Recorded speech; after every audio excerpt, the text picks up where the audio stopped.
Russell Kororarika. We have some staff members in the room as well today. Morning everyone, I'm Aisha Hiriwai, the team leader of our Democracy Services team at Council, and just here to support the board today. I'm Joshna Pandey from the Democracy Services team. I'm here to be the meeting administrator and assist with the meeting conduct for today. Thank you. Good morning, I'm Bush Mills and I represent the Whangaroa subdivision. So I'm absolutely here with the finance, so I'll also be on another voting. Good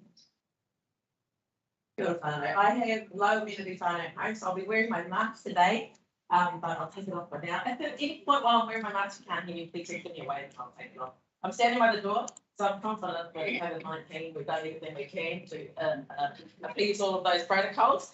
My name is Manu Mai. I'm here representing the Moerewa Kawangawa area. I use tablets because I can't go paperless, so you'll see if you've got the paper version of the agenda, this is what I'm looking at. So I'm not on Facebook, but it's wonderful to see you today in our time of back.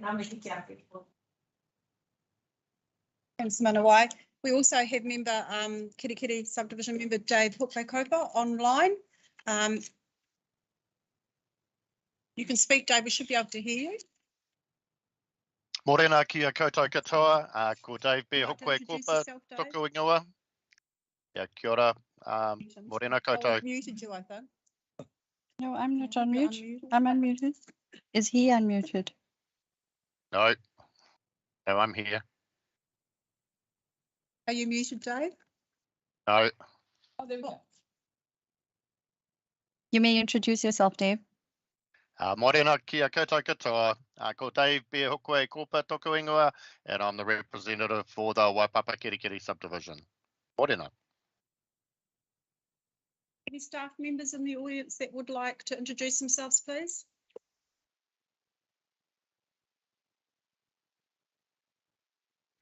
Kia ora, I'm Kirsten Griffiths from the Strategy Development team, and I'm here just to be on hand if needed for the discussion of the alfresco dining and road use bylaw. Thank you, Kirsten.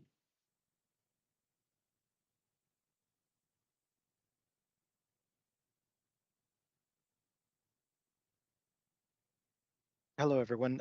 My name is Ruben Garcia, Communications Manager. Usually check in on our community board meetings. Thank you. Thank you, Ruben. Welcome.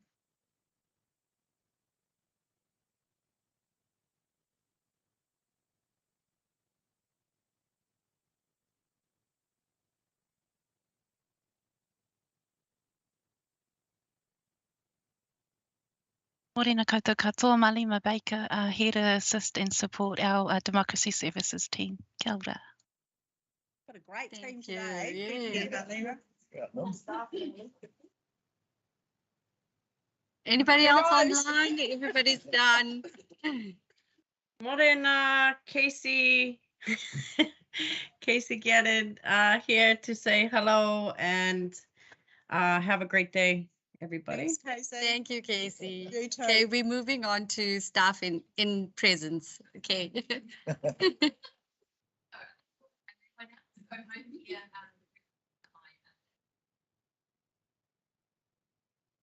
Welcome, Helen.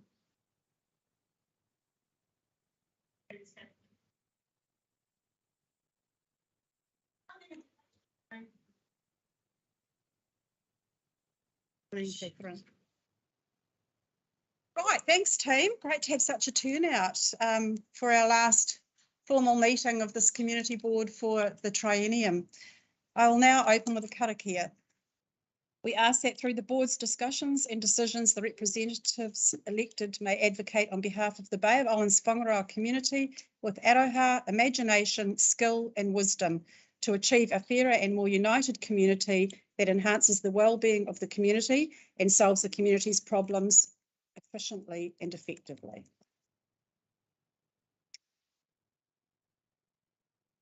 So moving on, we don't have any apologies today, but we do have member Dave Hukwekopa who is with us virtually. He will be going in and out of the meeting with other commitments that he has today, but he is here online with us. Do we have any conflicts of interest for any items in our agenda today?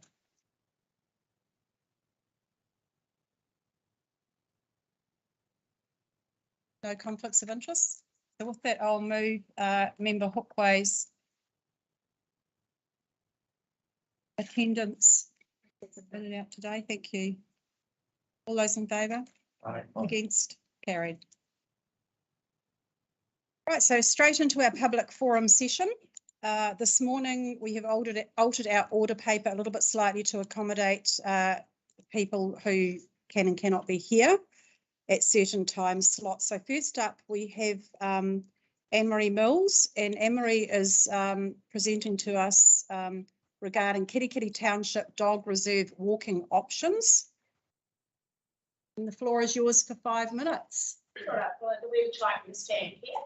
Wherever you like, wherever you're comfortable. You might want to go over with live streaming from the laptop on there. So Sure. just to the side of that would be great. Thank you. Yeah, perfect. Kia ora, good morning everyone. I'm Anne-Marie Mills, a responsible dog owner based here in Kirikiri for the last 20 years. A few years ago, a small group of us dog owners got together to research finding a site that would be appropriate within the township of Kirikiri, a secure site for a dog exercise park. Over the last few years, we came up with some options that weren't viable or practical. At the beginning of this year, a local developer pointed out a reserve in town known as Oranga Reserve that I did some further investigations into, which the community board have this proposal. We will have a copy. There's some indicative costings attached to this, and this site already has walkable pedestrian access and linkage, some car parking, and is in town. Currently, there are only 3 designated dog exercise areas to the township of Kirikiri within 2.5 kilometres of the CBD. Part of the concept of this park and why it ticks a lot of boxes is because it's in walkable distance for retirees and for people using the services of the CBD. Rolandswood and Waitotra Reserve require people to get into vehicles and travel. Residents in rest homes and retirement or gated living don't all want to walk, and some of them no longer drive. And this is walkable. It's a concept that has drawings. These costings could be reduced because council have their own employees with this professional skill base to pull this off. However, and this is up to the community board, consultation with the community. Last week I was made aware that council will not support this because of a future paper road to link Butler Road to the rest of the traffic flow of Kirikiri. So I fully accept that, that's a major infrastructure choice that council have made, and so I'm withdrawing this concept. I'm just here today to say that I've completed that task as a responsible dog owner that was looking, but others in my group have agreed. We are not going to progress with this.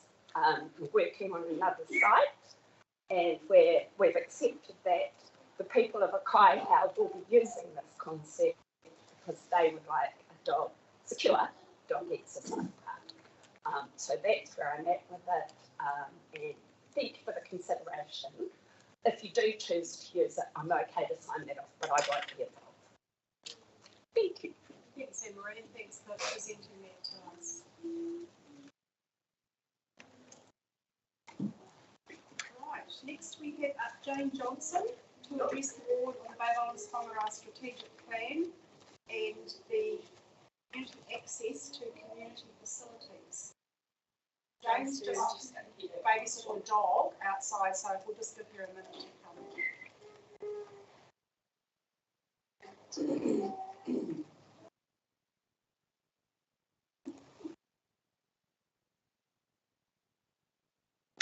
Welcome, mate. Our strategic plan is in our agenda today to be adopted, and it's on page 23 for those of you that would like to have reference to it.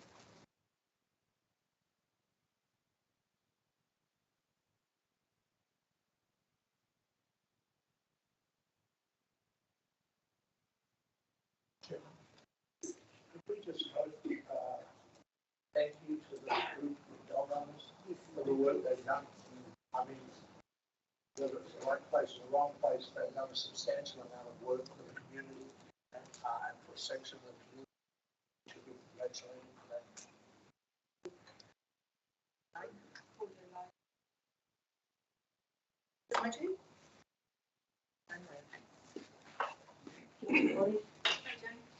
I'm Jane Johnston. I'm here. Speak to us on our strategic plan, which is an agenda item today on page 23, and community access to community facilities.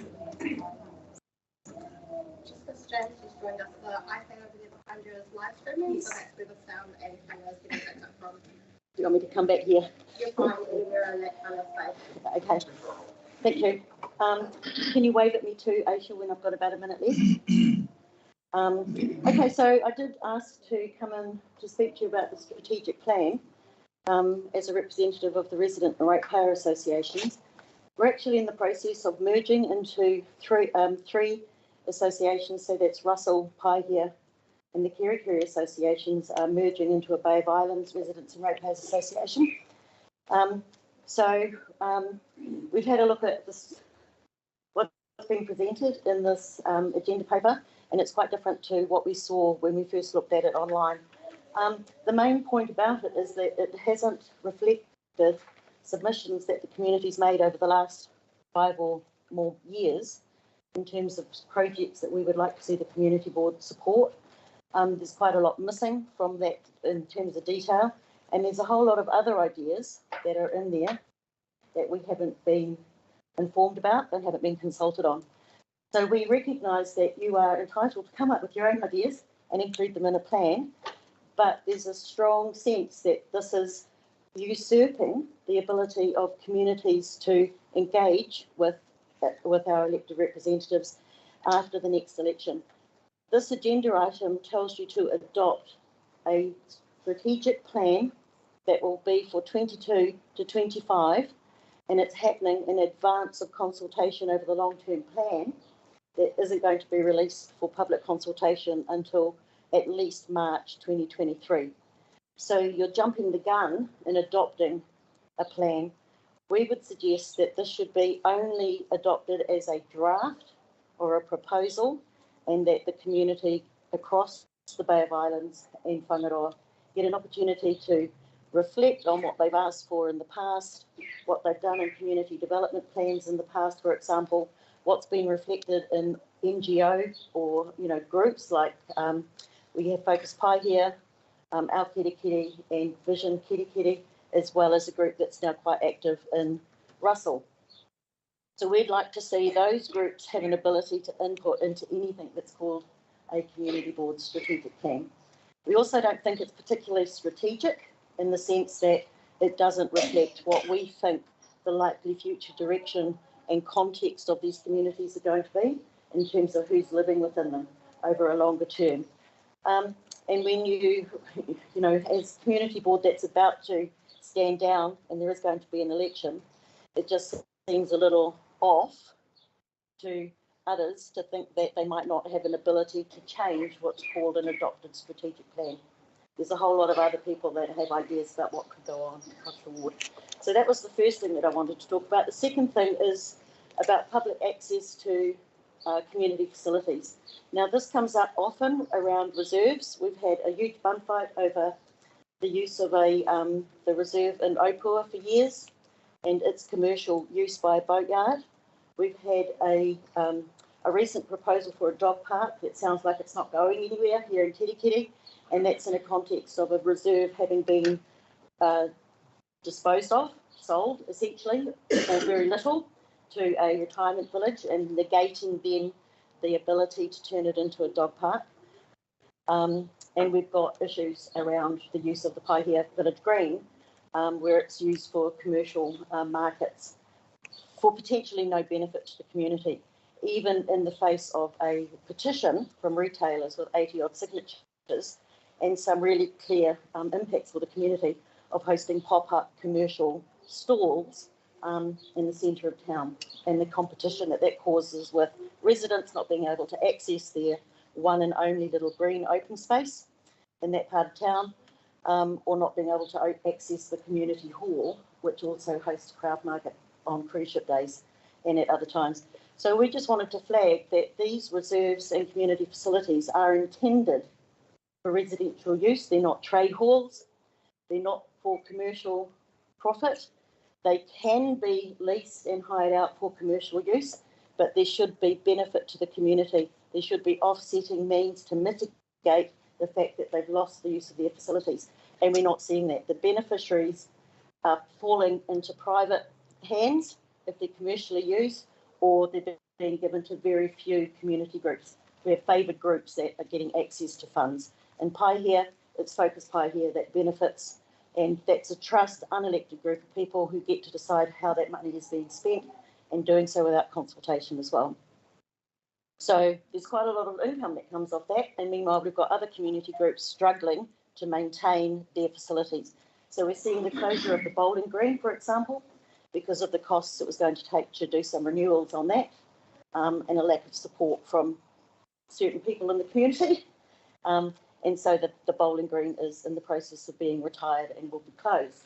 And the community centre similarly has to continuously work hard to raise money. It's not getting any benefit from the fact that the hall and the village green are being hired out and raising quite a lot of money.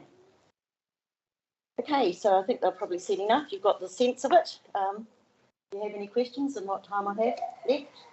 I'm happy to take them. Time, Jane, thank you. Yes. Thank you, Jane, for turning up and voicing your opinion and views. I'd like to, not standing again, it was my first and only term at the community board, and I would encourage, and I've done that through my whole term, for the public to actually find out what a community board can do and what a community board can't do, and what we're doing and what we're not doing. I always found, where's the Ratepayer Association from Russell ever come to me with the feedback to strategic plan? Never. I think that's one of the reasons there's a merger. Yeah, Meanwhile, because Janet's over there pretty. Plan, because you're well informed how things work, is a living document. But we invite everybody to give us feedback, but it can change these things. It gets adopted, it's a living document, it can always be changed. And I have to say, from what I saw, the last strategic plan of the community board, this thing is absolutely bloody amazing. And we put a lot of work into it. You can never capture everything, but people and the public, the ratepayers that elect us, they need to give us feedback. We can't go into your brain and say, oh, Jane thought we should be doing this and this. If you don't communicate with us, we can't implement. Okay, Manuel, I'm going to stop you because we do write submissions, extensive submissions, and there has been a lot of ideas through those submissions through the formal processes. And what I've said in my deputation is that there hadn't been any opportunity. They didn't know that this strategic plan was being developed. It was done in-house and it was done in workshops with council. So there have been, the community does come up with ideas and they talk directly to members from the community. If you're not a member of the Ratepayer Association, you might not be getting their newsletters, but I'm not sure exactly how Russell is going. All I know is that Janet Platt, who is the chair over there, has said that the organisation is failing because of the lack of commitment of people working on. There is so much change that's being thrown at people to comment on that people have withdrawn from becoming submitters. But on something as important as this, as the community board strategic plan that's going to be fed into a long-term plan, definitely allow them an opportunity. Let them know that it's happening. Most people in Russell wouldn't know that this was happening. Same as Paihia. So just clarifying that for you, and a lot of groups haven't come directly to us. They have these. Our strategic plan is put together solely from people within the community. Through RFSs, through submissions to annual plan, through submissions to long-term plan, etc. This is a living document. We're adopting it today as an outgoing board, and we'll come back to the new community board at their first meeting or within the first month or two of meeting, so that they can then have a look at it. It is a living document. Last year you were going to merge your three ratepayers associations. It obviously hasn't happened. When that happens, you're more than welcome to come to the board today and present to it so that the living document can be updated. So we could take some heart in you describing it as a living document. Yes. Yes. However, there is nothing in the wording of adopting this that talks about it being a living document. It talks about adopting the plan, and all that it provides for the incoming board is basically to acknowledge the adopted plan. I think you should check the wording of the resolutions that you've been presented with and perhaps change them. There could be amendments. That's your interpretation of it. No, it's not my, it's the wording in the document, Belinda. I'm not going to sit here and argue with you over it, Jane. But you are. We have a process and we are using it. Now, why you would like to address it? Chair. Good morning, Nat.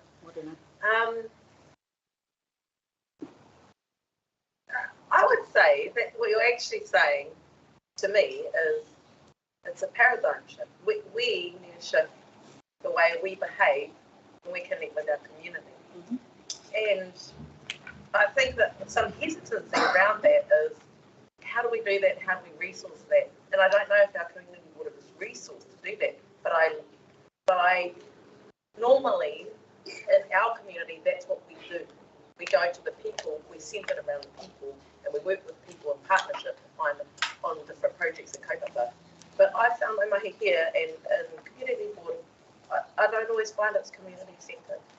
And I don't have a question for you. I just thought I'd share that with you, that I empathise with what you're saying. Thank you. And it's a whole shift. Some of the resistance you might be finding here today is around that, is that you're saying that we come from where we are and go to you.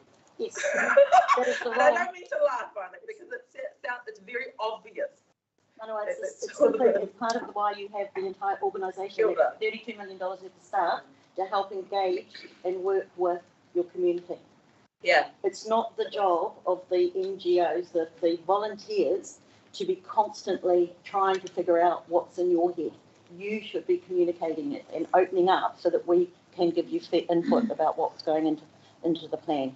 So I receive what you're saying because that's natural to me as whānau in our area. That's what we do. And I acknowledge the challenges that discourse creates and inserts in this space. So ngā mihi kia koe. Thanks, Jane. And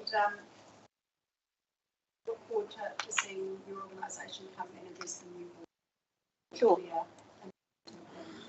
Sure. Thank you. Right, so next up we have our first deputation, Martin Williams, to speak on item 7.3, which is the Paihia Heritage Trail proposal on page 6 of our agenda. And we also have Martin Robinson, the Double Martin Act today. And Ngāti Kawa Taituha, Ngāti Kawa, kia ora. along with his two tamariki. Yeah, no, you are standing right in front of your Where would you like me to stand? Just to the side of it, either side, it's your choice. Well, I've got a little triangle there to stand in. Tēnā koutou katoa, ngā mihi mahana kia koutou. Thank you so much for inviting us to present to you today through this deputation. I am supported by Marty Robinson and Ngāti Kawa, who are both members of the Paihia Historical Legacy Society. There is a paper in front of you with a recommendation, which I'll come to, but I'd just like to back the truck up firstly 1,000 years to acknowledge the arrival of the First Nation people of Aotearoa, from whom Ngāti Kawa is descended. They are his tipuna. Through the generosity of his tipuna, my tipuna were invited 200 years ago to establish a mission. This is Māori's tipuna as well, in Te Whārangi in Paihia, on what is now Marsden Road. 25 years ago, at the 175th Williams family reunion, I began a journey which I am still on, and you are the most recent step along, where through what was then called the Paihia Historic Heritage Society, we put a submission to the Far North District Planning, went to the Environment Court, went to the High Court, and we established the Paihia Mission Heritage area. The vision of that was to create a breathing space within Paihia, within which people could appreciate through the physical appearance of the place. Hey, this place is different. What happened here? That it wasn't just wall to wall, side to side, front to back, concrete and glass motels. It became instead a place where people just stayed overnight, got on a boat and took off to enjoy the history of the rest of the region. They actually spent some time and lingered within Paihia itself. We had, as part of our court case, the Professor of Tourism from Auckland University of Technology, Professor Simon Milne, explaining how authentic heritage tourism is the big spend. It is where people who are wanting to spend a little time in the place and will therefore be patrons of cafes, who will dine at restaurants, who will stay in high-end tourism. Really, that is the experience that they are looking for. But more important to me, it would be an opportunity for the people of Aotearoa to understand the incredibly important formative events that took place in Paihia, not in Waitangi, but preceding Waitangi, in Paihia from 1823 when the mission was established, and when relationships between my tipuna and Ngāti Kawa's tipuna were forged and became such that there was sufficient trust on behalf of the rangatira, on the part of the rangatira of this nation, to enter into captivity. Without that relationship, without that 17-year period, that just never would have happened. Right? This nation would not have been formed in the way it is. And you can, through this paper that is in front of you, begin to appreciate what we're trying to reveal. So it is a historic legacy trail. It is it's a smartphone or iPad experience, because we realise the heritage significance of such. You can't build museums there, but what you'll be able to do is walk up to those signs that you have seen in your papers. You'll get a pōwhiri at Te Tii Marae. On the mission site, further down past St Paul's Church, you'll be able to see Honi Heki talking to Henry Williams about maybe the Flagstaff. You will see the encounter between Tuhitapu and Henry Williams, which was just so fascinating in terms of the intersection of these two cultures and such an early part of that fledgling relationship. You'd be able to see Marianne Williams teaching students at the first school, teaching Māori girls at the first school in this nation. You'd be able to see William Kilenzo printing the treaty or the Bible into Te Reo. These things can come to life through virtual reality or augmented reality, as it is with one of these, in a way that textbooks can never reveal. We've got support from a whole range of the secondary schools in this area, who with the change to the curriculum, are just so excited that they will have a field trip availability resource coming out through these signs. So the signs are no bigger than this. They're smaller than this. Most of them. The ones on the mission site and the private land at the back will be bigger, but most of the interpretation, most of the text will be revealed through this. You'll be able to, in some cases, watch a video, in some cases, watch a graphic, or listen to some audio text. You might hear Ngāti Kawa talking about the arrival of his people 1,000 years ago in 1060. And we really think this is going to be a fantastic opportunity for revealing that history, correcting some understandings or some misunderstandings, some misapprehensions of the history of this nation, telling some hard and edgy stories, actually, that we in fact need to hear, but really also just contributing so much socially and economically, putting Paihia on the map, not as a place where you stay overnight, to go everywhere else to look at the heritage, but right here, where it in fact is. So what we're asking for you is permission to put some of these signs on the Paihia Village Green and on Mikey Hill. We are, as a condition of your recommendation, approaching the Northern Transport Alliance and Whakakotahi for approval to put the signs on the footpaths. There are conditions attached around ensuring access and disabled access is maintained, that we continue to maintain the sign, that the content of the signs is approved by Heritage New Zealand, and we are in touch with them closely. We have an authentic and extensive resources of history to draw on to make sure that this is accurate. So the last thing I really want to is just acknowledge Chris Williams. He can't be here today, and so I am. He got this immediately. First meeting we had, I'm nearly finished, 2 years ago. He saw the opportunity to put Paihia on the map through this. He saw the opportunity for reconciliation between two peoples, which really was the promise of the Territory community. And it's his legacy. Good. Sure, Martin, thank you. And bearing in mind that you have come from Bay, we certainly don't want social presentators speaking in the presentation. Martin and Matakawa, I would like to invite both of you to add Martin's presentation. I've just got three quick things to say, and thank you very much for the chance to speak.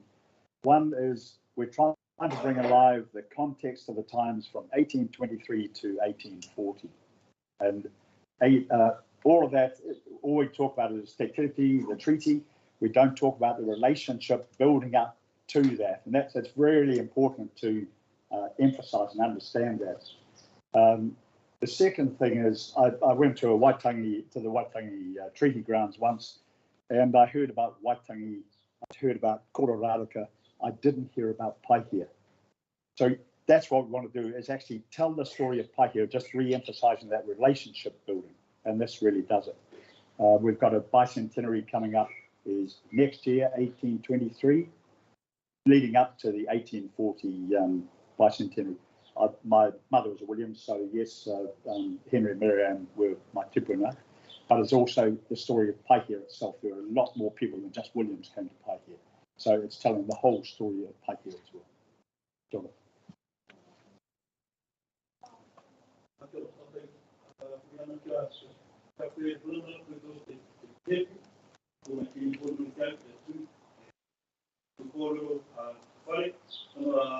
Yeah, thank you very much for giving me an opportunity. I was going to speak, but since I got asked for given the chance, that said, what's been presented so far.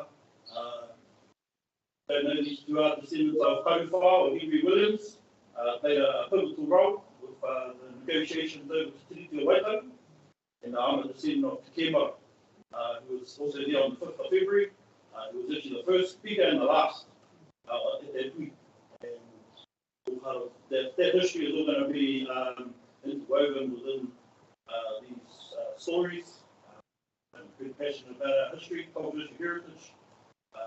So, yeah, just here on behalf of Mana Whenua, the taupapa, hopefully, yeah, a huge success. I'm pretty confident it will be.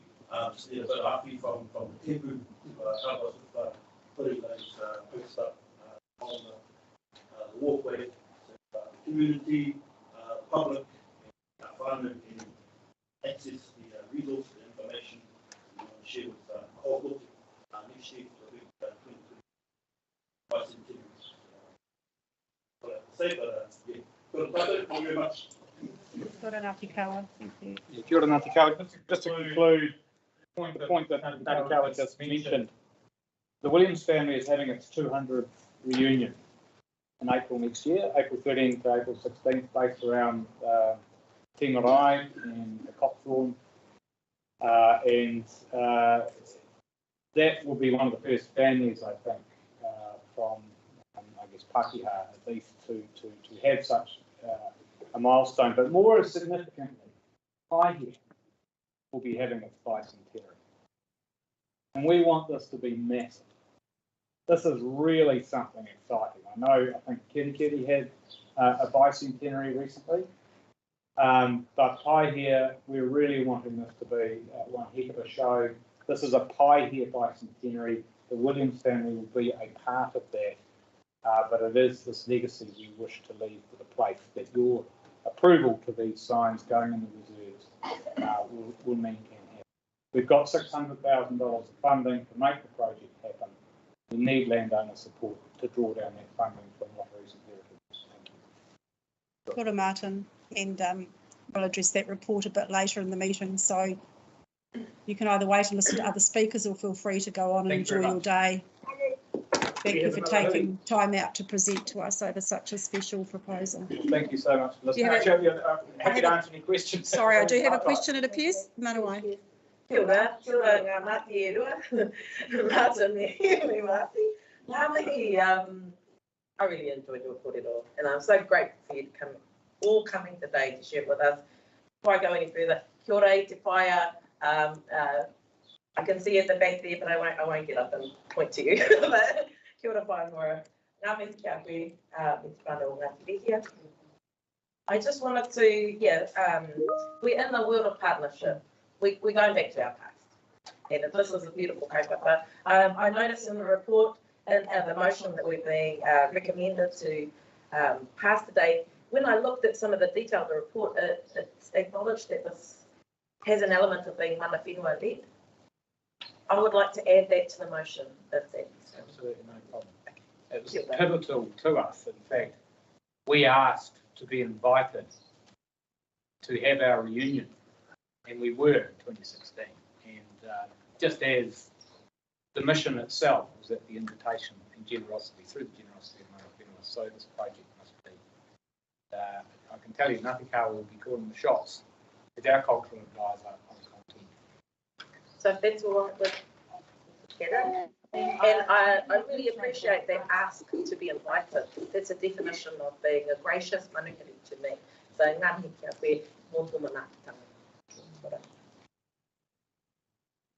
Any more questions or comments from Martin before he leaves? Thank you. Thanks, Martin.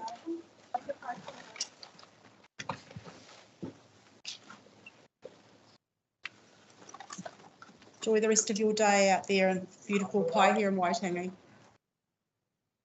Okay. Next deputation we have Julie Cunningham. Welcome, Julie. Julie speaking to a petition on page 221, which is in relation to the 221. No, not 221. 221 market petition. 24. Market petition. It says 221, but I'm just looking. The cruise ship market. This is 220. It's not 221. Okay, there that I didn't. 17. It's 317. No, it's 221. 221. Yep. Yes, page 217. 217 is the petition for the Pahia. The second one is 221. The second one Item is 8.4. 221, and Julie's here for the 221.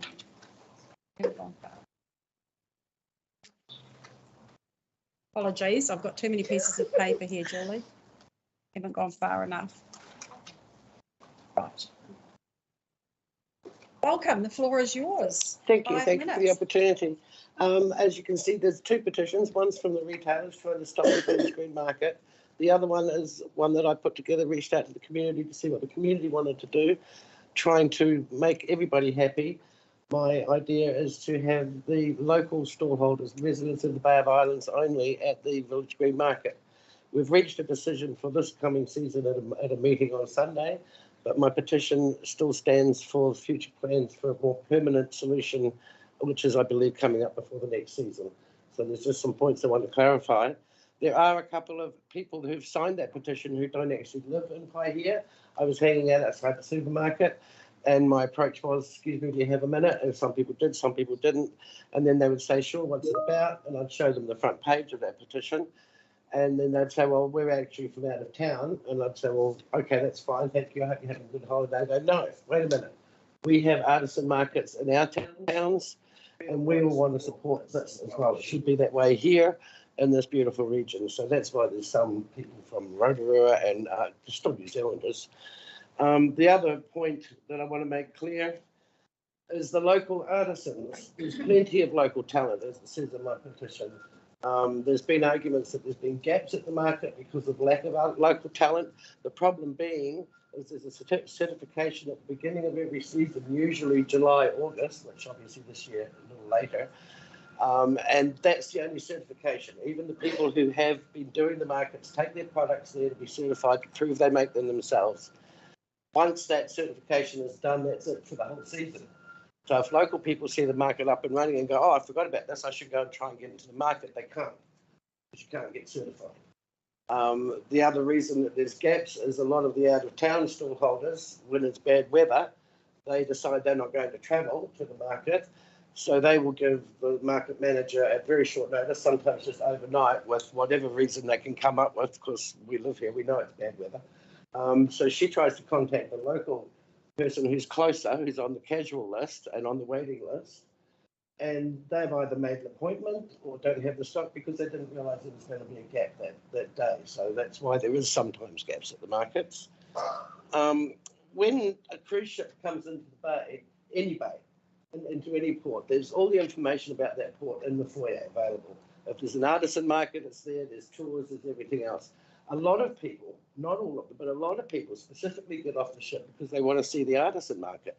They'll leave the bars and pools and restaurants for a couple of hours and go to the markets and have a look, walk along the beach and then get back on the ship. But we've got a little strange schedule at the moment where there's we can only be there over a certain number of passengers on the ship. Well, if the ships aren't completely in control of our little bit dramatic schedule at the moment, the passengers could very likely be told that there's a market. If they've come to the bay before, they'll be expecting a market. And when they walk through town, they're going to be asking people, hey, where's the market? Why is there no market? And they're going to find out about the drama and everything. And that leaves a really bad taste. And it's a bad look for the town. Our town should be seen to be private, proud and vibrant, and locals supporting locals. And it's not the way it is. We're coming across as we hate each other. It's not the case. The retailers, I understand, don't like to see the money travel out of the region. I get that. I'm a local. I've been part of the market for 17 years, and I agree. Some people say that the Bay of Islands is the gateway to Northland, therefore all Northland people should be able to attend the market.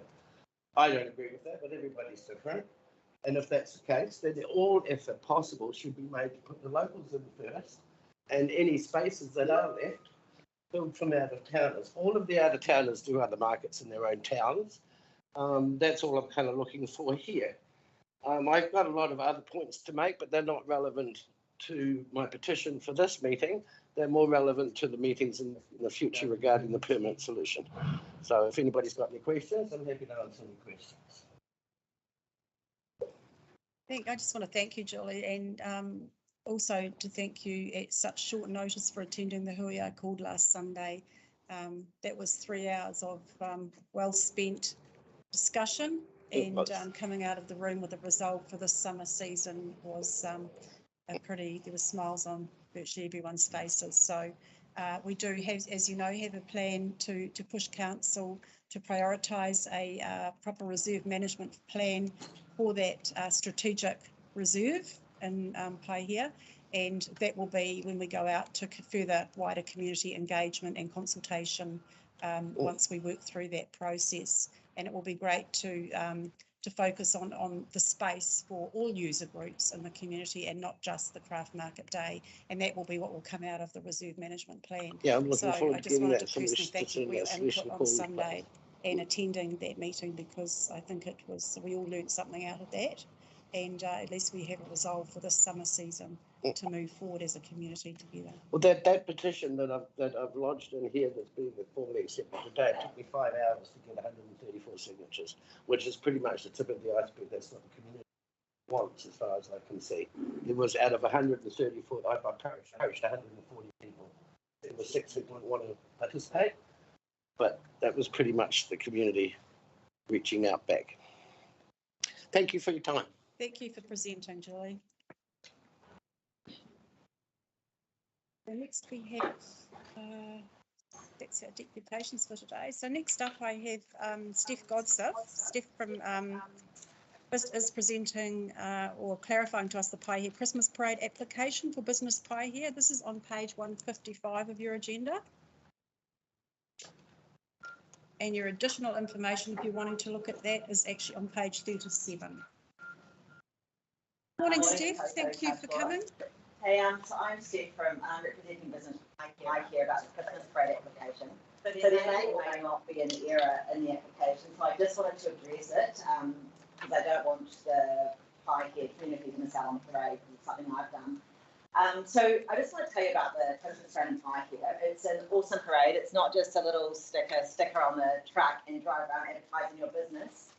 It's got community groups from Opua, Haruru, Waitangi and Paihia, and they all come together. There's a theme. This year it's board games, and people spend weeks and sometimes months. That is not a word of a lie when I say months, preparing for this parade. It's their floats. They tell a story. There's lots more behind it than just a few decorations. Excuse me, Steve. Oh, yeah, sorry. It just, yeah. Everyone gets involved, and it's like from little kids, from the daycares to the school children up to year 12 at Opua and Paihia schools, kindies and stuff, all the community groups, yacht clubs, Rotary, businesses. But I mean, in Radius Baycare come along, which I love. It's like their little joyous faces out the window, and they do their own decorations, like they paper mache the decorations for their van and stuff. So it's an amazing event. It's not an extravagant event by any means. We have like 2 bits of entertainment, a magician and some face painting, and that's mainly for people, all kids that aren't in the parade that are watching around on the outside. But most of the energy and the fun and vibe comes from everyone gathering together in the parade and afterwards on the Williams Road. So it's sort of just got this old-fashioned classic, it's just got a really amazing feel to it. Our main costs come from road closure and health and safety. Road closure's gone up from like 1,600 to over 4,000 in like 3 years. And this is where the error may or may not lie, I'm not sure. It's on the application form. I've applied for $5,000 and I just actually do need to acknowledge. So thank you for the money you've given in the past, because without that, we probably wouldn't be able to have a parade. So on the application form, I put down $4,000 for road closure and $1,000 up in the admin for health and safety. And I think, I'm not sure, but I think that I should have put $2,500 for road closure, because that's all you pay for road closure, and $2,500 somewhere else. So really what I wanted to ask, it would be great if you could look at it, because I don't want to let the Paihia community down, is if you were going to grant the $5,000, maybe specify in the letter what you wanted us to put the money towards. It's all our costs are on the form. I know it's a little bit extra work for you guys, but if you had to have $2,500 for road closure, that would be great. And then you could find another $1,500 anywhere on the thing, but under health and safety, there's another $1,500 sitting there that could go across, or under promotion and that sort of thing. So I guess what I'm asking is for you to, if I have made an error, which I'm not 100% sure, but I thought I couldn't let it slip by if I did, just to readdress where that 4,000, if it's not all to go on road closure, to move it to somewhere else if you were going to grant the money. So that's it from me. Any questions? Thanks, Debbie, and thanks for that clarification. It's on page 157, and yes, you're quite correct. We do only grant up to 2,500. We grant 5,000 for our Christmas events, but or festive events, I think we refer to it as in our policy. But we cap the road closure at 2,500. Oh, yeah. So yes, the other 2,500 will have to go into the event. So we understand it, and we know where you're coming from, and thank you very much for coming and presenting to us on that and clarifying it, so that we don't have to debate it at great length later in the meeting. Call me if you need to. Any questions for Steph on that? And we do sympathise at the cost of road closure. As you know, a lot of our towns are on state highways, so we get hit pretty hard. And I think we're working on a collaborative, Councillor Smith might know, I think we're working on a collaborative outcome to apply to Waka Kotahi for all of those state highway and major road closures for those events, to try and get the price down and get a collective response from them. I probably shouldn't have used the word road closure actually, because it's traffic management, it's Yeah. most of the cost, and then there is a small bit Yeah. of road closure. Yeah. That's wonderful. Any questions for Steve? Wonderful. Thank Okay, you. thank you very much for that. Okay, so our next speaker is Ian McIntosh on behalf of the Duffus Trust, but we've actually got speaking Sue Fitzmaurice and Louise Irvine, and this is on page 163 of your agenda. There is additional information if you require that on page 73. Tēnā koutou katoa. I'm Sue Fitzmaurice. I'm new to the Duffus Trust, so for my sins, they've put me front and centre right at the beginning. So Louise is here to fill you in on any additional questions that I'm not able to answer. I understand this is the third application that we've made, and the first application was for $18,500 to paint at the time 4 of the 6 cottages on the Duffus estate. And at the time, the community board asked us to go away and do some fundraising ourselves, which occurred. We did raise $9,000 from an event that we held at the Boat Club in Russell, and a small grant from, I believe, the Nelson Trust. And so we were able to paint 2 of the community homes. And we did use someone unemployed, I believe, to paint those first 2. We still need the other half, more or less, of this amount to paint the other 2 houses. Now, these houses were built in the 70s and haven't been painted before, so they've done extraordinarily well. So we're asking for another $9,500 to paint the 2 remaining homes. And these the Duffus Trust homes were, the Duffus Trust, the Duffus Estate these are homes that are built for retired people without personal resources, without their own home. They're all registered already with WINS to receive funding for their rent. So these are not the perhaps privileged Russellites that you may be used to. There's probably less of them than you think there are. But anyway, so this next painting venture will be conducted by Epic Services, which is a local business, and they will be employing, again, someone who is unemployed and hopefully also a youngster to work with them. That's pretty much all I have to say. Any questions around any of that? Yes, thank you. Menwala. Thank you. Thanks. I was trying to remember what event, fundraising event you We had that big spring fever type it was do a at the big boat club. party at the boat club. It was hilarious too. Yeah, that's one way to put it. Yeah. And I'm glad you got that now, that information, and you actually went out and fundraised yourself, because when I look at the papers, you couldn't see that. You just say that you spent the money and done the job. So it's always good to see the money that goes into it. So thank you. Yeah, thanks for jogging my memory. Could I just add one huge thing? amount of work done for Yes. this. People have this idea of Russell as being a very wealthy community. There are a lot of people who have no funds when they become elderly, when they lose their husband and so on. And this really is for them. One of the criteria for getting a home there is you have to have lived in Russell for 10 years, you have to be over the age of 65, and you have to be registered with WINS as needing assistance with housing. Obviously, a lot of people think, well, why don't we, with all these mushrooming retirement villages, why do we not have a retirement village? Purely and simply because there is A, not enough land, and B, not enough people with the money in Russell to buy a house, which would mean a lot of incomers, which would mean we don't have the infrastructure to support a lot of newcomers. We don't have the sewage, we don't have the water, and it would be a very big drain on local resources. So we are left with only the possibility of providing housing for the elderly. We have the land and we are trying to, little by little, build houses.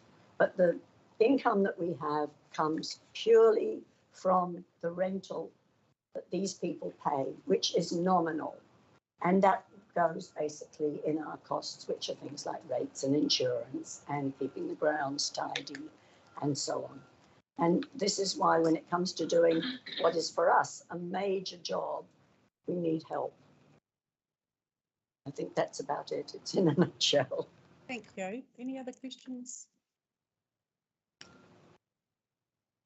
No? Thank you. Thank you. Welcome to go off and enjoy the rest of your day. Thank you very much. We'll be making our decision a bit later on in the meeting. You are free to stay if you want to. Thank you. Right, next we have Donna King to present on behalf of Far North Eco Centre, page 171, and additional information on 96. Welcome, Donna. Tēnā koutou. Joe Shakes toka ingoa. Ami kia langere, ani kia papuno kia ni kia Tangaroa, ami korua. Yeah, unfortunately, Donna has pretty bad back problems at the moment. So I come down as Joe Shakes. I'm the manager for Te Pokaputiaki, the name we now go under at the Eco Centre Far North. And the coordinators for Time Bank, who are today busy doing a clean-up in Okua of some dumping that has happened. They spotted that there was somebody who was living without means, who had left behind their dwelling, and the Time Bank coordinators got volunteers out cleaning up the spot and just highlighting how these things happen. And the other Time Bank coordinator who we are seeking funding for is working in the health centre. So I'm here by proxy. And just to give you an idea of Time Bank, we are the third largest Time Bank in New Zealand with 550 members who are all volunteers who work in the community to increase community cohesion, connection, and what has been quite an unconnected time. We're the fifth largest in the world. And we think this shows how much this service is necessary. We find that the people who join us are disconnected, isolated, and looking for a way to do good in the community and not necessarily for money. So what we do is, for example, we have ladies who come and volunteer sewing, and in return for that, the work they do sewing, they can get any one of a plethora of services. It's quite often things like having someone arrive with a chainsaw and chop down the things that are disrupting the view, for example, or in some cases, the light coming into the house. I don't know whether anyone has seen the funnels.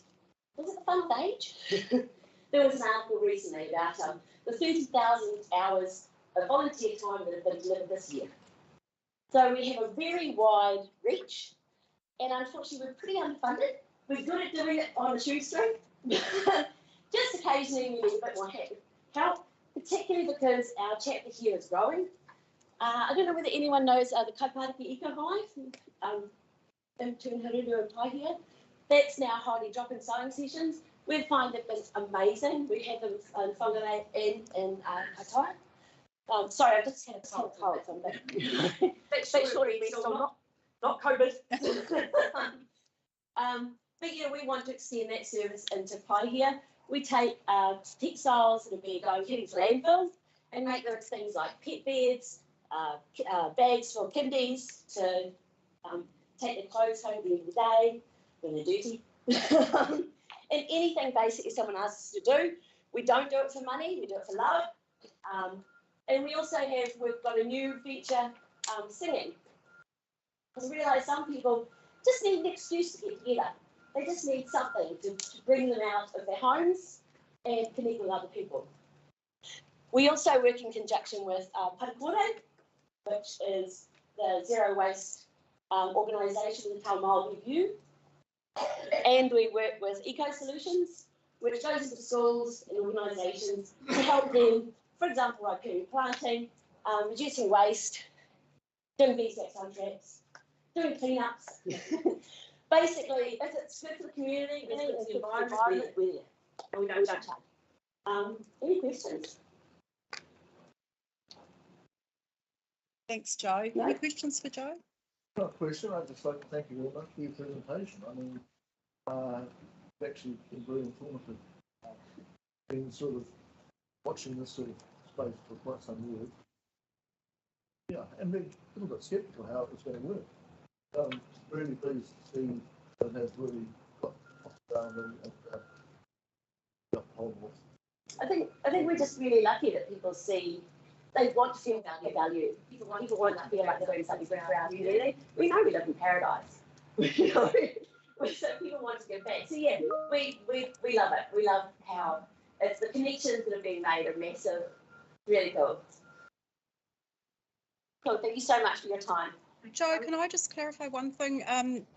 You're Kaitaia based, but this application is for the Kapariki Eco Centre, the time bank. Your main office is Kaitaia based, is it? No. The head office, if you like. Yes. Where Donna does her funding applications from. We do have a headquarters in Kaitaia. Yes. So that's where I'm based. But we have the Kapariki Eco Hive and Pie here, which is just flourishing. And we also have one in Kaio. We have one in Whangaroa, we have one in Darkville, and one in Younga, same in Poho. So we're spread all the way across. It's because we want to have each centre as strong as our central centre. We started with Kaitaia, and because I know this year has diverted 50,000 tonnes of waste from the landfill. We want to have that in Kaitaia as well. We work in conjunction with Compost Connection, which is reducing waste in our community households. So we want to have the same, replicate the same work across the region, because basically we've got a really good model. Why not just go click, click, click, click, click. Thanks, Joe. I'm asking that just for clarification around we're the Bay of Islands-Whangaroa board, but you've got Kaio and Kapariki Pai here there at Haruru. So I'm just clarifying where the funding will be channelled. Purely for AJ and Barbara Belgium, with both yes. One's in Pai here and one is in Whangaroa.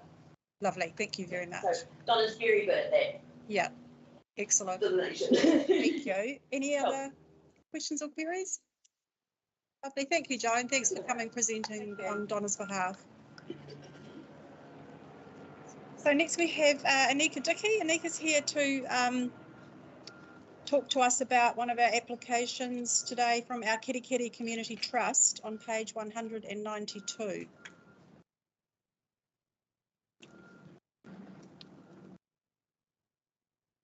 And we have Nora Ramaka with you. Welcome, Nora.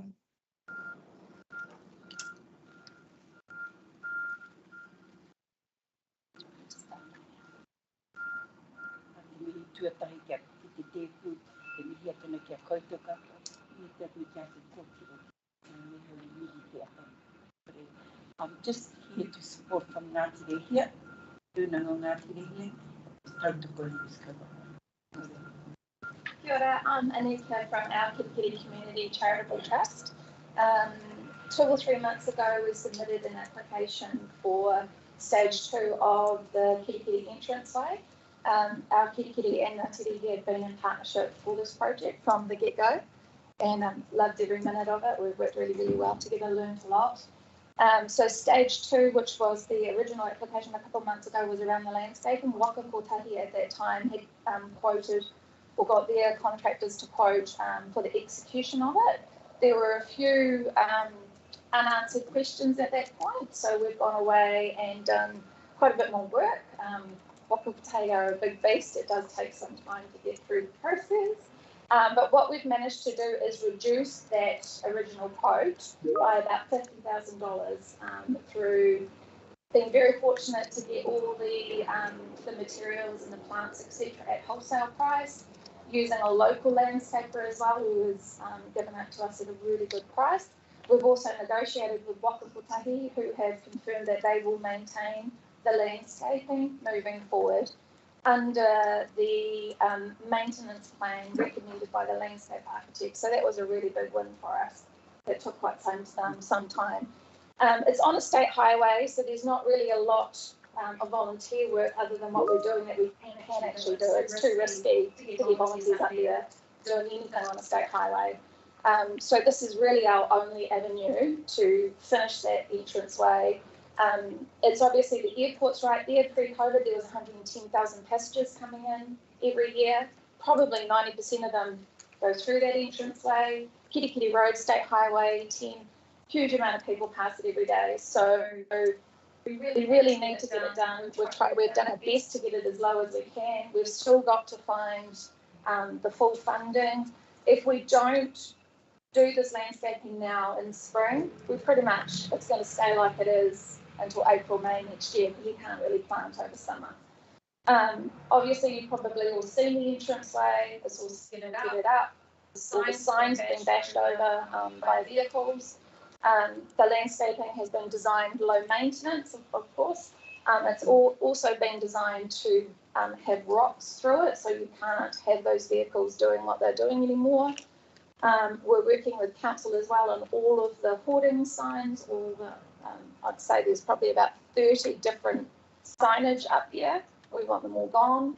There's a private property that has about 15. That's illegal. It doesn't meet the district plan rules. So it's really going to look amazing. The sculpture's about finished, but we need to complete it for it to be at the potential that it deserves as an entranceway. So we'd really love your support and help us get this across the line. Yeah. Oh, kia ora koutou again. And why do we support Ngāti Rehia? We're the hapu, the mana whenua of this rohe. Uana mātou ki how we actually look after our town. We actually really support anything that goes on in our town, in the surrounding areas. We as a hapu take our responsibilities seriously about how we work in our community. So that means this project that we have actually started, I think, David, you actually attended the first hui of this sculpture that we talked about. And it is an issue that you have a responsibility too, because what it means for us is climate change. That is a big issue for all of us. Climate change, we live by the sea, we're coastal people, and we actually need that area actually reflecting some of our history as Māori. Especially as a hapu, we don't hear or see any history of our own in this town. So this is the beginning of a footprint for Ngāti Rehia. This is the beginning of actually encouraging our town to reflect on our history of Māori. And it's the beginning of a hikoi that we think seriously about.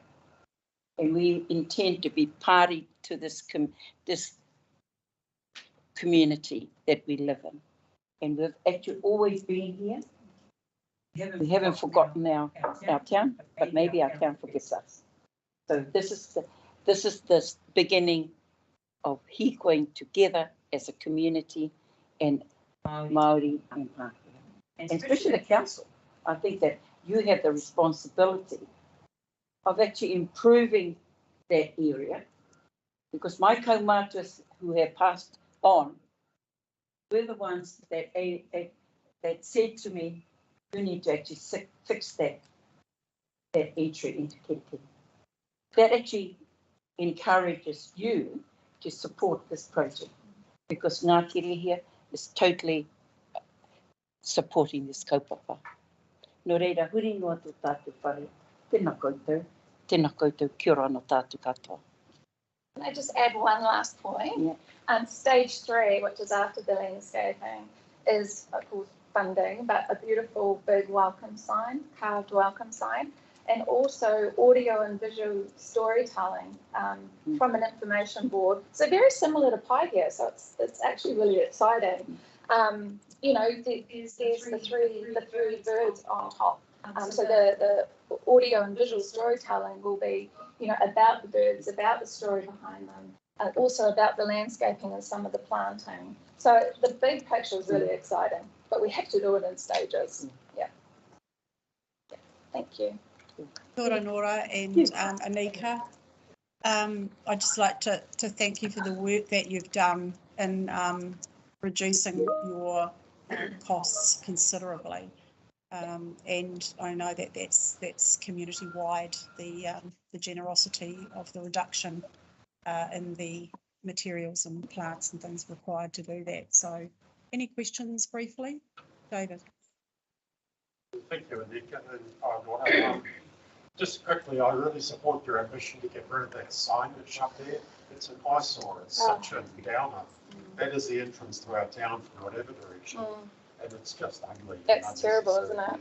But not trying for a sneak preview, but the Te Haha seems to be very well advanced. I'm just wondering if it makes sense. Will it be complete for the summer? Well, the scaffolding is coming down this week. It started Monday. The scaffolding was being removed. So what that will allow the artists to do is now begin the winch, which will tighten the collar down. So that's the last stage really of the sculpture.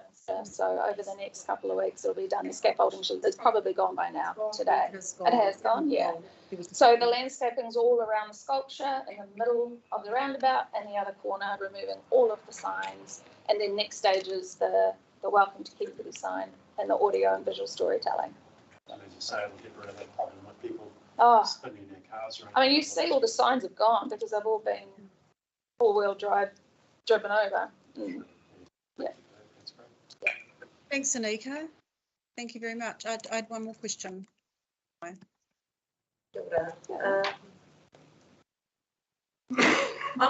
really grateful for the way that you presented today, and I find it for coming and giving us an opportunity to learn constantly from you over the last couple of years.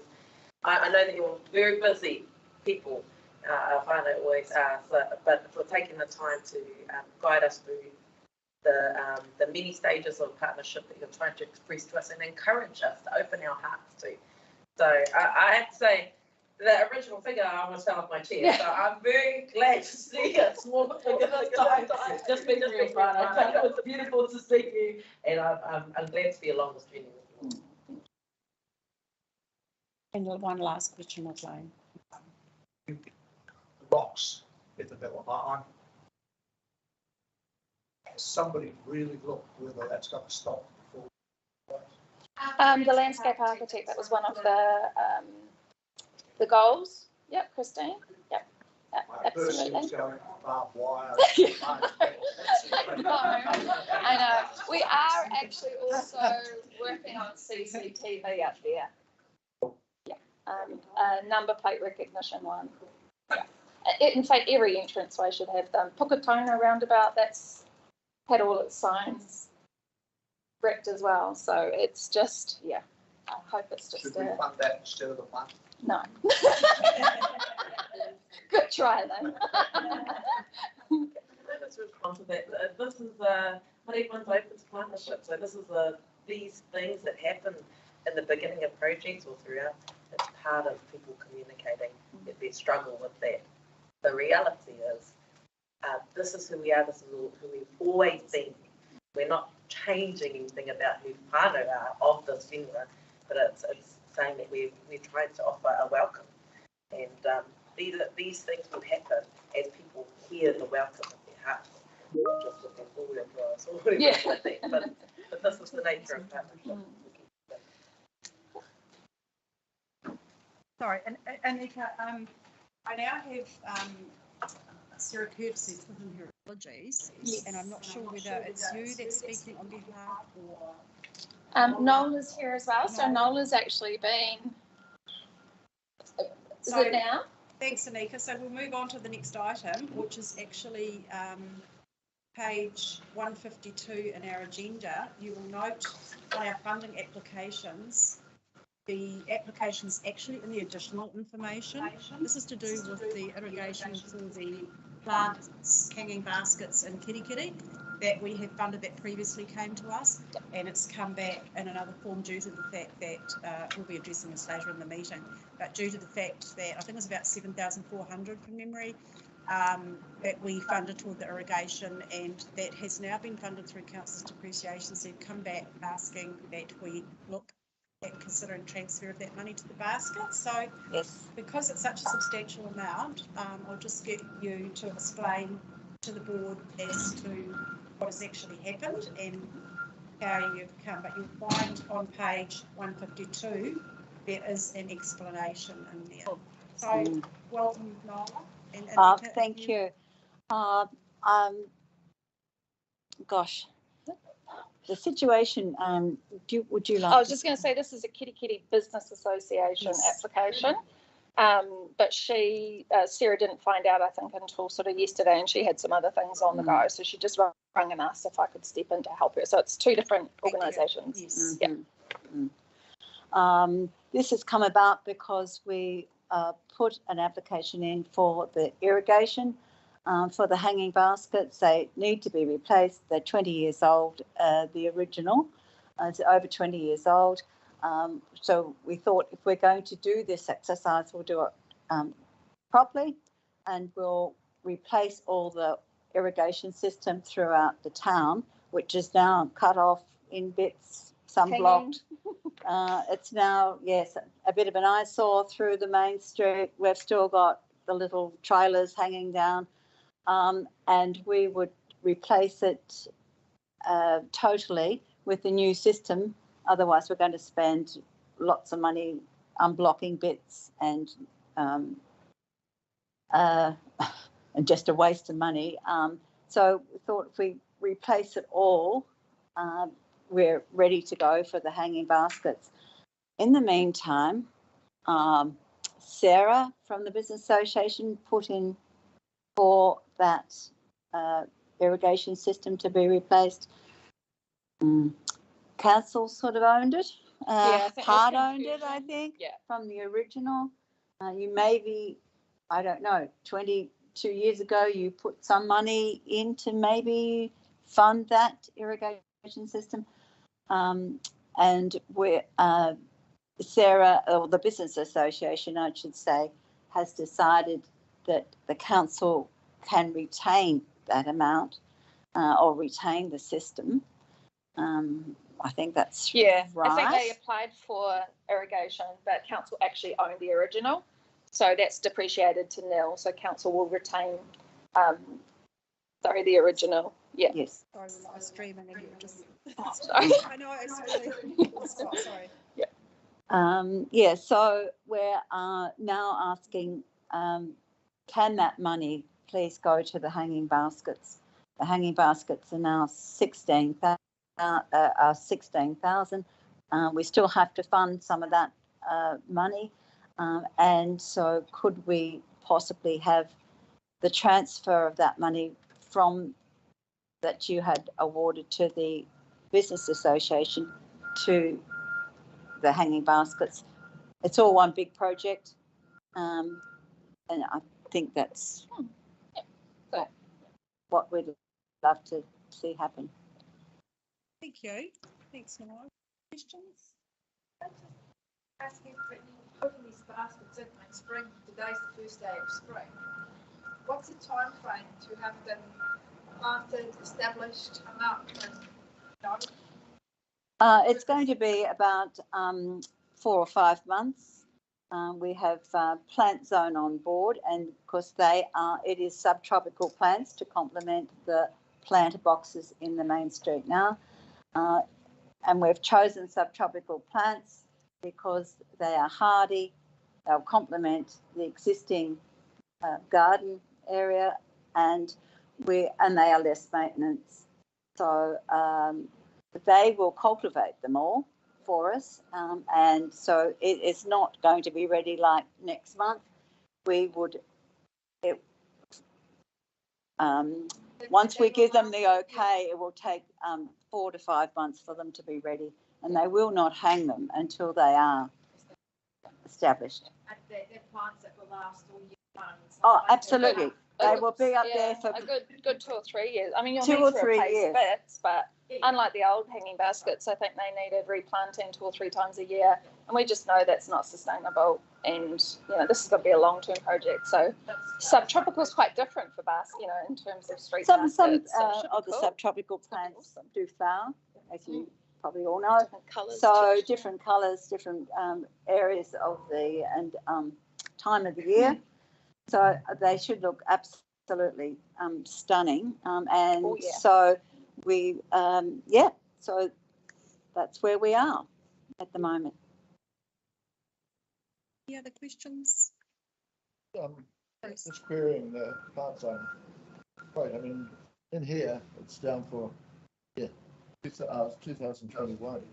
So I presume We're in constant contact with them. They're growing it themselves, and that's how we've got it to the price we've Yes. been able to get it to. Mhm. But it will take time to grow. It is a little bit dearer now because we've gone for 165 baskets. We started off at 152, and that was the quote for 152. But it's still, they are happy to maintain $100 a basket.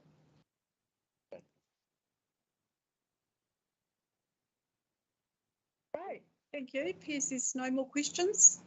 So that's lovely. Thank you for presenting and standing in for Sarah Curtis. Shirley May. Finally. Page 199. Shirley's here to talk to us in relation to the application she put in for the Jazz and Blues Festival. You will note that this actually was misplaced in council and did not make our agenda. I believe So it was found in Kaya just recently. It was found in Kaya. Gosh, that went a long way from Kaikohe, eh? That's a bit of a switch from my one. Everything ends up in Kaya, right? Yeah. So Shirley May is I'm actually. grateful that I've been allowed to come and put this application again through. So I was going a bit of a shock when I had a letter on my phone to say I have a meeting of this that month, and I rang Belinda absolutely beside myself, and she said no, it hadn't been put in, it's been lost by the counter. So, but these things happen. It's happened to us before. But anyway, I realised that Jazz and Blues was last month, and we applied to get the funding for the shuttle bus, which is 2,742 plus GST. So at the moment, the funding, we haven't, we're not going to be able to pay this full amount. For this festival, we're over 200 badge sales down, mainly due to COVID, I'd say. There's a lot of COVID going on that weekend. A lot of my musicians got COVID when they got home, including my Japanese band. So, so that's really, I just come to see if that application can be looked at again to help us pay for the shuttle bus. At the moment, we've got about 8,000 left in the bank, but I've still got to pay my APRA fees, and I've still got to pay NZME, which is just over $5,300 for them, and plus APRA, which they haven't sent me the bill for. We've got to pay 1.7% of our door takings to APRA, which can add up to about $1,200 on the total door taking. So we're still going through, there's still a little bit of funds to come in, but it'll leave us down to pay the shuttle bus by only $200. I've had to put in my pocket before because, so I don't want to do that again. So I'm just hoping that the committee will look at this again, even though it's happened. I can pay the shuttle bus because I don't know whether I'm going to pay it myself or whether the council may help me to do that. Thanks, Shirley. Any questions? But I'd like to pay you paid the shuttle bus for us at the Country Rock Festival, which was a huge success. So I'd just like to say thank you for that too. Us money that you've got over the years. We've been very well welcomed. Shirley, that project report for the Country Rock Festival was actually submitted at the same time as the application for this, wasn't it? They were in that same envelope.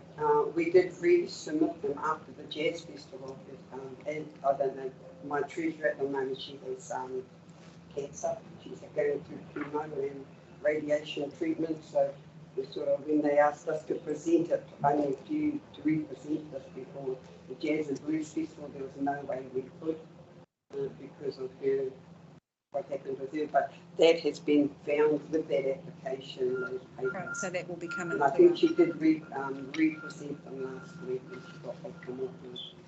And am I correct in stating that without us funding the bus for the Country Rock, you would have actually had a deficit in the end? Yes, so it looks like this is going to be along similar lines. Definitely, yes. It's a charity. We run on a charitable trust, and if the money's not there, my festival, it's my bill. Comes out of my pocket. Thanks, Shirley, and thanks for taking time out, and our apologies again for the misplacement of your application a couple of months ago. Very glad that happened, as I say. Thank you. Thanks, Shirley. Right, so that's the end of our public speakers. Here. We do have member Bruce Mills. Sorry. Yes, we're just going to. Bruce, you have a petition. How are we going to deal with this? Yeah, we're going to deal with Bruce. Yeah. Something else that we walk about. Did it end up in Kyo? Ironically, no. So if it is a major Yes. item that we'd like to make a resolution on it, given that it is it brought to the attention of council now through a notice of motion that's coming up at the next council meeting, I would suggest a resolution should be taken on this. So we can put it onto the agenda if everybody is unanimous about resolving for us to put it onto the agenda. We can do this through the Loigma Act and put it in as a major item. So somebody's going to have to move a motion in order to bring this as a major item. And I've suggested that we accept this to get onto the agenda and then receive the petition and whatever resolution the board decides to make around it. Yeah, I like to move that. We put it on as a major item. Okay, so I'll read out that recommendation. That the Bay of Islands-Whangaroa Community Board resolved to accept the 4 square footbridge safety petition onto the agenda and receives the 4 square footbridge safety petition. Yeah. You move that? Yeah.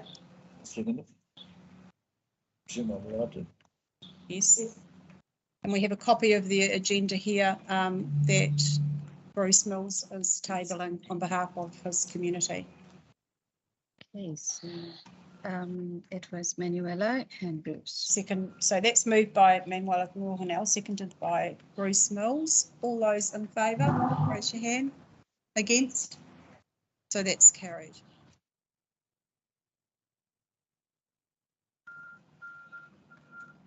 And now that it's on the table, the mover may speak to it. Mm-hmm. Bruce, would you like to speak to it? Do you have anything to say? No. So second, Bruce, can you please, would you like to just speak to that briefly? Thank you. Yeah. Been practicing this for a long time, since about 95, I think. This came up, yes, I know, a long time, wasn't it? With Kaya Main Street was the original body, and then we got with Whangaroa Community Trust. We had so many promises made over the years. Okutahi or CTA, we're going to do the new bridge. Yes, we're going to take that on as a project. So you sit back and you wait for them to do the project, and of course then they don't know around. Got no money for that. That's not on, and there's been so many close shaves. No one has actually been killed. It's amazing. Just recently, one of the market peaks at one end of the Port Bridge, which just smashed down. Obviously, the truck has hit it. Could have been a person. So the stories I keep hearing all the time, but very few of them have ever been recorded. People are pretty resilient. So the people, they just fall off, get up there, back off. So it's been very unfortunate, but certainly being on everyone's mind. We've got to get something done. Personally, I think it's Okutahi's part when I was in council. The bridge, been satisfactory for its life, basically. We'd like to see a separate bridge on one side. In here, there was a design we consulted with people last year. Again, when the Transport Alliance said yes, it's all on. Got the money, they said. So our trust went out and consulted with the people. And one of the things that came out of it was Paul Quinlan, that came out at the time, and luckily, to do a diagram on this concept of it, which I've got to say I really like. Added that to this as well, to present to council. So what we can hope is that we can go ahead. And we've been fighting it for as many years as I have. Our group has. I've certainly been spearheading it, but yeah, it's been very, very frustrating. We can only hope that we can start seeing some lights at the end of the tunnel. So yes, there we are. Thank you, Bruce. Well done. And I think it's about 15 pages, is it? Yes. Yeah. I mean, even the fact that hence you haven't, I have circulated a hard copy for you all. If you'd like to have a look at the petition in the morning tea break, feel free. That is all our speakers for the moment. So I think on that note, we will, we don't have to move anything else on that. We've carried that. Yep. And that can go forward to the, yes, Lane. Yep. Is it, would it give it any more impetus? What's we just, yeah. Well, we just have with the, we're going to put forward, yeah, with the motion. So we can accept, receive, and support. And provide your support with the mover and the seconder just accepting. Yeah, as mover, are you happy? Yes. I mean, one of the, if I can add to that, one of the many blessings I gave to the new bridge, what Katahi said to me, I was approaching him about it, and Jackie, for health, said, get the petition, take it to community board, get our approval. The inference was that they would be looking at it favourably, so we can only but hope. So I'm following her rules to see if we can. I do believe that they should be fronting up. So we need to have the community board supports. Islands-Whangaroa community board. But we just go and accept. Yeah. Yep. And support. I think that's right. Yeah, I think. So we'll make a recommendation that council. Yeah. So I am aware. So we'll just deal with this first. So and then we can further discuss this. So you would like to add in that the Bay of Islands-Whangaroa Community Board resolves to support the 4 square footpath safety petition. As mover, are you happy to add that? Bruce, as seconder, all those in favour? Against? Just a point of carried. So this, I'm aware that this is going to, there is a notice of motion on the table for the council meeting on the 22nd, I think it is, of this month. And this can, if there's a little bit of confusion amongst ranks with Josh and I as to whether this is the exact same section or piece of road that the notice of motion is addressing. I think so. So we think so too, but we're not 100% sure. So if the petition is forwarded to council for that item, for that notice of motion item with the board's support, then we can actually clarify. Councillor Smith, do you want to add to that? My question was just whether or not the board would like to strengthen that even further and make a formal recommendation to council with an action, rather than just saying we support it, and that we recommend that council action this with Waka Kotahi. I don't know what the formal wording might be, but just to strengthen it, and then it will track into your action sheet as well. I mean, it's great to support it, just from a billing point of view. What do we want to do with it? I agree with it. Bruce, would you like to speak to that? Because you've already met with the CEO and had a discussion around this item, haven't you? Yeah, so briefly, we had a lot of things to discuss, and so that was sort of, I said, well, it's in the process, and yeah, got sidelined a fair bit on. So how does it, sorry, just to understand it, how does it work? It's a highway, and I was under the understanding if it's a state highway, it's Waka Kotahi that has to look after it. And does council give directions to Waka Kotahi, or does Waka Kotahi give directions to council? Oh, So we've got, yes.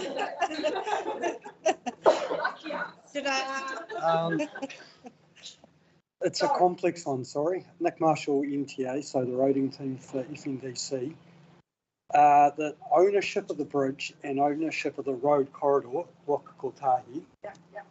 Historically, Waka Kotahi have said when we're in an urban area, everything outside the curb, that whatever council we're in's problem, shall we say, opportunity. We're pushing back on that and saying your road, your responsibility, legislation impacts you as much as us.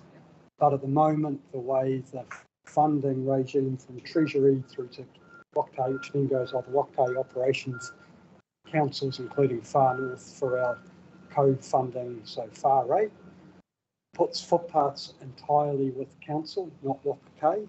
So the division of responsibility at the moment is a crossing of the road would sit with Waka Kotahi, but the safe footpath along the edge sits with council. And in terms of funding, of course, when that gets to the bridge, where the bridge in its entirety is owned by Waka Kotahi, so you can't have one agency own part of a bridge and one own the other part, it just wouldn't work. It then becomes entirely Waka Kotahi's, but they have no funding for footpaths because from the Treasury down there's no bucket of money available to them for footpaths unless it's part of a major capital project. So we're in a bit of a pickle, is probably to put it politely. But safety, wouldn't it be safety? You have a bridge and nobody can walk across it. It's a safety issue that, I mean, I can understand that they say we can't put footpaths along all the state highways, but this is safety issue. You can't go anywhere else as a pedestrian. Yeah, I agree with you. It's the Hush Bridge, isn't it? There was a suggestion from, so one of our staff who's the bridging person for Far North, working with Kushla, so Kushla's team leader, she suggested that Waka Kotahi consider one laning that portion of the road and then reallocating that road space for active transport, so mobility scooters, people walking. So it actually is safe, because I agree with you, that is, between all the infrastructure in there, there's actually not enough width to fit a pram or a wheelchair or a mobility device, let alone possibly even a scrawny pedestrian like me. Okay, so what's the solution? That's the solution that Dawn has put forward through our CE to go to Waka Kotahi for consideration. But with it being their bridge, they're the ones who will need to make that decision. So I believe Blair King has put that through to Steve Mutton for consideration. Not going to be another 30 years. I hope not, because I actually agree with you guys that a parallel bridge would be the simple answer. Yeah. The difficulty is going to be, given the level of flooding we get in there when a storm event, will we get an NRC consent to put in a bridge, because they'll require so much freeboard above the flood level, which is probably a floor up when you look at it. Yeah. And while some talk some years ago about when we were going to get the bridge, the main highway bridge, on some years ago before funding disappeared again, the old bridge is going to be removed. We thought, wouldn't it be great to have a section of that bridge put there as an iconic piece of that? But I don't, from what I believe, the foundations, the abutments are secure enough to take the weight of something like that. So the cost of that could be something too. Well, they've still got the ship. They've got to remove that existing bridge now. So they've got to take it somewhere. So for us to strengthen the case to council, just come up with something. Of course you have. If we're on the right track, that's good. We have here, Bruce, and that the CEO investigate and report back to council on the feasibility and cost alongside an implementation plan to achieve a fully accessible footpath as it adjoins the town centre bridge in Kaiau. Yeah. Does that sum it up? Well, Madam Chair, if I can just explain a little bit. So what Belinda's just read out is the notice of motion that Anne Court has put in. And it's noteworthy as well that Councillor Court also holds council's transport portfolio. So she will understand the restrictions within the relationships of like a Kotahi and EPDC. So she's looking to address the issue rather than for council to take some responsibility onto it. But that's a notice of motion that's still subject to council process. So that if you were to kind of lean on that and rely on that to be moving forward, it would be short-sighted. So I agree that if you do agree that you want to endorse it to ensure that it goes further, then it would be beneficial to put another motion to that effect. But it's up to the board. Can we put that before it comes to council? It might be better, and Nick's got his hand up as well. It might be better if you just agree that the petition is an issue, which you have effectively done, and support this going further. So that when council consider it, they can say that a community discussion did take place and you did agree, and then effectively endorse it, but not that specific wording. Can you enlighten us, please? I was just going to say, I discussed this with Councillor Court when we had the driver's licence in Hui last week, or was it early this week, up in Kaitaia, Kaikui. And I agree with Anne Court's approach that would be the best way to tackle it. But there's two parts. There's one is what do we do immediately while the Mangamukas is closed down? So it's a temporary solution, which building a new bridge won't be fast enough to address that issue. And then there's the more long-term, what do we do when we want to go back to 2 lanes of traffic and provide that footpath? So I would suggest the community board consider having that as one of their priority footpaths for future consideration, and perhaps even if, and it'd be your guys' choice, whether you want to invest this period of time, so this 2 years funding, into at least the design and consenting process, and depending on whether it becomes a council funded or Whakatāi funded, at least we've started the process and we're not waiting years or decades for it. The voting glass is already test boards on each end of it to see, to test the That's good to know. engineering. Basically, it looks as though they're going to just put one pole down and put down across to take the load. To muddy the water even further, it's like David Enright some years ago when he came to Kaio looking at projects, and that was funded by a community board. He identified that area and said, wouldn't that be neat to have a nice large bridge there, sort of a meeting place over the stream. There's a group right now, a group who are talking about upgrading that bridge, and there's a meeting next week with regional council about that. Actually doing some work in Beasley Prison on it. So they are trying to make that a feature area. So it's conflicting because we're talking about the safety of the people walking across, but we'd like to have it wide enough that it's free and flowing area that we can put things on the bridge. People can pass, stop and talk to each other, look at make something out of that horrible little stream which is going through. If we can tidy it up, it looks pretty shabby in the middle of town. And so the whole project's great. If we can just widen it up more than just the usual 1.2 metres or something like that. Just done that in Whangaroa. Exactly. I saw that the other day. I went past on Monday. Yeah. Marvellous. Yeah. Absolutely marvellous. People galore on it. Yeah. I don't think they appreciate dropping the line over and catching eels out of the stream.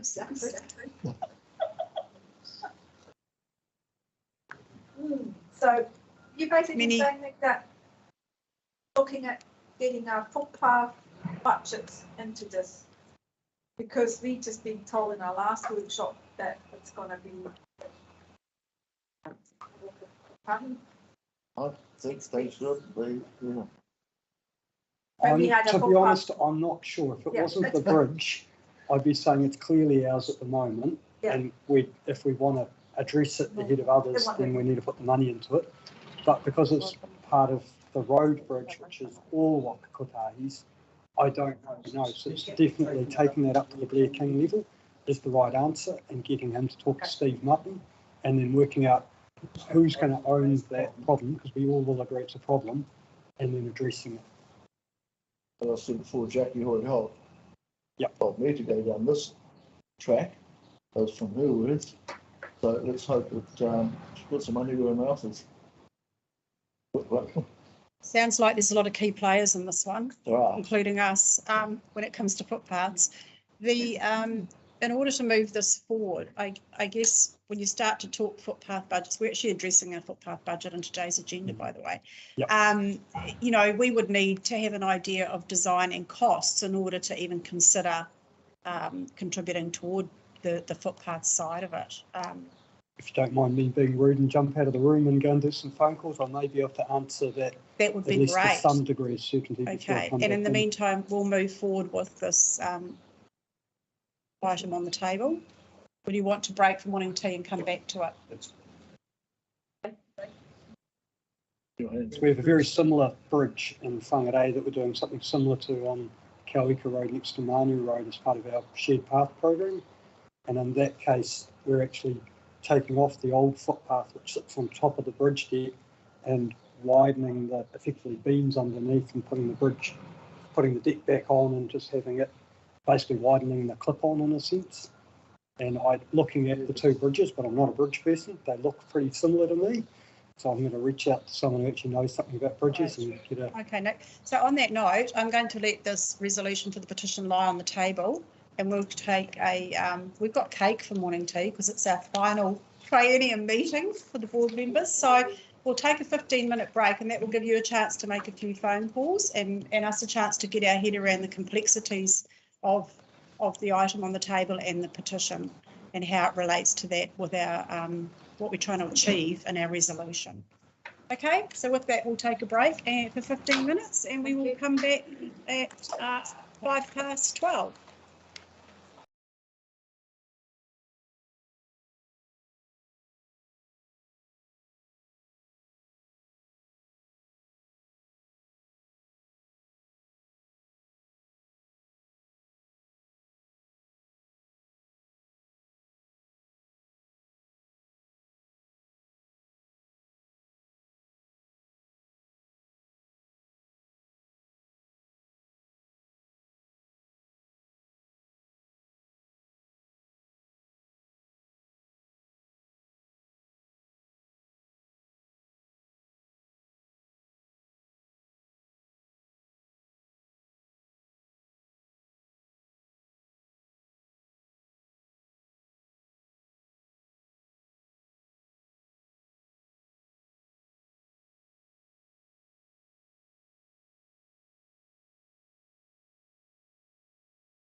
Right, thank you everybody. Welcome back, and we will go straight back into the item that we were discussing in relation to the petition for Kaio that Bruce has tabled. We have Nick Marshall here from NTA, and Nick, you're just going to address us briefly on the follow-up in relation to this. Yep, so the follow-up is we believe to do the pre-implementation, which is the investigation, design and consents, would be in the order of about 100,000 for a bridge of that nature, depending on what requirements both Octave and NRC have.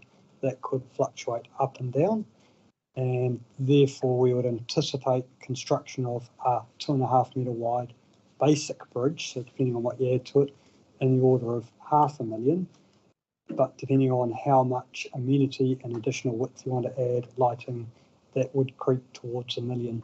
So it depends on exactly what you choose to build and where NRC sets the height that it needs to be, the deck level, in terms of flood mitigation, and that could make it very difficult, and that's probably the reason it's taking longer. Thank you. Any questions? I can add that the flood works that have been done to date since the 2007, but there are a lot of current going down through the town. A stop banking that they've done has pushed the water away from the township. The modelling says it should have lowered the water levels by 10 inches, which is quite a substantial amount actually, but taken the velocity out of that water. So I'm not thinking that should really affect a bridge. I think it should be able to cope with, even if it did go over it to a certain degree. The flooding last week, I think it was about a week later, it was right up just underneath the road bridge at that point, but managed to slow within the road. I think they're actually not too far off. Yeah. There's another stage which they could do, but I think it's going to be far too expensive for our community to swallow. This one seems to be working. So it's, yeah. I would say that I think that any bridge that goes there, it's ticket. If it's kept to that height, I think we should work.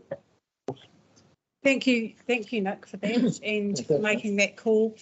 So Bruce, we're going to elevate this to council, and as mover of the resolution, Manuela, we are going to add that the CEO investigate and report back to council on the feasibility and cost alongside an implementation plan to achieve a fully accessible footpath as it adjoins the town centre bridge in Kaio.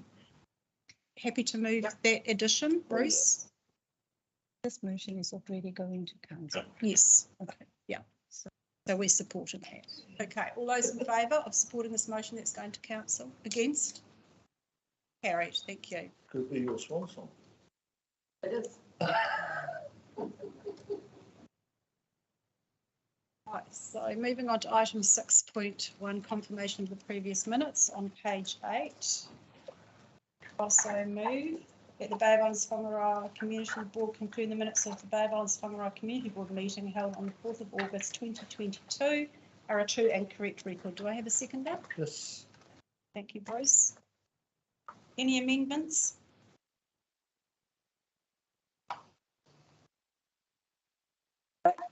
All those in favour? Against? Abstain? Right here. Dave gives his thumbs up. Carried. Thank you.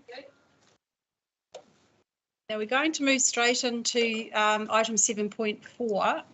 We have a number of people in the room waiting for this item who need to get on to other meetings. So we're going to move to page 114, alfresco dining applications.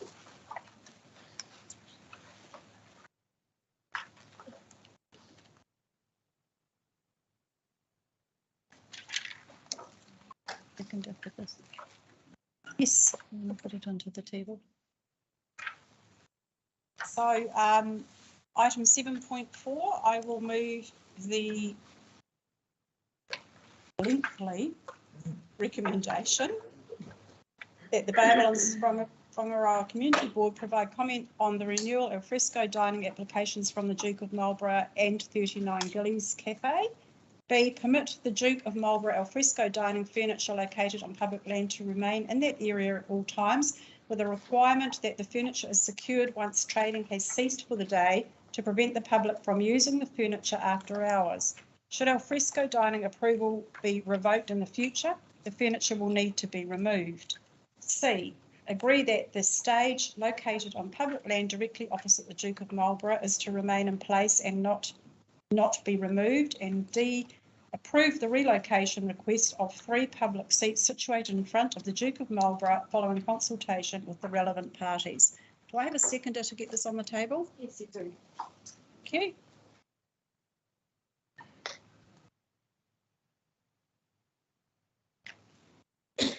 Right, now we have a foreshadowed amendment, which would you like to put to that, or would you like, before we open this up for discussion? Put a speaker here to speak on the report. Oh, Rochelle. Madam Chair, no, You're standing in the glare. It's all right. I take it that the report has been read. I'd just like to acknowledge the work that, although I'm the author of this report, I'd like to acknowledge the work of Christina Rosenthal putting this report together.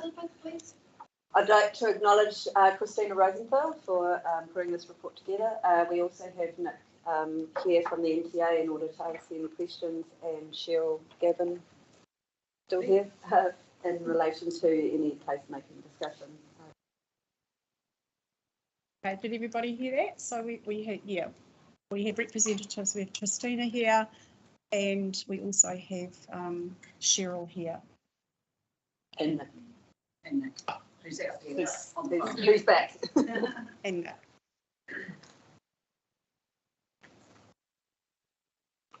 right.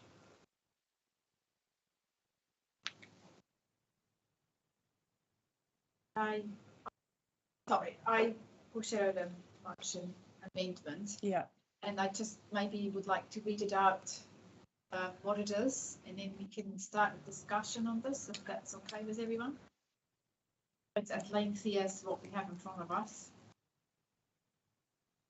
So when it comes to A, provide comment on the renewal of fresco dining applications for the Duke of Marlborough and the 39 Gillies Cafe, stays the same. B, stays the same. Oh, amendment D. Go 3 to C. Oh, thank you. Agree that the illegal state structure located on public land directly opposite the Duke of Marlborough is to remain in place for the summer season 2022-23. At the state structure and location to the Kororareka placemaking consultation with the wider community, and seek information from Whanga's District Council on the structural compliance for the stage. D, decline the relocation request of 3 public seats situated in front of the Duke of Marlborough, and this request, add this request to the Kororareka placemaking consultation with the wider community. E, the cover over the court leading to the stage on public land and across the public road should be removed unless in use. Add this request to the Kororareka placemaking consultation with the wider community. If support the renewal of the alfresco dining applications from 39 Gillies Cafe, with the proviso that the neighbouring hospice outlet is in agreement with the area of public land used extended in front of their premises. So yeah, it's a bit, because there's quite a bit of things that we need to talk about, and I'd like to move that amendment if I can get it. Thank you, Manuela. Have a seconder in Manawai. Now we'll open this up for discussion. There are 2 separate licences on the table here. We'll deal with the Duke of Marlborough part of it first, if you like, Manuela. Yeah. Fine. Madam Chairman, I was interested, and I'm lax, I guess, in not reading the minutes of the council meetings, but I see there that in June we was granted the delegated the authority to have a comment on the fresco dining. Not quite sure what that means exactly, but I guess I'll make a comment then. I have my delegation. It seems to me that this discussion on al fresco dining, as the discussion on the village green and Pioneer, which we recently heard about, the common factor here is we're using public land and restricting its access to the public. That's the common denominator in all of these. We're somehow taking public land and restricting its use. And I think we need a policy on that because we don't have one. We asked for a policy on this before when we handled this issue for the Marlborough. And as far as I'm concerned, I haven't seen a concise policy. Nobody's addressing the issue. Structures that are unapproved. We want to actually remove public seats from a public area, which further restricts the access. And I'll certainly support the amendment that's been tabled, but I strongly believe that we need an overarching policy on the use of public land by someone other than the general public. And that goes to our reserve down at the end of Farrow Road. For me, it's all part of the same discussion where we take public land and restricting public access to it. Thank you. Thanks, Lane. Staff may want to comment on that because we do have the new road use bylaw, which has taken, road use policy and bylaw. It's taken a whole lot of different policies and put them in together. Who's best to brief us on that, Ross? Or Madam Chair, just on your comment, I understand that Brian Mackin is taking the paper to the Strategy and Policy Committee Tuesday, and it's to advance the public open spaces strategy. And I would imagine what you're talking about would become part of that strategy. Yes. Thanks, Ross. Okay. Councillor Smith. Just as the chair of strategy policy, that I know that conversations in the past have indicated that commercial use of public spaces needs to be higher in that conversation of open spaces strategy. So it's great that we've finally got to the point that we're going to do it. So we'll be kicking that off, and that will be in partnership with the community. But through the chair, it's not just the commercial use. It's the core of the nub is the restriction of the public to what is otherwise public reserves. Madam Chair, if I cast my mind back to the report, and it is about a week since I've read it, but I'm pretty sure that it said in there that the intention was that the policy team will be coming directly to each of the community boards as part of the co-development of that strategy. So that will be the time for the boards to have that input. So that's on. Very welcome. Absolutely. That'll be great. Thank you for that clarification. Manuela. I would just like to ask the report writer what they are looking for. Well, it's unclear what commenters thought. You want comments, and I don't know what you want us to comment on, especially because we don't get information. I mean, we've got a lot of information here, but the issue I have is the information is not there. I don't understand. We got a list of 19 alfresco license, and we get to comment on two. Why is that? And what comments are you after? Because when I look at the Kawakawa license, for me it's just straightforward. Because there's no information where there should be a problem, or is there a problem? So if you could have clarification on that, please, because I can't make an informed opinion or informed something. Please. Yes, I just following on from that, and I think we have struggled with ones that are fairly straightforward.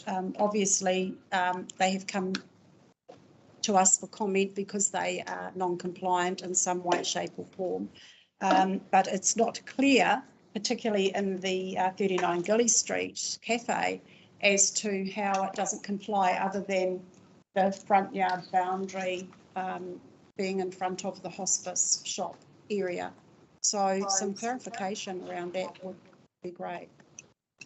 Madam Chair, there's two parts to the question. So with the other alfresco licences, they will be brought forward, all of them will be brought forward to Community Board for comment when they come up for renewal, and or if there are any new applications that come in within that time. So those other ones will be coming through for comment most likely next July to Community Boards, because the renewals are due by the 1st of July. So any renewals and new applications will come through to Community Boards for comment. It was solely because these two weren't renewed prior to the policy expiring and the new road bylaw coming in, and because they didn't meet the criteria of the old policy, whereas the others were met the criteria and had renewed prior to the 30th of June when the policy was revoked.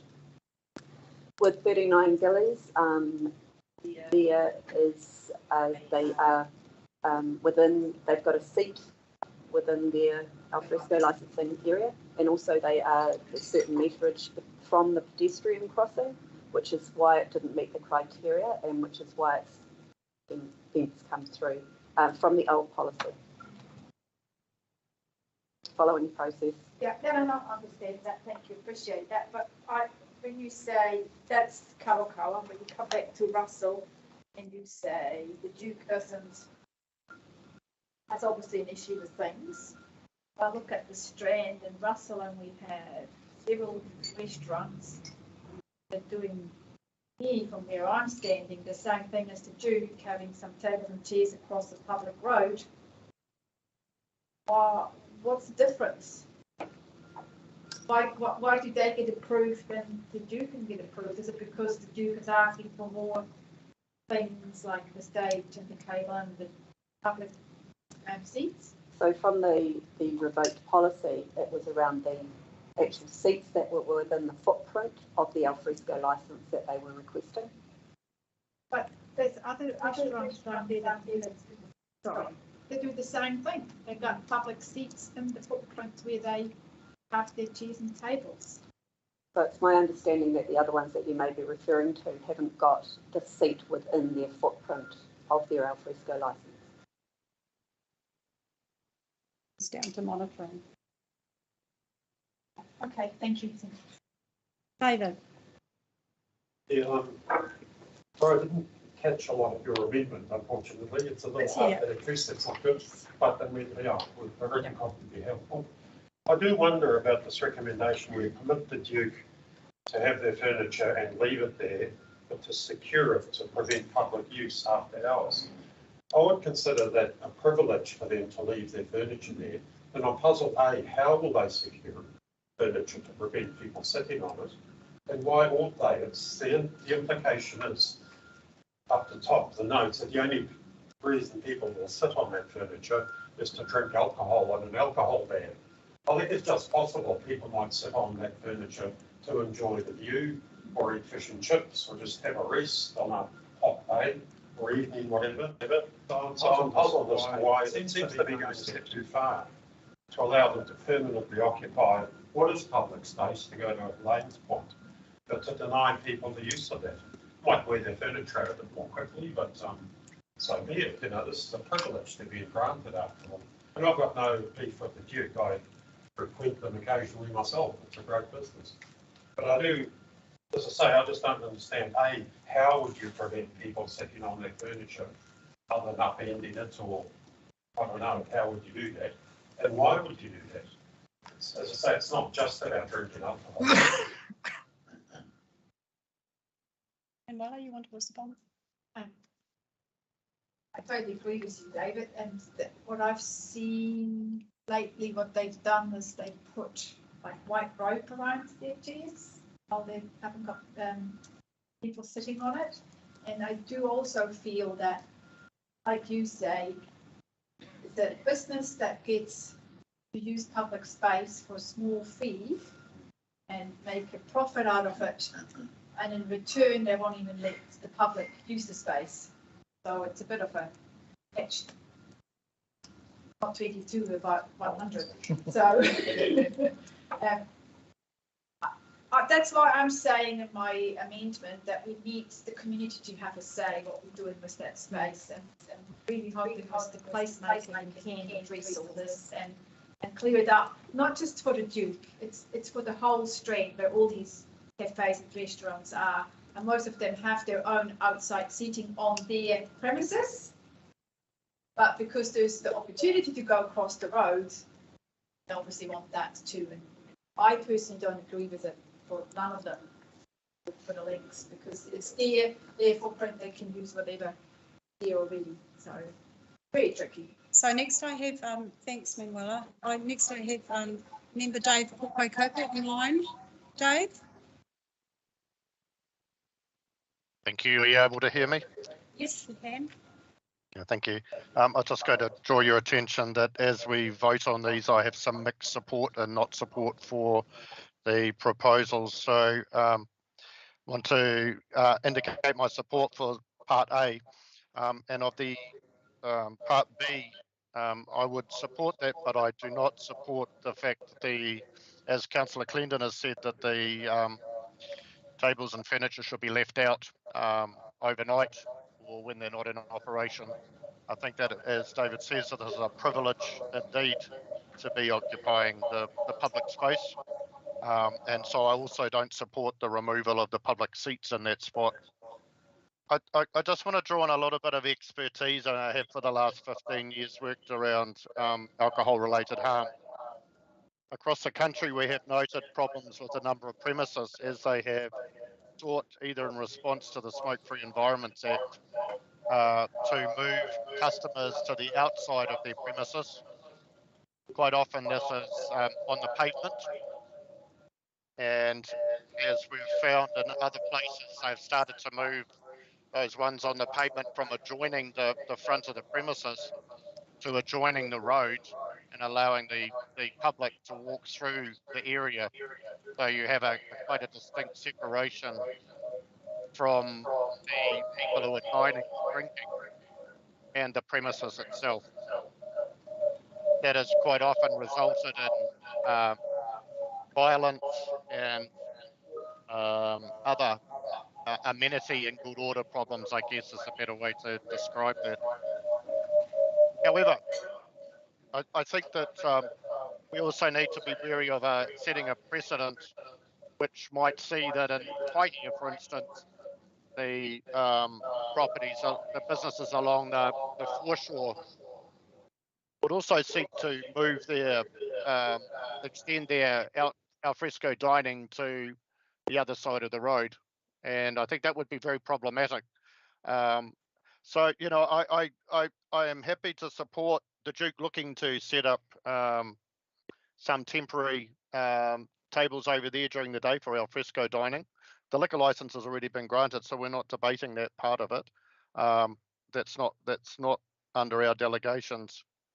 So I would support that, but I would request that we look at considering requiring to put their furniture back in, and would note that there are a number of premises there, in fact quite an extensive list of places that have alfresco dining underway, and if they all left their furniture out, there'd be very little room for the public, particularly in that central part of Russell, to sit on. And like Councillor Clendon, I have too gone over and enjoyed eating my fish and chips on the tables in front of some of the premises and that. But I think that if there's going to be furniture there, it should be all of the public use. It shouldn't just be privatised for the privileged few. And I do see that could be problematic in leaving it out overnight. I do agree with removing the stage. I don't, you know, unless the stage is going to be used, then it should be something that's broken down and taken away, and it shouldn't impact on the amenity of the area there, in my opinion. And lastly, I'd like to see that the public seats remain. So that's sort of my indication of how I'd like to vote through these. Thank you.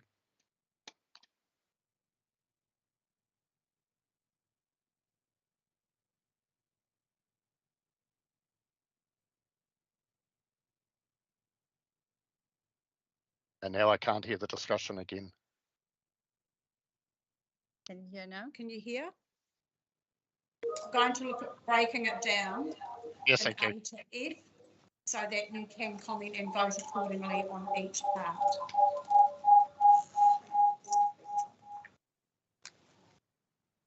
Did you hear that, Dave? Yeah, my microphone's off here, but yes. I have to have my speaker on. We can't hear him. Okay, so we'll move forward, and I think the best way to deal with this, because of the amendments and how they have actually altered the intent of the original recommendation. Manuela, with your amendment, are you happy to break down into each part? As seconder Manawai, are you happy that we deal with the amendment in each part? Right.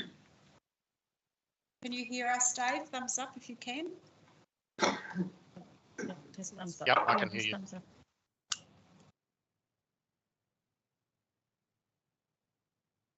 Any more discussion now? I'll work through these in each part and you can vote accordingly. So the first is A, provide comment on the renewal of fresco dining applications from the Duke of Marlborough and 39 Gillies Cafe. Everybody in support of that? Against? What is it? What does it Commented, mean? I spoke, so I think it's we don't actually resolve things. Because if we resolve the issues, You may not wish to comment on 39 Gillies Cafe at all.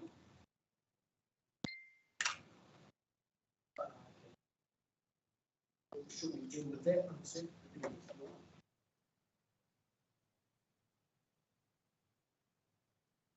Deal with separate. You haven't spoken to it as yet. We were doing the Duke first. Right. Everyone happy to speak to both of them as we work through? It mainly relates to the Duke. Yeah. Okay, all those in favour? Against? Sorry, can you clarify? Can you clarify what one we're voting? Yeah, I think Dave's got a query, but we can't quite hear him. Because you're cutting in and out, I'm not hearing which one you're voting on. Are you just voting on A or are you voting on B now? A? Yep, okay. So we have B, permit the Duke of Marlborough alfresco dining furniture located on public land to remain in that area at all times, with a requirement that the furniture is secured once trading has ceased for the end of the day to prevent the public from using the furniture after hours. Should alfresco dining approval be revoked in the future, the furniture will need to be removed. Happy to keep putting that and second that, Manawai? Yes. Any further discussion around this one? I'll put it to the vote. Just one thing I'm concerned about. If we move to public seating so that they can put their furniture and only part of their This is only referring to the dining furniture, leaving it not the public furniture. Is that going where the public will get public? It's in the same licensed alfresco dining area, but we haven't discussed removing the public seating. This is just in relation to securing the tables and leaving them overnight. Yes. I would greatest degree of optimism. When that's worded, they can fence off that area. I'm concerned about public having access to it. I'm quite happy for them, I'm not happy, but if they've got an alfresco license, they've got their own tables and they're concerned with food, ask people not to. But they're not exercising or they're closed or whatever else. I don't want the public excluded from a public area. How do I phrase it? To be honest, Duke is almost a 24/7 operation. So the times when these tables and chairs are not occupied, be from 10 o'clock at night and the license finishes till whenever in the morning. So it's not much opportunity for the public to go and sit on these tables too, unless they want to see the mullets jumping on the roof at night. But I do agree after talking that, you know, fencing it off or whatever, securing it is not the right way to go on about it. Either they bring the chairs in at night, or leave them there and people. They can stack the chairs and train, all sorts of options. That's the area, Tables are quite heavy, quite large and heavy. their choice. You want to comment on that? Madam Chair, yes, it was because of the nature of where the tables are, that they are needing to be quite heavy so that when the winds come up that they don't blow away. But the chairs would be removed from site after they've closed. This what we're talking about. Is that when you, as it's proposed, that the chairs get removed at night? That's right. It doesn't say that in the. It's just secure, it could be removed, it could be changed, just secured, so to prevent that usage. But in regards to the comment from you guys, we've produced some draft renewal documents for approval documents. So that's what we're proposing if we were to renew the approval for these two operators. And we're more than happy to take on board the comments of the board and add conditions to those approval documents, amend wording on those approval documents that with the resolution that was passed at the June meeting. I believe Kirsten, she may still be online. She was the person who took that report to council. So I don't know what the context was around comments from the board. I'm not sure. We were kind of a bit unsure what that involved, but we are more than willing to take board's comments, change some of the conditions that are on those draft approval documents, or add. That's what we're trying to get when we ask for your comment, because we want to hear your thoughts. Manuela, you know what works in Russell, so we're. Thanks, Christine. So I think clarification we're seeking here is around dining furniture. What constitutes dining furniture? Could we just change, just remove the and it says training has ceased for the day, and remove the to prevent the public from using the furniture after hours. Remove that because it's a public space. If they want to use the furniture, they can use it. And then if it says secured, I mean, has anybody else got a Provinsio like that in their fresco dining license about their furniture? Madam Chair, the only other approval holder is Beach Box in Cooper's Beach, and I think Seaside near the pier had requested approval to keep their tables out. They should be removing their chairs at night because they're a lot easier to remove. I think it was Seaside. Those are the only three. So Beach Box up in Cooper's Beach, Seaside in Russell, and the Drink have requested to keep their furniture out at our fresco dining space. So I guess my question is to you, Manuela. Permit the Duke of Marlborough alfresco dining furniture if there's desire to remove the chairs at night and leave the heavy tables. They've never done that before. It's always been there, and our point of view, the chairs are there, the tables are there, and people want to sit on it. People can sit on it. I'm sure the Duke has no problem with that. And we're just making it hard for everybody just to.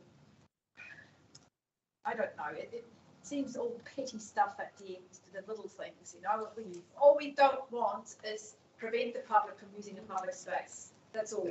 That's the core of the whole thing, isn't it? So when you go nitty gritty, this chair has to be changed. So why don't we just say they can leave the furniture out after hours, and it works in other places too. Inside, nobody's got a problem there. So 50 steps down to the Duke, it shouldn't be a problem either. Thank you. So you're suggesting we remove the words to prevent the public from using the furniture after hours? Yeah. If everybody's happy with that. So B will read, permit the Duke of Marlborough alfresco dining furniture located on public land to remain in that area at all times, with a requirement that the furniture is secured once trading has ceased for the day. Should al fresco dining approval be revoked in the future, the furniture will be removed. I'm going to put that to the vote. Just a comment, in line with it, we're going to take more steps to put the full stop after at all times. Whether the Duke makes it properly secure, that's up to them. If they want to kind of chain them to the ground so nobody can run away with them, that's one thing. But the notion about secure, that could be interpreted, to my mind, as I say, permit the Duke to leave the furniture there at all times, with the expectation, yeah, somebody might sit on the boat in the evening or early morning or something, and leave that notion of secure and prevent public use, etc., just to drop that whole lot out. Because the other point, when you talked about securing it, talked about roping it off, which is actually denying access to that area. So it depends on how you want to interpret that word secure.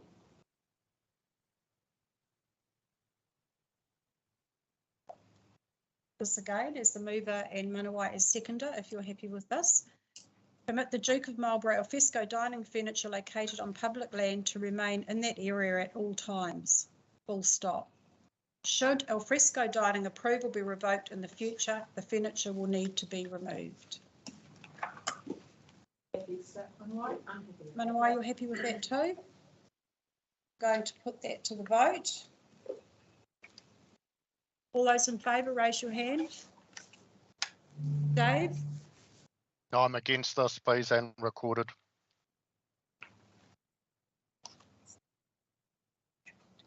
Dave, do you want to thumbs up or something so we know that you're voting in favour of this? Sorry, I said I'm against it. I can't. And recorded, please. Was that against, Dave? Yes, that's against. Thank you. So that's carried.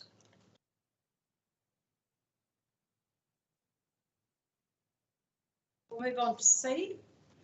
That the illegal stage structure located on public land directly opposite the Duke of Marlborough is to remain in place for the summer season of 2022-23. Add the stage structure and location to the Kororaraka placemaking consultation with the wider community and seek information from the Far North District Council on the structural compliance for the stage. The only amendment to that one is adding Far North District Council to C. Any discussion around the stage? Sorry, Peter. We've gone through this so many times. Obviously, with the documentation, with our agenda, it shows that the stage has been approved many years ago. And the reason I chose to put the word illegal into this is it might be approved to have a stage there, but it's a structure proof that's in how is it built, because it's on public land, and should anything happen, who's going to be responsible? And we still haven't got clarification because we asked that last year. But people were running scared from it, but when it was brought up that there's something there, things can happen and it's a public space. So that's why I put the word illegal in it. It's not illegal, obviously, they got told they can put it there, but the way it's built is that. That's my thing. Thanks, Matt Wallace, for that clarification. You're taking a verbal approval from a staff member that is no, hasn't been it's an email. It's an email. It's an email that's there, and we can't go back. This has happened, and somebody from the council told the business owners, yes, you can put a stage there. I'm going to do the same. So just need to make sure now how it's used and how it's built. I mean, you can't. It's in writing. Manuel is just pointing out that from a community board perspective, irrespective of which way we go with leaving the structure there, in the meantime, we do not have any engineering or design or anything in relation to the the legal structure of what is there. It's purely a retrospective verbal consent. We are aware of that. We're pointing out merely to council that we believe it's an illegal structure, but in our recommendation, council have given approval, be it verbal or email, and we are purely stating that it can remain until such time as the Kararaka placemaking consultation takes place. Is that correct, Manuela? Yes, that's how I understand it, but if I might ask Cheryl, when we get to the placemaking consultation and people are happy with that stage to remain, what has to happen for consent? Or can the placemaking process override the original approval of having stage? I also will go down to that. So this is probably something you need to yes, yeah, I'll definitely look into it. At this stage, it was a notion of determining what would happen with that whole end. Remember, we talked about shared laneway along there, so some kind of potential change to the roading, whether it's pedestrian. It's just a bit too open in our thoughts at that time, so yeah, I will have to. And I would hope that council will pick up on the liability of that structure being there in the interim, so it doesn't fall back on the community board. Madam We have Dave want to comment? Thank you. I've just wanted to confirm that the tables on page 124, is that still proposed that there will be 3 alfresco dining tables on the on that area set aside?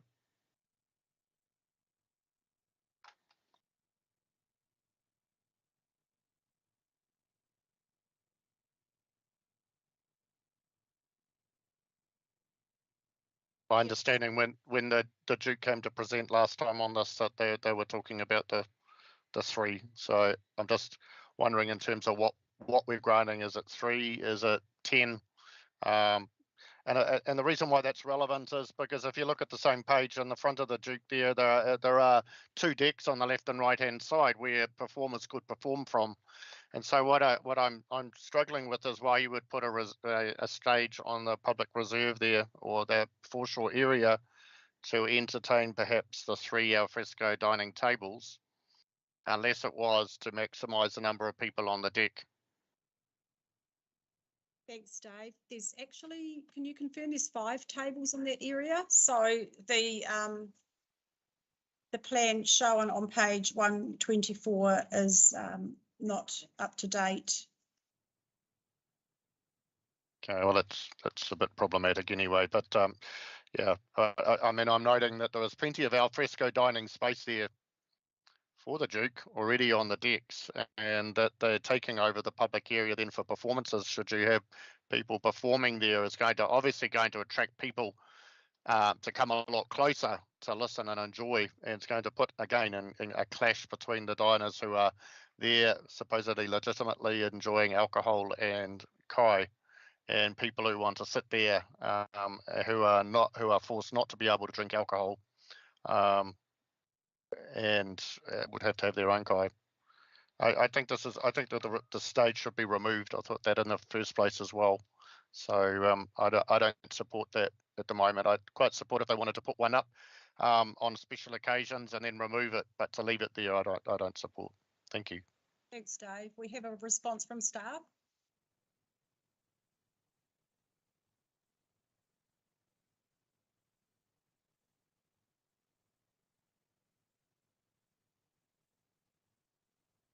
Did you hear that, Dave? Apparently they currently have permission for 3 tables, and in the renewal of their licence, they have applied for 5.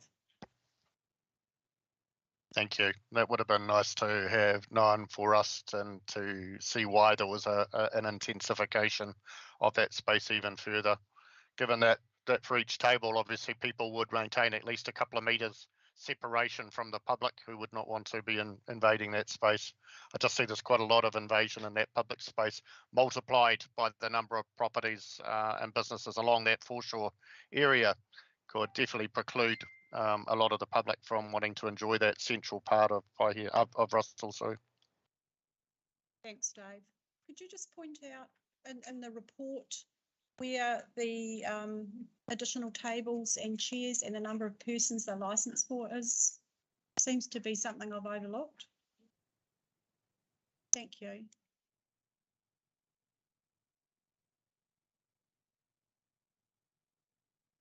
I don't know why, in the meantime, while they're looking for that.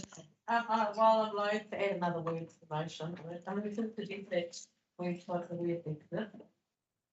And things I agree with the existing legal. I'll go with what The existing legal stage. Are you happy to add that as mover? Well,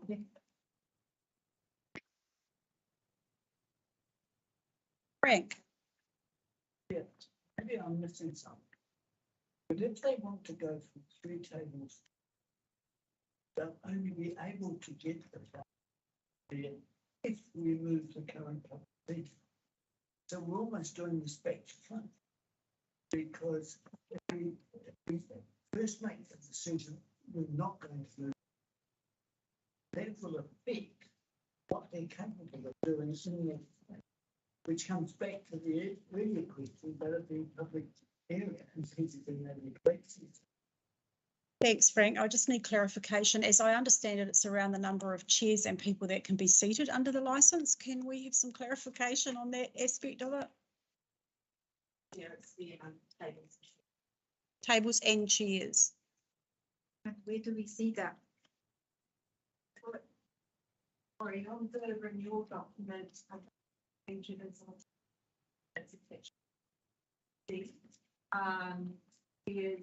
It's in bolded. The approval that we're going to renew has 5 tables, chairs, but it wasn't like included. We have the piece for that, but on the full approval document, where is it? It's in bolded. That's part of condition 5. Thanks, Aisha. Thanks, Chrissy. Sorry, but I need to be updated to reflect 5 tables rather than these 2. And she just thinking about that basis.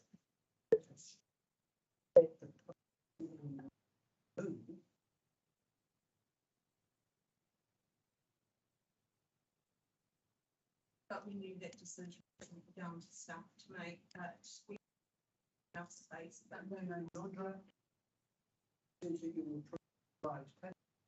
Yeah, that's what we are planning to review the group based on, but more than willing to take more things to amend that condition. So just supplementary to that, would these 5 tables and chairs be put in place with the existing public seating still in place? It's already there now. I think they're there. Yeah. Now. I think they're there. They already have 5 tables there. But the problem, supplementary to that again, is that 5 tables with chairs. 5 tables with how many chairs? How big are tables? You know, we really need to go to the community to decide what they want to happen in their public space, not a business or whatever. It's a public space belongs to all of us, not just to somebody who wants to make these decisions. Yeah, definitely, Madam Chair, that was the whole purpose of revoking the old policy. So it wasn't fit for purpose. We want to enable this sort of activity, but also protect the use of those spaces, for, you know, to allow public, that's what they're there for, it's public space. So that was the whole purpose of revoking the policy, and we now have the ability to work with the communities to develop a policy. So we know in Russell's, this is what the works for our physical dining and ensures people are safe. You know, the road safety aspects are covered, alcohol bans are factored in, so we're not issuing approvals for our fresco dining to take place smack bang in the middle of an alcohol ban area. all sorts of factors, and that's what we want to do, is work with the relevant stakeholders to develop a policy. So we know if we get our frisco dining application for someone trading in Russell, this is what will work for all parties. We don't want to be complicated or difficult. We do factors to action. Thanks, Chrissy, and thanks for your response. I feel talking tables and chairs, you know, we have 2 applications that have come to us, and that if you look on page 135 for the Gillies Cafe in Kalkaua, they have dimensions, size of tables, the amount of people that, you know, that you can seat on them, and it's the lack of clarity around the information that keeps coming to us from the Duke, that this is why we're going in circles talking about and adding to it as we go. You know, as a board, I'm fairly sure we all left this table after our robust debate last time over this, feeling like, okay, let's leave it in place until we do the placemaking of the Strand. And now we're pushing those boundaries to formalise 5 seats over 3 and add, you know, tables. We don't know what size the tables and chairs are. We don't know how many can be seated around them. You know, leaving our 1.5 metre width for public to even flow through that area when you've got bike stands and tree roots and public seats. This is where we struggle in knowing the area and how people move around and interact in that space, that we would have really preferred this to stay as it was, if at all, until such time as the placemaking is done. So based on that, can we come to a consensus over C? Any more questions around that? Madam Chair, apologies, just pointing again to that page 132. Yes. That really clearly states the liability on the business owner for their assets. So just to clear up that confusion around whether or not there was any liability on the community board, that's been really clearly stated in those conditions. A business and public perspective. Public liability you're referring to? Yeah. It's just council's approval of an illegal structure. They may wish to deal with that themselves. Yeah, absolutely. But that's in terms of the liability side of things, that's covered in this agreement. Right, I think we've thrashed this one out. I'm going to put what we've got here. Agree that the existing illegal structure, stage structure, located on public land directly opposite the Duke of Marlborough is to remain in place for the summer season 2023. Add the stage structure and location to the Kororaraka placemaking consultation with the wider community and seek information from Far North District Council on the structural compliance for the stage. So this is leaving it at 3 tables and chairs as per. We're talking about the existing illegals. No, we're not talking. It's on the stage. We've gone from the furniture. Yeah, I'm happy to. Dave, can you hear us? Yeah, I can hear you. Are you happy to put that to the vote? Whanawai? Right. I'm going to put that to the vote. All those in favour, raise your hand. Against? Frank? No. In favour? Dave? I'm against. Recorded, please. Okay.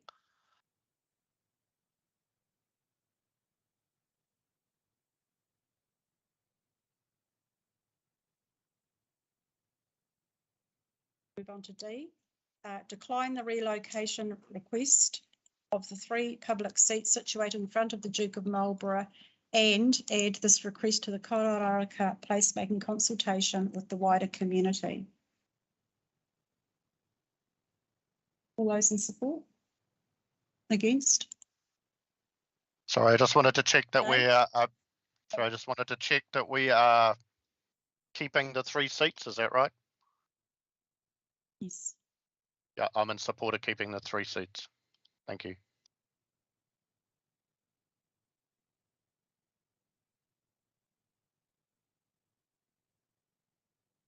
On to E, request that the cover over the cord leading to the stage on public land and across the public road should be removed unless in use, and add this request to the Kororaraka placemaking consultation with the wider community. Any discussion around the cord on the road and the speed? So it's a cord that they use obviously for the back and play, and what they're doing is they have this yellow and black speed humps you can put in. Picture on page 116. Yes. Tripping hazard. I tripped over it more than once and I wasn't drunk. So it's just, So how many times you it's trip a over it when you public drunk? road and I don't agree with just being able to do this on a public road.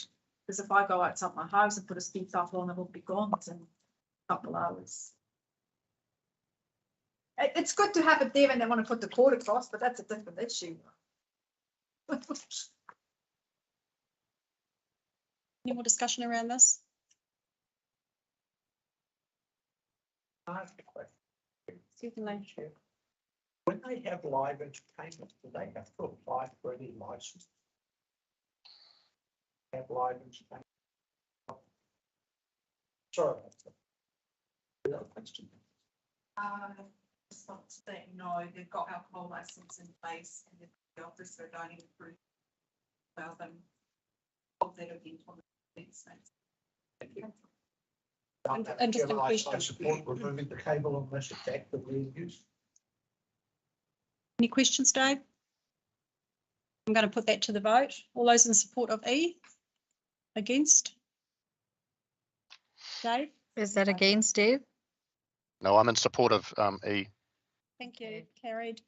And finally, we have support the renewal of the alfresco dining applications from 39 Gillies Cafe with the proviso that the neighbouring hospice outlet is in agreement with the area of public land used extended in front of their premises. Any discussion around this one? It's going to the next day conversation very taken place from there. Yeah. Thank you. I'm going to put that to the vote. All those in support? Thank you. Thanks, Dave. That's carried. Now, can I just ask before you move on, just the renewal of the Duke license, where do we agree on that? We'll be expansion out everything else, but not the actual license, have we? No, or am I wrong? These comments that we're giving Yeah.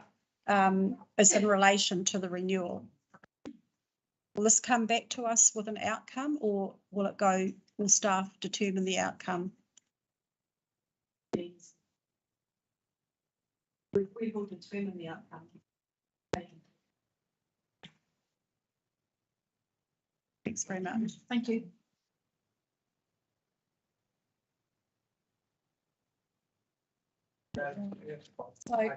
Yes.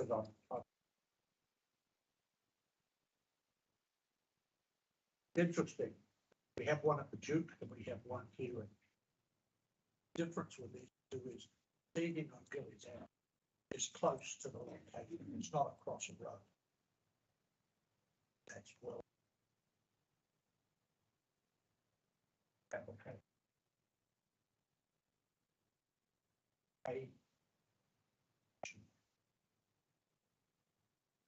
That's my comment.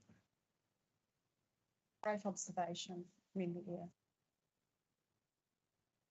Right, so I'm now going to put the amendment moved A to F as voted, moved by Manuela Hornell, seconded by Manawai Wells. A to F. All those in support, raise your hand, please. Against?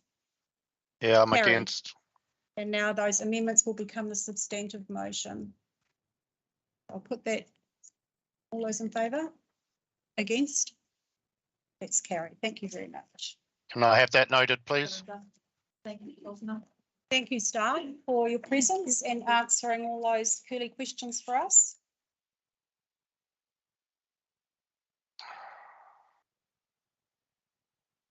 Was that noted that I was against that? Yeah, I do have a number of staff in the room. Is JC here also? So, yeah. Right. Okay. Yes, We'll skip through our members' reports. Item 7.1, page 15. Okay. At the Bay of Islands-Whangaroa Community Board, note the reports from Chairperson Belinda Ward, Deputy Chairperson Frank Owen, Member Manuela Hornell and Member Lane Eyre. Do I have a mover? Thank you, Lane. Seconded Manawai.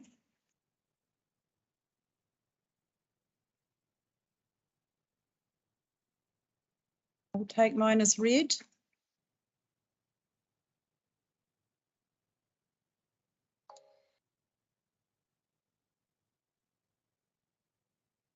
Can we have Frank?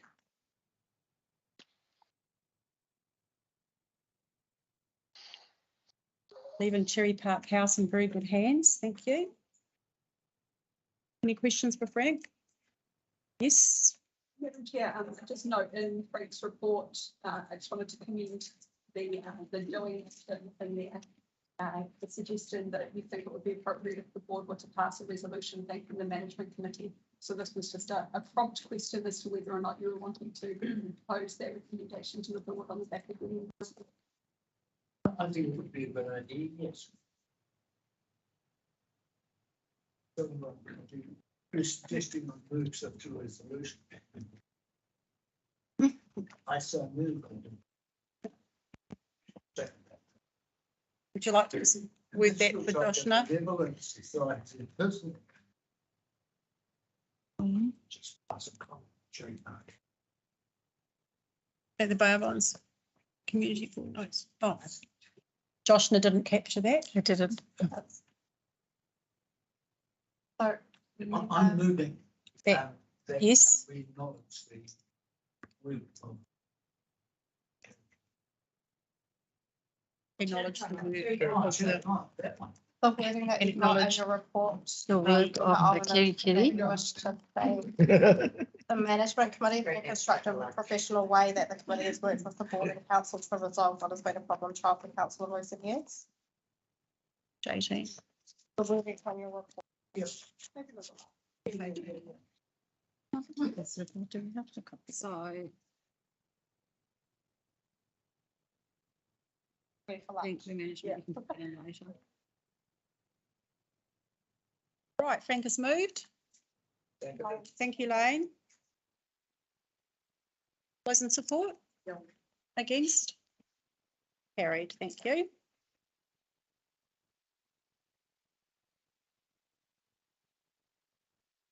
And Lane.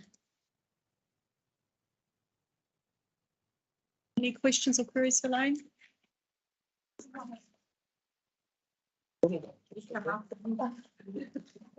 Why do we make it separately?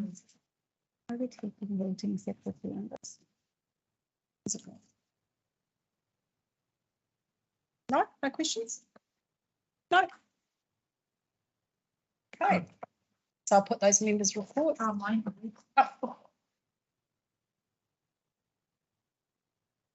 They're stuck together. You should have been in front of Lane. Apologies. I'm a sticky person. Yes. Manuela. Sorry, yeah, thank you. Take it as read too. I just would like to acknowledge passing of Colleen Bottrell in Russell. She's been a stalwart of our community for many, many years. Done many things everywhere in town in the last. She's still the chair of the community hall, and she was also running the library, and it's a massive loss for our community. She was my boss lady. That's what I called her. Knew how to run meetings and be efficient and getting things done. Rest in peace, Colin. We'll miss you. Thank you, Manuela. Any questions for Manuela? She wanted to have a party. Yeah, I would say so. Maybe we still can have one for you. Good one. Yes, Rachel. Manuela, just quickly acknowledging that you won't be sitting at this table next term and you've got a really solid amount of work going on. So I just wanted to acknowledge that and check to make sure that you're confident that that's what's going to continue. But there's nothing that you think the board need to know to make sure that that carries on, that you're happy with where it's at. I am sure if my fellow board members get re-elected, they will remember what I am standing for and what I was doing. It's not backwards and coming forwards, and some people did not like that. And we already know who's going to replace me. Jane. At the moment, she is elected unopposed, and I know Jane is not backwards and coming forwards too, which is a bloody awesome thing. So I'm sure we can hand over properly and we know each other. And Lena and I work together. Yeah. So yeah, thank you, Rachel. And I am still going to be around. We've got a placemaking project to carry out. So You're not the final. I'm pretty sure we have everything captured Yeah. there. Thank you for that, Rachel. That being the members' reports, moved by Lane, seconded by Manawai. I'll put that to the vote. All those in favour? Against? Carried.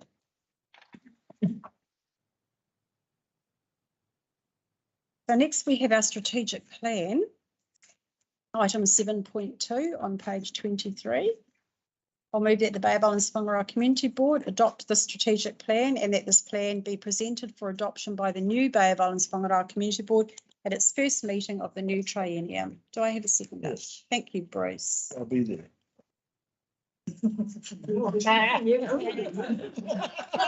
Oh, yes, of course. Another member elected unopposed. Bruce will see to it that our living document is alive and well. Frank. It's a lot sitting on your Oh, my goodness. Yeah, by the new board. Yeah. So we've got two adoptions. Yes. Are we adopting it? Yes. Or are they adopting? We're adopting it and they they'll be adopting it possibly with updates. We have had indication that from some people, and you've heard from a speaker today, that there may be some updates that need to go into that. So before we vote on that, Anna might like to speak to it and congratulations from all of us for putting together this amazing piece of work. Thank you so much.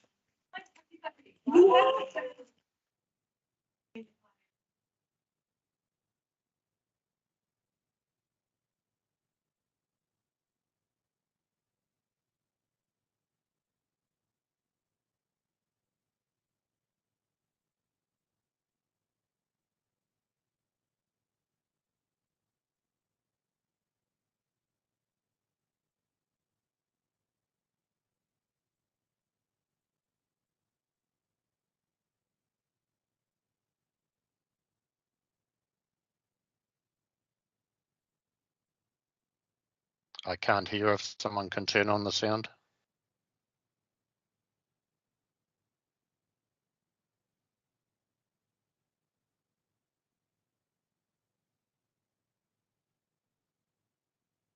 Thank you. Really cool. We've had discussions about mapping current assets because other than the road network, which you placed yourself, but also the water or drinking fountains, which they would like us to be included. We haven't mapped current, so that would be another layer that you might want to add in the future, which shows where your current playgrounds are, your current everything, because then you can start to really placemate, because you can look at a place and go, oh, there's this year and that year, but wouldn't it be great if it was a or whatever else. So, so yeah, I think a fantastic piece of work, guys. Really, really happy that we got it down to the wire, but we got there. So thank you for your contribution. Thank you for your hard work, and yes, it will be fabulous in that next step to start mapping some existing other assets that we have. And I think for the new board coming in, just a really handy document. I mean, when you look back to when you started, you come in pretty blind, and that you've got a document that is, you know, you've lived this, and you've recorded it, and people can just pick it up and so, yeah. Thanks. Yeah, thank you. And I mean, you made this really. You really had to give it 2 cents worth, and I wanted to really commend you on making things visual, because that's always my beef, that plain language that doesn't exist in governance really, and for people to understand and actually feel like they're engaging with it is exactly that, the visualization that I can see, oh yeah, look, that's where I live, what have you got there? And people don't care what's happening in Kawakawa, or, you know, they want to know what's happening in Opua. And it's really well achieved, really well done, awesome. Yeah, I think it's just a start. Yeah, I think it's fantastic. Council is really keen to go into that place-based planning. Yeah, and makes so much sense. Yeah, I think it's, and, you know, you guys, we set out to do the exemplar plan for community boards, and really good job. You certainly got our wheels in motion and got us excited about it anyway. So for those who are returning and those who are back here, I'm sure your legacy for those of us that don't know, you are leaving council. You will be sorely missed by many of us, and we probably should be having a party for you, really.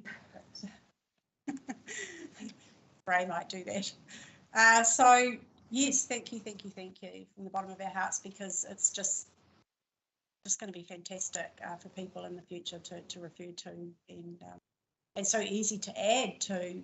Absolutely. With our existing icons with our assets. So great. Any other questions or comments? Yeah, I don't know why. No, I've already had my chance to say thank you. But thank you again. And I know that wasn't an easy task and very challenging the last couple of years have been. Not just with COVID, I think it's now up in our communities. And being an advocate for the Moeroa area has there are particular ways that my community want me to advocate, and one of those ways is to fatigue the system. And I know that many of our kaimāhi here and our board members have been at the coalface of that fatiguing. So I was like, ngāmihi aroha kia koutou, kia tātou katoa. That's one of the things that came directly from my community at the beginning. They know the system's broken, and they wanted me to apply pressure to the broken areas, so that we accept that this is a flawed system, and that we stop kind of pati it up, I guess. But there are beautiful aspirations and beautiful people working, and some necessary endurance that goes on throughout that while we recognise these flaws and do something about it. So it's building, breaking down, and building at the same time. Our meetings have sometimes felt like breaking down, and building has definitely been a core part of our mahi. But it's in advocacy for in that because as you would have seen all around, our whānau are suffering out there because they just feel like they haven't been heard, and if they aren't being heard, to have something like this actually be done and for it to be part of the welcome for you coming in. I think that is and you guys have your awesome advisor now, Nick, too. So this is a great document for her to pick up and run with and start advocating and internally what she needs to do to get these projects through the council. It does take endurance. Excellent, Rachel. Thank you, Madam Chair, and obviously the acknowledgement of the shift that this plan is going to create in our country. The shift that's been so heavily desired, but we just couldn't figure out how to do it. It was just all in Anna's brain and put it on paper. So, not just my brain, Jill, Evan as well. I'd like to Jill because she got behind this approach. And it was a new approach and a different approach for council, and one that actually was a lot more risk actually originally thought. So thanks to Cheryl for. Madam Chair, it was just on the back of that point actually. And invite those of you who will be here or are here next term to think about, especially the challenge that Jane posed this morning around engagement. And what that looks like at a board level going forward, and how that might be. So I think that Nicola is a walking testament of how if you say things enough times, eventually that will come to life.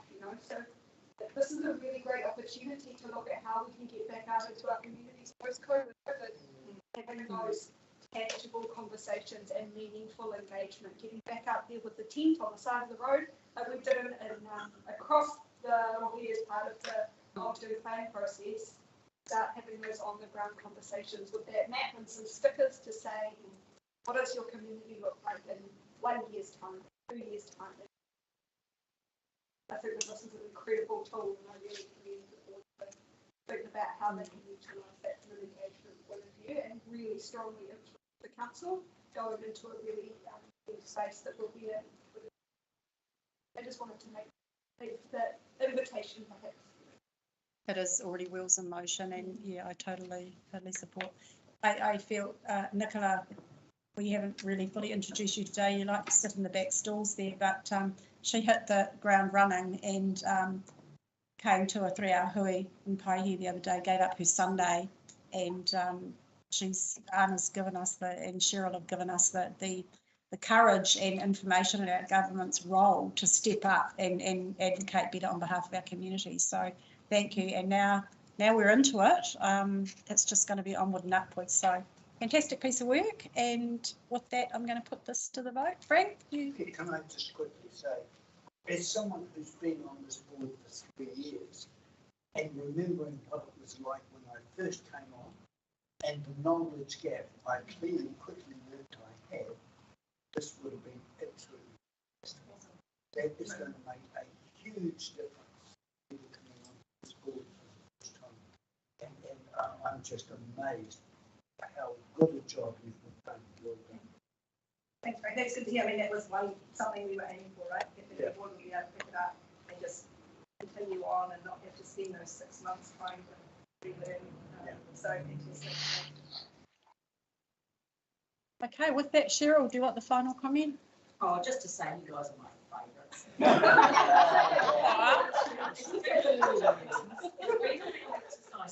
It's connected to alignment and community. It really has been quite traditional.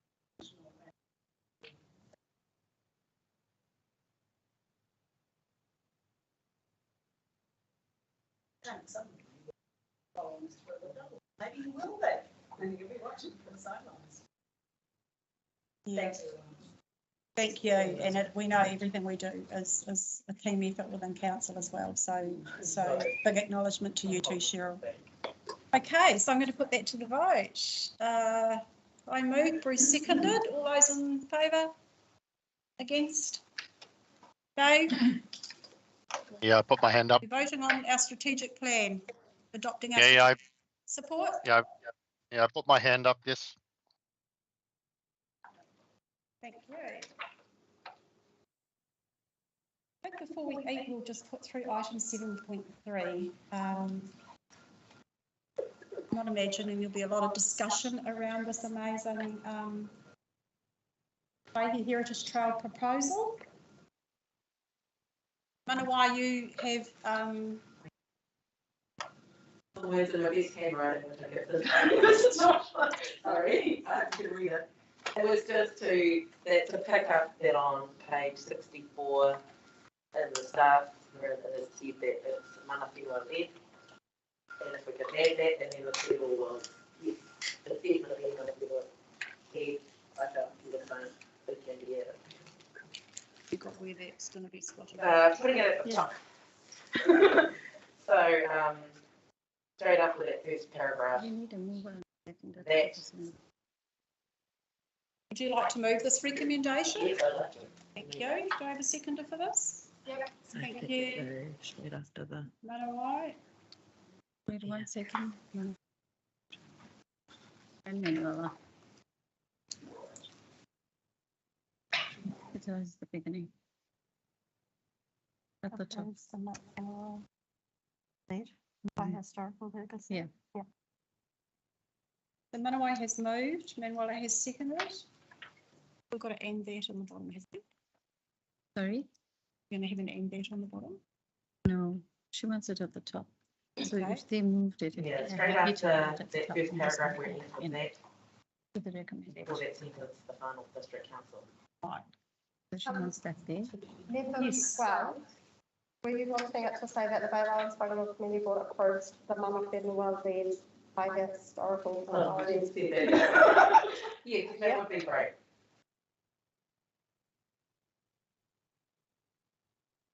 Say that again, Ashley. Just adding the Manawhenua led. On the first line before approves the. Going to put Manawhenua led. Excuse me, through the chair, shouldn't it be and, because it's Waihi Historic Legacy Society Incorporated is the entity that the two Martins belong to. Sorry, I'm struggling to hear you, Ross, back here. I've got something droning behind me. Manawhenua and Waihi Historic Legacy Society Incorporated. Waihi Heritage Trail Project. I think it can be Manawhenua led because it's about the project. That's the name of the project, so I think it could be Manawhenua led, Waihi Historical Legacy Society Incorporated Pioneer Heritage Trail project. You got two entities there. Oh. Well, you've got to have a panel, surely.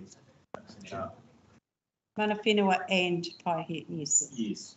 No, I'm sorry, can I jump in here because I'm just getting feedback from everybody. Rachel just suggested, and I think that'll be a good one.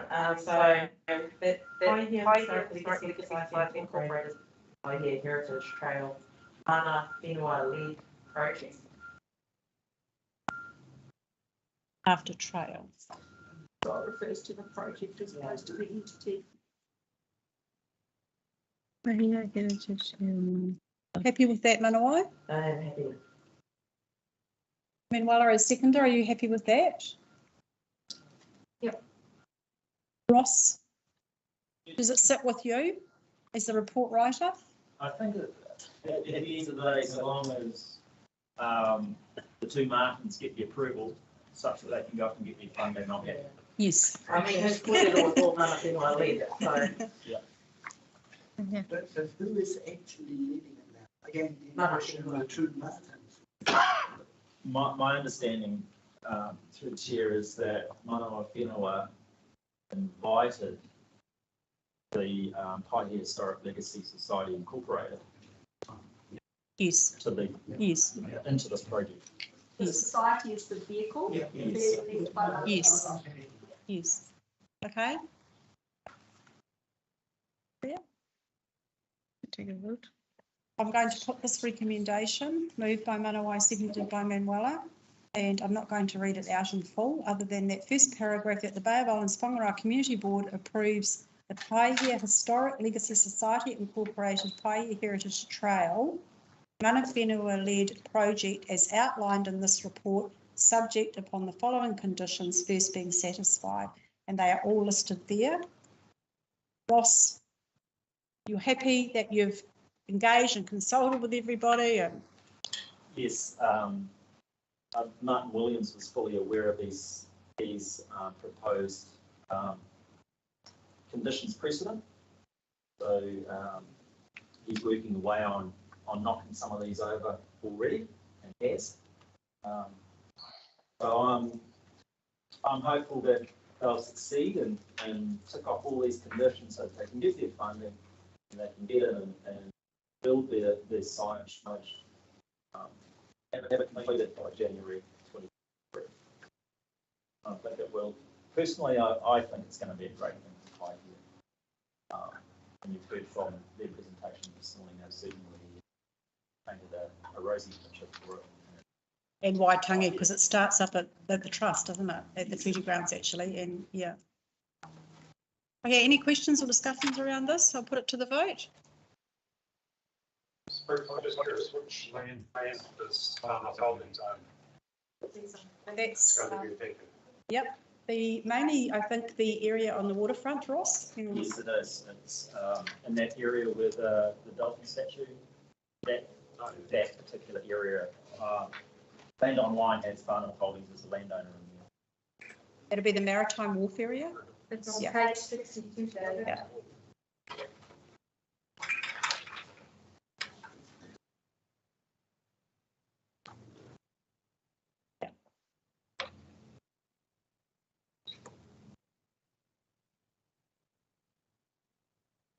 Just, yeah, I've always been really pedantic. What needs to be a reference is a reference to the Salmon report. Yes.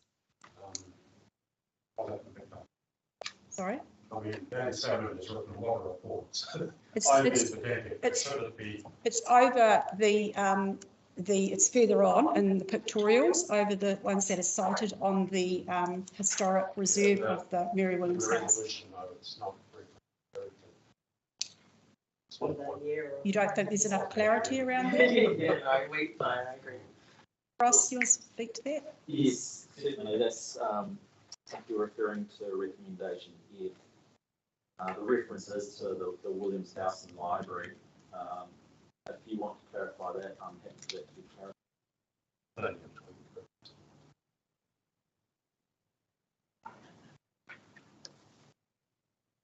Okay. Yep. You put it to the portal already. Yep. Happy with that? Right. Dave, you wanted to make a comment before we put it to the vote? No, I'm in support of it. We'll be voting yes. Thank you. Right, I'll put that to the vote. All those in favour? Against? Carried. That we will take a lunch break. Thank you.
welcome back everybody. Now we're up to item 8.2. I've moved the order paper to allow staff members present in the room in case there's any questions we need to ask them. So Jane in particular can get on with her day.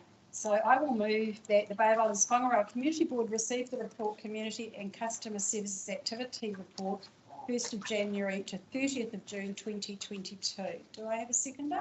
Thank you, Frank.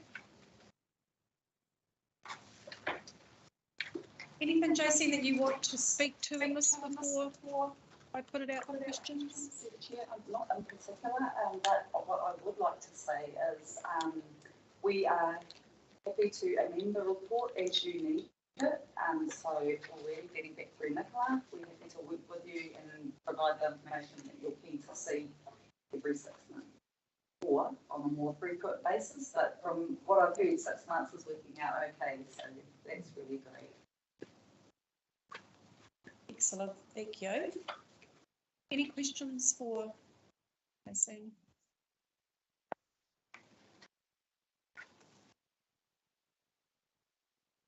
Yeah, always interesting to look through comparisons and see how things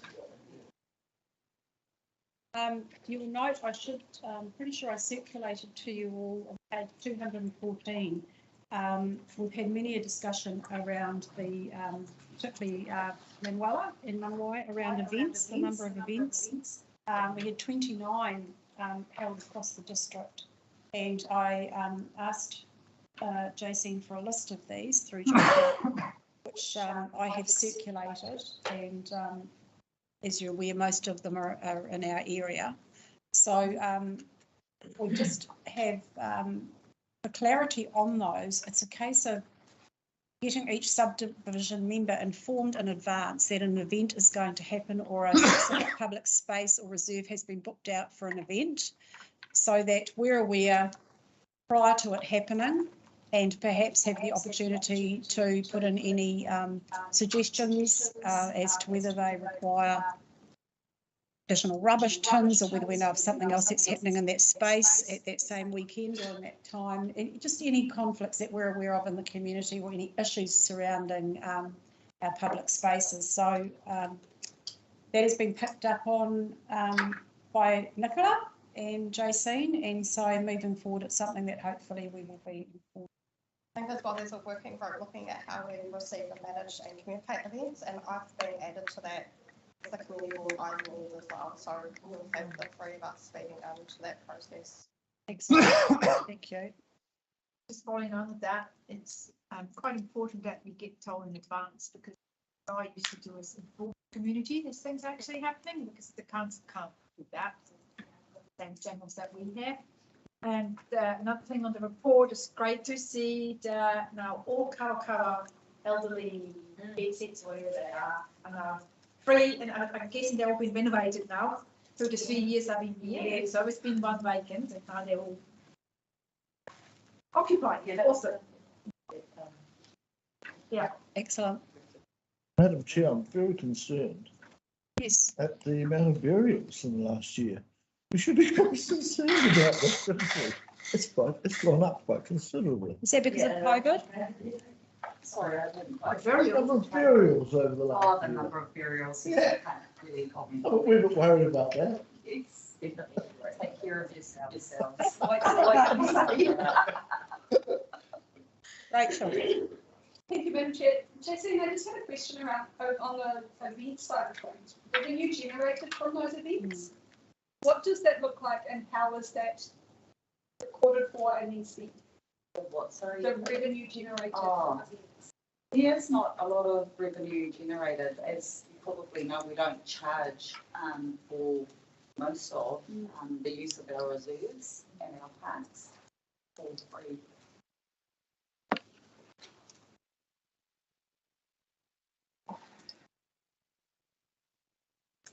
That's interesting. It'll be an interesting topic for the new board to look at.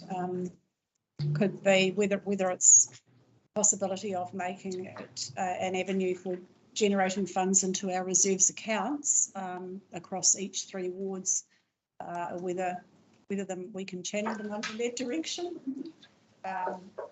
staff may have a different viewpoint on it when it comes to the finances, but we do have some pretty special places, and a lot of people using those places are saving themselves thousands and thousands of dollars for venue hire, for formal functions in particular. Community functions may have a different scale or charge, but something definitely that we could be looking at submitting on in the future. Madam Chair, I had a conversation with Ross,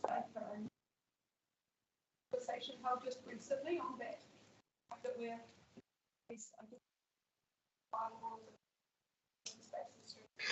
but we're moving into a work program in the new year.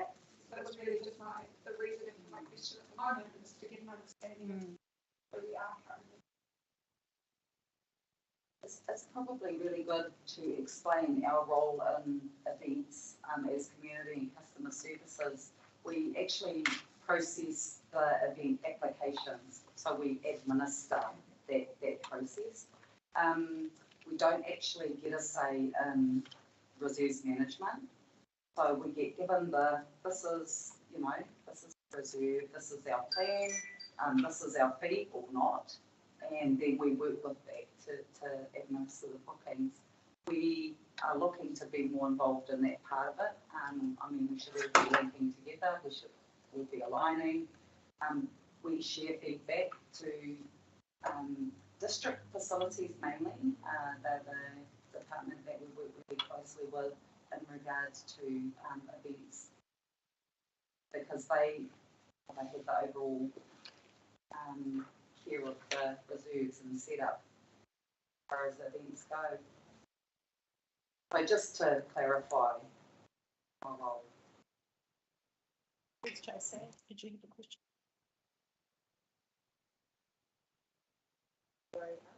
Why? Oh, kia ora. With the Kaukau Library, there was quite a few years ago, I think when it was the new building was getting set up, that there might be a group of community members that could might they give share kōrero about what they would like to see or have an ongoing conversation. Was that just something I made up just now? Or was that something that was actually in motion? Because I was just looking back on my notes the other day and I thought that was something that was or was it just an idea that was being teased out? Possibly an idea, but if I could refer back Sorry, to Nicola. Nicola had a big part in the Te project, as you know, and there were lots of ideas being floated at the time. So I don't know, Nicola, do you remember if that was actually? So while we were in the planning stages before Te Whangaroa, we used to have something every Thursday called kahi and kōrero. So like people could come down, have a coffee, have a biscuit, have a talk to us about what they wanted to see for the library. So we did that probably for between 12 and 18 months because, you know, obviously there was a lot of lag time with COVID and stuff in terms of getting that project completed. So yes, we did all of that stuff before we opened, but I think it's probably time now that it's been open for a year and a half to reformalise that. It still happens, but it's very much just a casual thing, like people in the community can come in when they're available, have a chat. Because what we found was doing it, you know the people of Kaukau, Whangaroa, and you know that those formalised processes don't always work very well. And so we found just having it quite casual, like people can come down on a nominated day of the week, have a chat to us, worked quite well. But there's always more room to improve around that engagement stuff, So. Yeah, if it does happen, or even if it discontinues, if it happens in an informal way, that's something that would be great to see in the reports, that those kupu that they might share or that kōrero that they might share, for them to see that, oh yeah, this is where it's gone, or that we've had a chance to hear their words through your report. I just think sometimes our reports are quite formal, and that's one way that we can reach into our community and bring their words forward for these reports. There's been a change in the way this has been reported over the years that I've seen, and I really appreciate that. It does feel more human now, so thank you for listening all those years, and I want to thank you for helping, being one of the people who helped us get that Saturday for Kawakawa. It's made a huge difference to our community. You know, even for people trying to get photocopying on a Saturday, something really important, which is life and death in Kawakawa when there's no printing. It's meant a huge amount. Even to the point where we have some of our homeless whānau who come in, and while their parents are having a shower in the paid showers on the other side, the tamariki can come in and be using the computers or reading safely while their parents are in that space. So it's been important in lots of ways, not just in your typical people can go get books and thank you for that feedback. Excellent. Any more questions or comments for Jacene on that? No? Right. Dave, any questions from you? So I'll put this to the vote. Moved by myself, seconded by Frank. The Bay Islands-Whangaroa Community Board received the report Community and Customer Services Activity Report 1st of January, 30th of June 2022. All those in favour? Against? Carried. Go back to item 7.5. Recommendation that the Bay Islands-Whangaroa Community Board note the project report received from Lonsdale Park and B Te Puna Aroha Moriwa Christmas 2021. Do I have a mover? Yes. Thanks, Bruce. Seconder? Thank you, Lane. Any discussion around these reports? Yes? I would like to make a comment, please, about the Christmas event. Reading the report, Te Puna Aroha. I know it was difficult times and everything, but this looks to me more like a vaccination event than a Christmas event that we were actually giving money to. I'm happy it all worked out and plenty of people turned up, but I think the description changed of the event that we were going to sponsor. That's my feeling. Put on them for making it work and obviously they came together and had a good time. Thank you.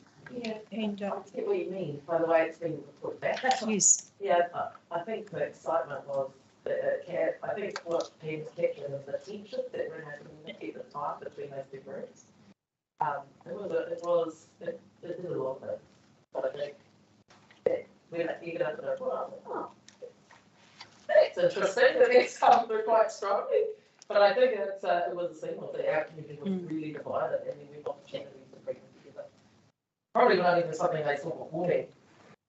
But you are correct in pointing that out. We do have one festive event and saying that the additional information was a lot more Christmassy than the actual report in the public part of the agenda. Yeah, I agree. But yes, it was. Sorry, did you have? Well, intro Dave was wanting to speak to. Yep. Spotlight if he's up. Dave, here we are.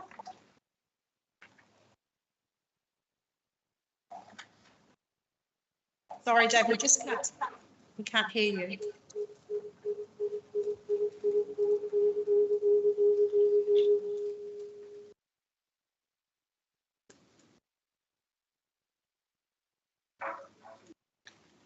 Can you hear me, Dave? Now? We can't hear you.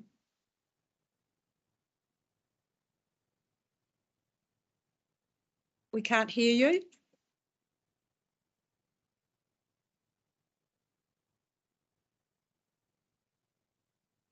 Are you muted or are we? No, we're not muted. No, we're not muted.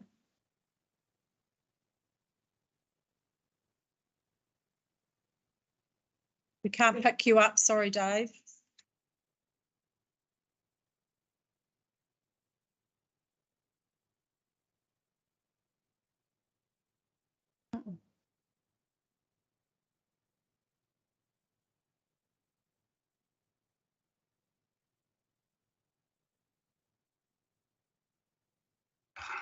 Can you hear me now? Yes, loud and clear now. Thank you. Let me just change over to something else then. So I wanted to reflect that actually I felt the opposite way. I was going to congratulate Moriwa for adding to the event and taking the initiative at a crucial time of the COVID response. I really commend them for doing that.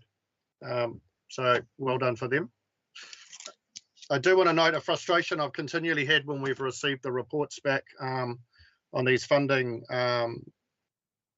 grants, that we don't receive the original conditions that were associated with those. And I'd really think that for the next triennium, I would hope that that staff are able to supply the original report or the original motion so that we can judge and, you know, see that they do comply with the terms and conditions of that. So I appreciate what Manuela said around, you know, what was originally funded. It would be better to have that sitting in the public part of the agenda. So that's also transparent for the public. So I'm not sure if there's a reason why that hasn't happened in this triennium, but there's a few times that we've had things which have required acknowledgement for community board on signage or something like that. And it would be good to see that sitting very, very easily and accessibly available. Thank you. Thanks, Dave. Any more comments? I'm going to put that to the vote. Moved by Bruce, seconded by Lane. All those in support? Against? Carried. Right, now we have funding applications. Page 147. I'll take these individually, starting with business pay here. I'm good to put it on the table. To approve the sum of $5,000 plus GST if applicable be paid from the Boys Community Fund account to business pay here for cost towards 2022 pay here Christmas parade. I will move. Do I have a seconder? Yes. I took Manawai, thank you.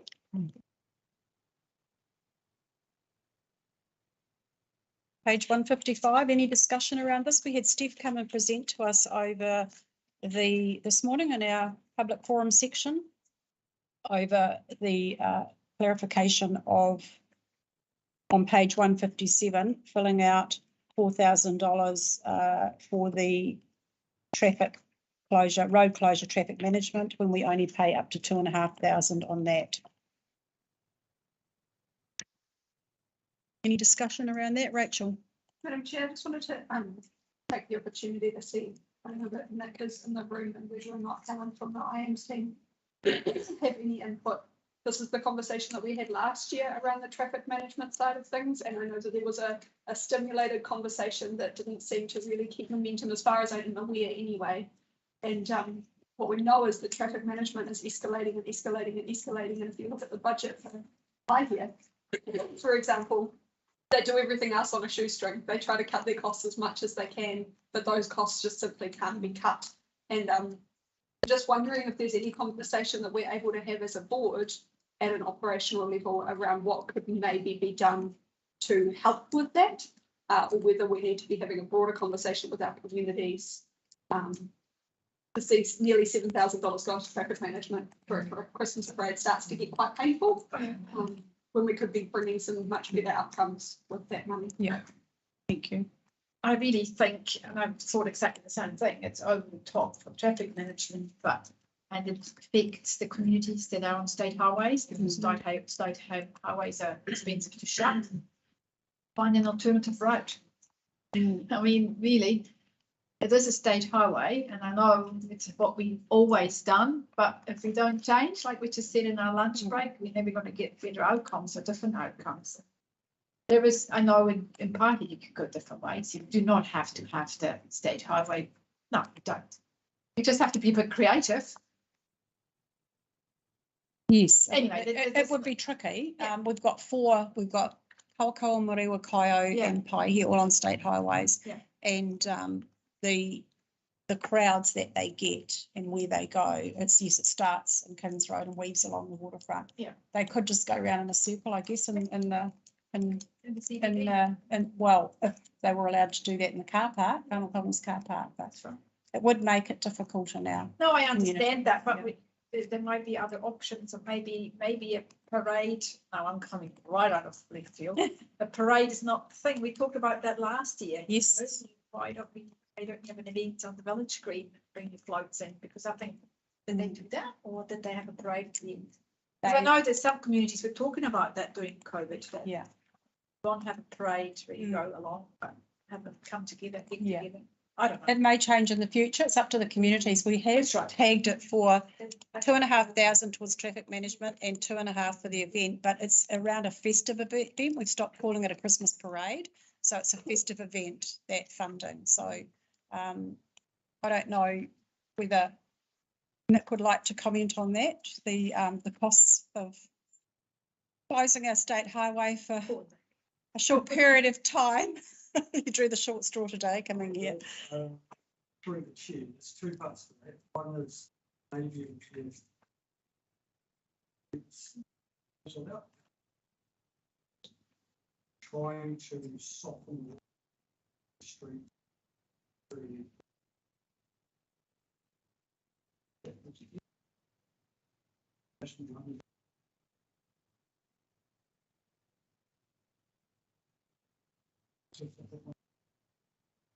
No. That's one part. I don't know how much industry.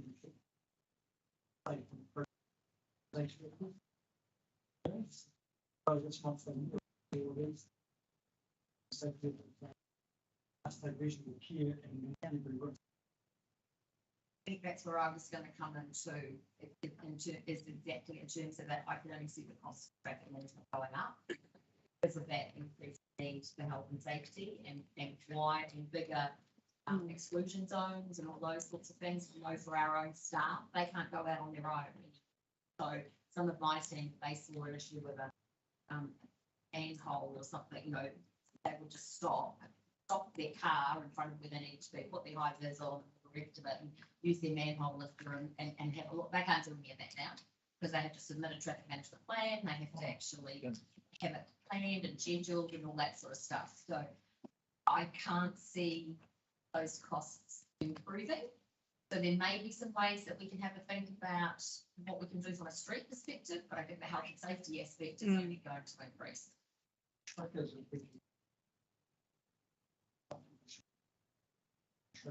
Yeah. Simple traffic management plan. In your cost. When you get the third part.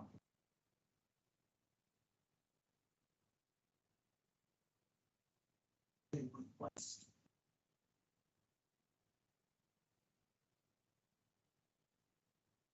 Safety.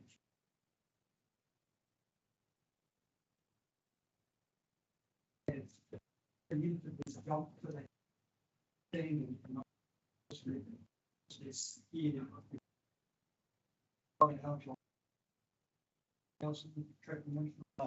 50k job, we're now getting 50,000 of traffic management on a $50,000 job.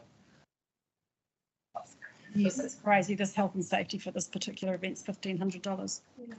I'm just wondering if there's a way that as an organisation we can start to really have those conversations with our communities. We're in the same conversation every year. Yes. Because we encourage all of our communities to recognise festivities in some way, and it's very hard to change what you know you're used to doing if you don't know what the alternative is.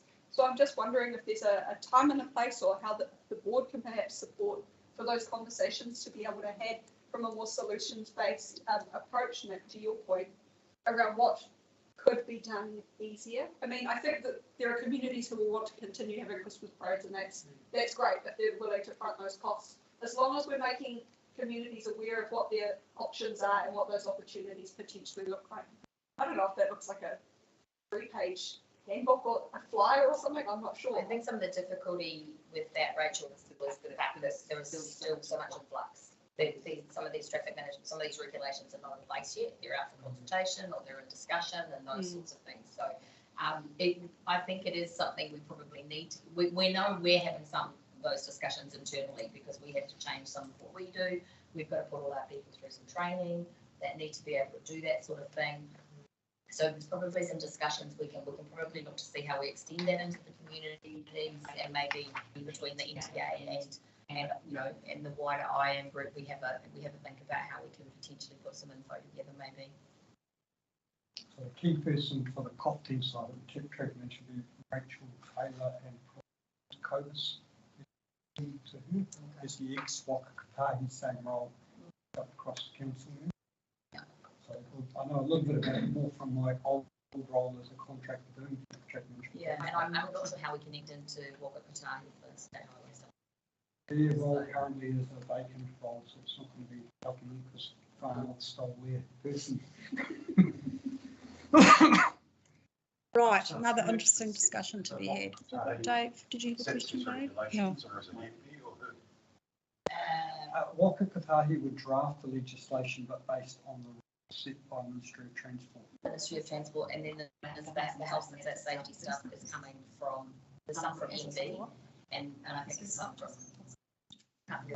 There's another group that's reading into health and safety stuff too, which is why it's within the state of us. It's coming from different places and in different stages. So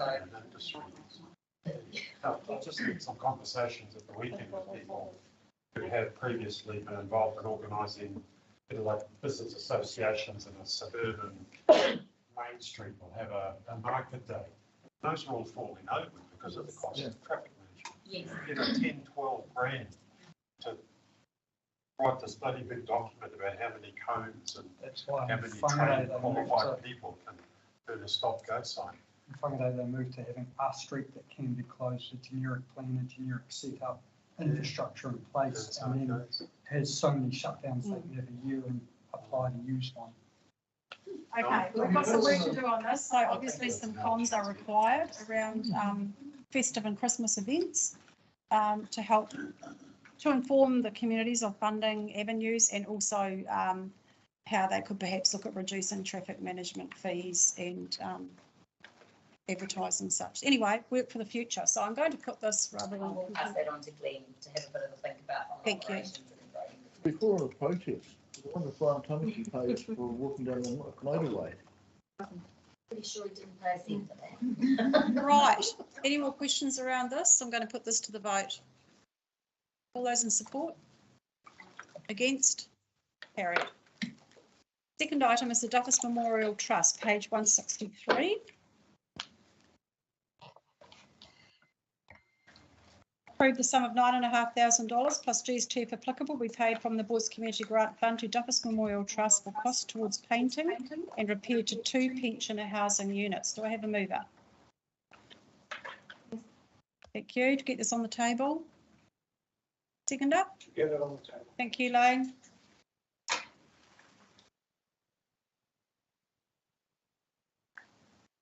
Discussion.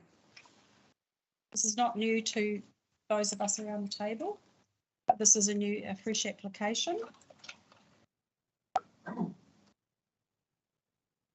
Yes. Yes. As mover, Manuela. When I reread the application, I was a bit stumped first about money that would be raised and done half the job or part of the job, and it didn't show up on the application. Where they got the money, the funds from, but she explained that today that they actually not thought about it. They did have a big community event, and obviously it was big, it was sold out. So, and from Nelson Trust or whatever, so that was good to see. Find somewhere to go and find money. Send them on their merry way to go some fundraising themselves.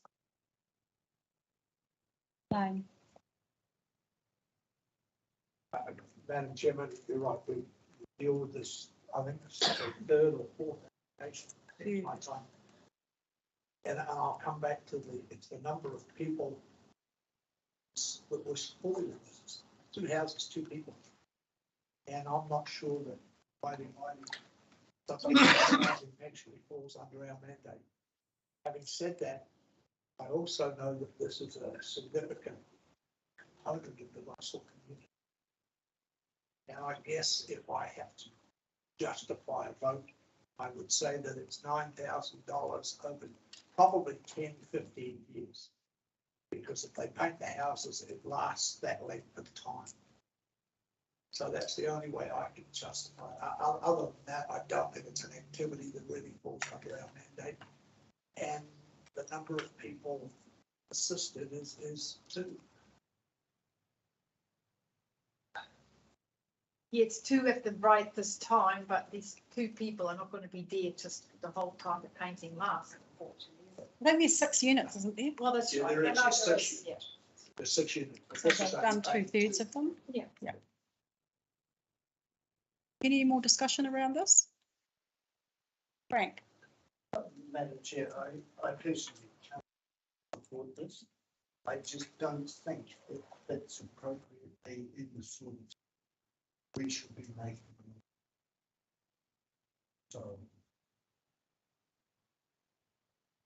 Dave, did you have any comments to make? Questions?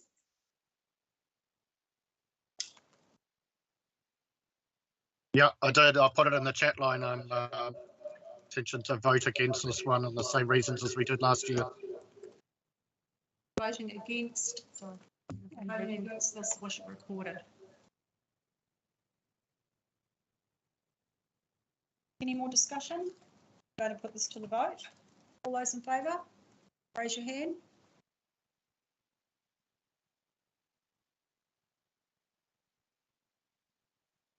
Three against. 1, 2, 3, and Dave. So the motion is lost. Right, moving on. Can I report my full? Yes, in support.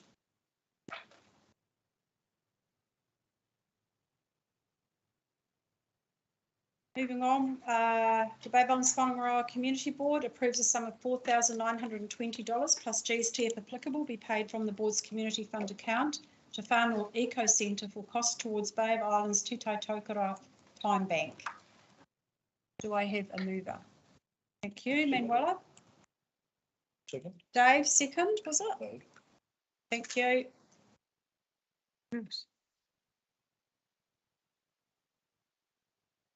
Discussion around this? Yes. Why is this infrastructure why does this go in the infrastructure? Not really.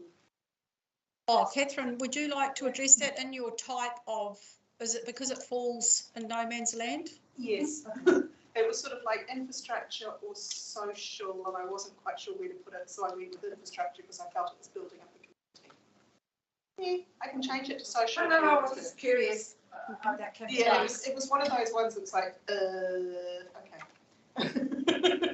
Perhaps the new board could come up with some new types or suggestions of types as to some of our funding that falls into limbo. And while nicely talking to us, I always talk to you. They came last year to us, like you laid out. They did. What's changed? I can't see. I went back. I can't really see anything changed. Yeah, thank you. It's a nice idea.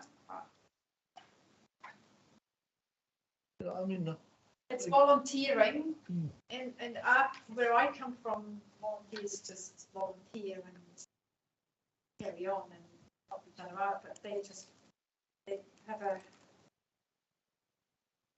It doesn't sit with me as something we should be financially supporting. I disagree with that because I've been watching this for quite some years when it was first mooted, and I didn't think it was going to work at all. And so I have watched it sort of grow, and I'm going to say, I'm eating humble pie here because, I've been quite impressed. I could never work out who was going to, as you say, voluntary thing, and I thought, heck, how will that work? But they do need, someone there, facilitator, because it's a big job. So I took it on board, and so I will be supporting it. Thanks, Bruce. Dave, as seconded, would you like to comment?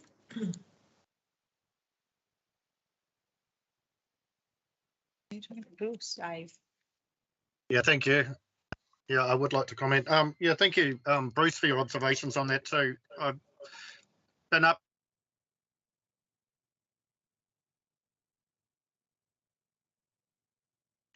We've lost you.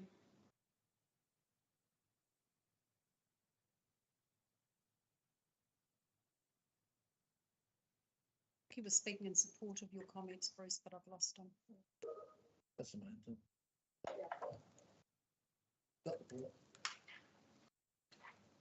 Frank. Madam Chair, through you, Bruce, you talk in favour of this. What are the benefits do you see? Spreading of skills, basically. As I said, I looked at it and I thought, the hell have I got to? I couldn't ask for help myself. My situation, I just do it myself. There are a lot of people out there who just ticks company, you know, helping other people. And I think that's a big thing. We don't do enough of it. So if people have got a surplus of skills and they use that, and then some people just do it as a voluntary thing. So they put that time into the community, and that's ticked against them. I just like the principle of the whole thing. I always did, but I didn't think it was going to work. But it sounds like it is working now. So, because we don't, back in the old days, we shared things. Whether you're a farmer and you all got together and did the same, helped each other out to do the harvesting. It's the same sort of principle. And I appreciate that principle. So, that's my own personal view of it. Rachel.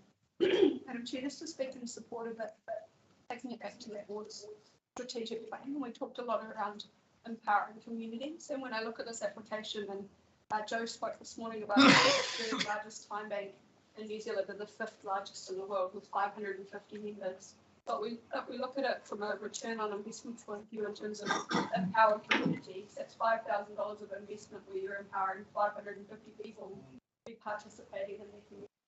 Because to Manuela's point, there does need to be coordinated. There needs to be some kind of coordination is the only word I can think of in order to empower those 550 people. So I think from an outcome-based perspective, it's a really good return on investment. The $5,000 they haven't pegged any of it to administration as such. It's around delivering the service that they use to empower their people. So I think that's a really great investment. It means they can, there's a currency, right? It's not money. Yeah. So they have something that they can offer. They might, you know, the last time they spoke, you know, lots of people with bookkeeping skills and lots of different other kind of skills that person doesn't possess, but they might have gardening skills. Something they can swap for it. And not necessarily with that person who offers them what they receive, they can offer it to someone else. And the counted hours, they can trade in the environment. What they can, is what I like to say. Anyone else? I'm going to put this to the vote. So we're looking at $4,920 toward the Far North Eco Centre, or cost for bonds to Tautokara. Dave is in favour. Thank you, Dave. Those in support? Carried. Thank you.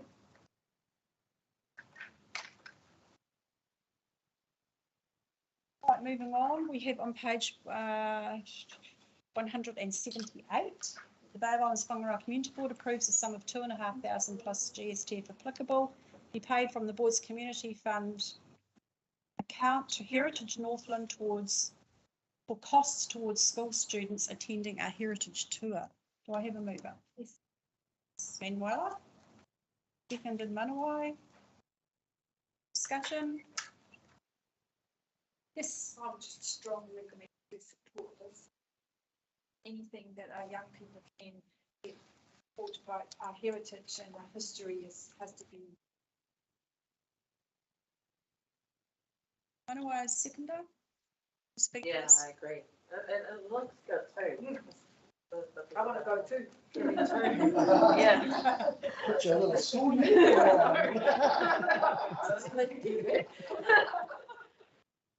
It's just you. Sorry.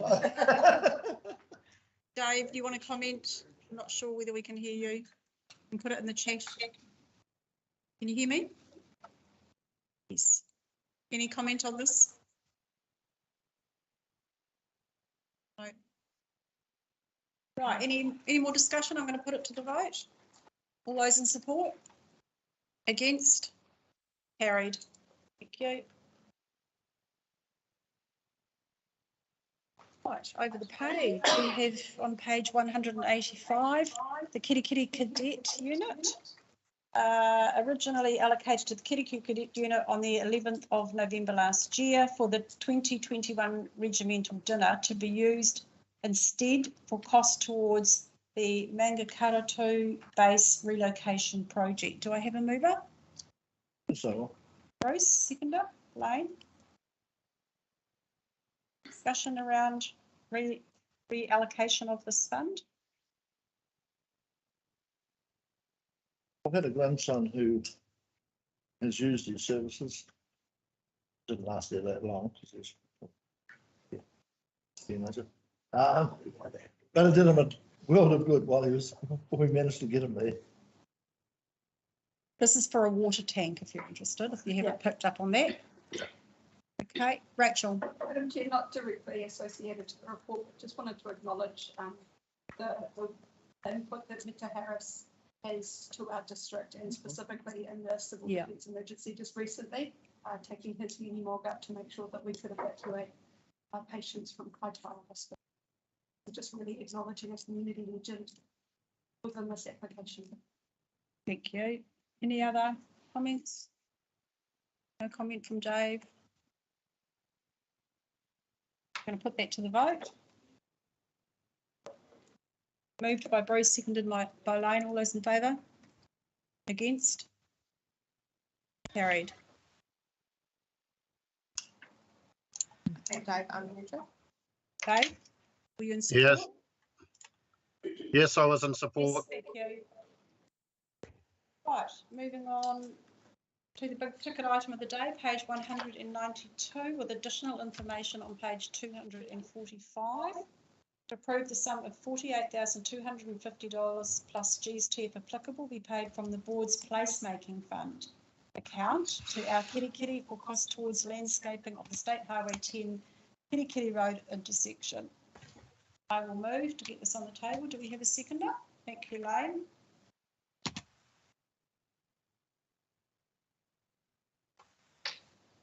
Discussion, Lane. I'll speak in support of this, Madam Chairman. It is a significant amount of money, and there is certainly, I walk with one, I think that Kahi should be paying for this, walk or no. But given the fact that they don't have the funds and they're not going to do anything, it's to the consumption up to the community was there. Our community have a lot of time and effort and certainly dropped the cost of doing it. So I'm certainly going to support this. Thank you. Anyone else want to speak in support of this or against? Rachel? Madam Chair, just to speak in support not only of this project, but acknowledging the incredible identity projects that we're seeing take place along the spine of our district through our state highway. And I think the sense of ownership and place and pride that brings to our people and through those projects. So I think just in total for what Lane has said, you know, in an ideal world, Waka Kotahi would be coming to the party and making sure that that identity can flow all the way through to the tippy top. But at some point we've got to step in and enable and empower our communities. So I was saying to Manawai earlier how beautiful it is to see so many identity projects coming to our community board now, and that shift away from events as such, and wondering whether or not that's a community response that was triggered by COVID, recognising that that sense of place has become so important to us as a community and development. So I really want to support this project and just commend the cost cutting that I know. I'm excited to see identity continue to flow through our district. Thank you. And the collaboration in here is Dave, did you want to make comment on this? Are you able to hear me this time? Hello? Yes, we can hear you. Yeah, I'm voting in support. Thank you. Why? When this first came out, I was like, oh my gosh. Like I said, I almost fell off my chair. I was like, it's too much money. And so it's good to see that they've gone away and worked on getting those costs to a place where we can at least look at the figure with one eye clearly. And I feel like it's there now. But that was really, I thought that was really lovely, the corridor that was shared earlier today. The visible partnership, but it's right through the kaupapa. And it's, while I think there's lots of projects that are worthy of this contribution to our community, this one is, and I'm keen. Thank you. Any other comments? I would just like to come in and say that I also commend the collaborative work that's gone into reducing the cost of this project, and it would be a real shame to actually, even though it's a three-stage or three-pronged project, we've got the sculpture up there, which is very controversial. I love that it's taking the focus off that and onto beautifying that area, so that it will be a real entrance piece for Kirikiri. And I think too, the thing to note is that from a board perspective, we're leaving this board with a significant contribution of 50% of our placemaking fund into something that will be a bit of a legacy for us, and we're leaving half that money on the table for a new board to work with in a community for a future project. So I just wanted to acknowledge that I'm glad we're not removing all the opportunity over the next year for a new community board to not have any money to work with in other communities. So if there's no other comments on that, I'm going to put this to the vote. All those in favour? Against? That's carried. Right, moving on. We have the Bay of Islands Jazz and Blues Festival, which has come to us in the form of a retrospective consent due to it being lost in Kaikoai at council when it was handed in person. Approve the sum of $2,500. The recommendation is $2,500. They have actually requested $3,154. Catherine, can I just ask you, was that your recommendation to reduce the amount? I'm just concerned if it falls short. I guess we could add that to it if they don't have enough funds. It's your decision as a board. Okay, we have $2,500 here, plus GST if applicable. Yeah, I'm doing over. Be paid from the board's community fund account to the Bay of Islands Jazz and Blues Festival for costs towards shuttle bus for the festival.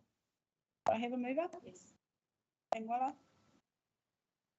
Seconder? Thank you, Manawai. Yes, please. I know Shirley is doing an amazing job with both those events. I also remember that talked about this board every year, the reoccurring thing that we put money towards the same thing. And I know it's a good thing and everything, but we do say things and then don't follow through with it. And we would love to see it taken on by somebody else. It's just something to remind ourselves that what we said before, at least 2 years in a row or whatever. It'd be good to see if they can get money from somewhere else. And I definitely don't want Shirley to have to pay out of her own pocket, but it's just awful. It's true. Yeah. Any other just it sounded like she got good information all the time. Oh, that's not even an issue. It's just, for me, I look at it as a normal application, not being like the retrospective, because it was council's fault. This happened where there was an administrative, a lost application. We were at Tupara North, and the person who application that was lost was from Colville, and she let us have it. So I was really glad that it was fine to talk about it today. She told us off. So that was my first reception. It was very good. She was gracious to come here the way she did. Okay.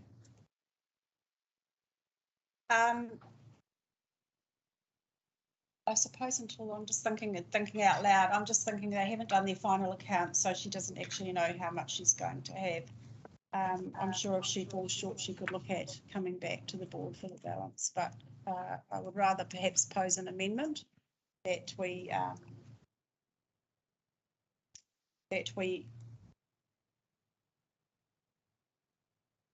I'll leave it at the 2,500. There's no appetite to move an amendment. I'll leave this on the table and put it to the vote for $2,500. Moved. Meanwhile, seconded Manawai. All those in favour? Against?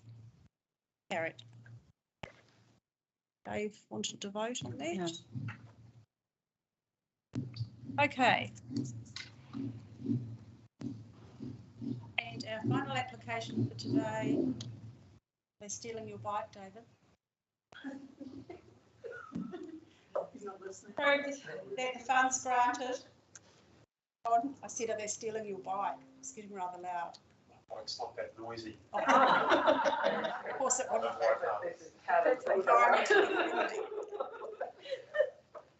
So now we have approved the funds granted on the 2nd of the 6th, 2022 of $7,458 plus GST if applicable for the renewal of the Kirikiri Main Street irrigation system be instead used for the purchase and installation of hanging baskets. Do I have a mover?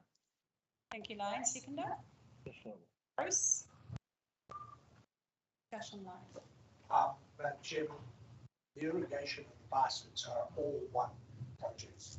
It's not like they're irrigation project was undertaken. Lasted I think 12 years, which was beyond its capacity. But I'd just like the board to be aware that it sounds like we're moving money from one to the other. It's the same project. Baskets go up and need irrigation. So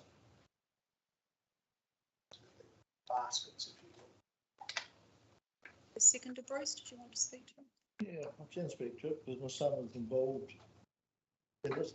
I believe he does the job of replacing those horrible pipes all over the place, but he said they're absolutely stuffed, and I couldn't understand until I heard that the council actually had appreciation money there for it, which just amazes me considering they can find that. If I may, Dave, the council had depreciated it and somebody very smartly figured out that that's right. That these old pipes have been depreciated, so somebody had some money somewhere. Yeah.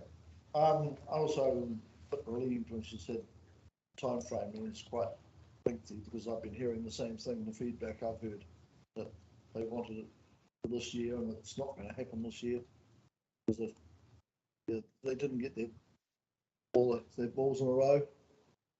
Balls? Whatever. Those things in a row. Yeah, but yeah, because I know plant zone work weird too. It's quite a lengthy job, but she said they were going to make sure that they were in a good state before they put them up. Well, that makes sense. So, you know, I'm then. Thank you. I did have concerns before, but have been. From memory, they were going to come back to us potentially for this money anyway. So it's better for us, I think, because now, yeah. So, and they were really spunky in their approach. So, not that that's what was encouraging me to vote, but they had intended, I think, mentioned to come back to us. So it's appropriate that we're looking at it again. The New Business Association of Kirikiri has stepped up, like all organisations. They have and they flow and kind of end. But there's a group now that they're to be commended that they're really at the place. Sorry. Rachel. Spunky's a good word for this. Oh, yeah. Madam Chair, I just wanted to acknowledge the extreme amount of patience that this group has shown to work with council at an operational level to navigate the beast that is having piggy basket. It's great to hear that they've come to an outcome where it's acknowledged that we own that irrigation system and that we have an obligation. But I know that that's been about 2.5 years older, especially, and then Sarah as well banging her head. So I just wanted to acknowledge that patience and that, that's brought them to an excellent outcome that I hope that as an organisation we can learn from. Great. This to the vote. Those in support? Against? Carried. So that ends our funding applications for the day. We'll move on to the footpath program prioritisation, page 206. Yes. Note that maybe this is something the new board might consider with the strategic plan.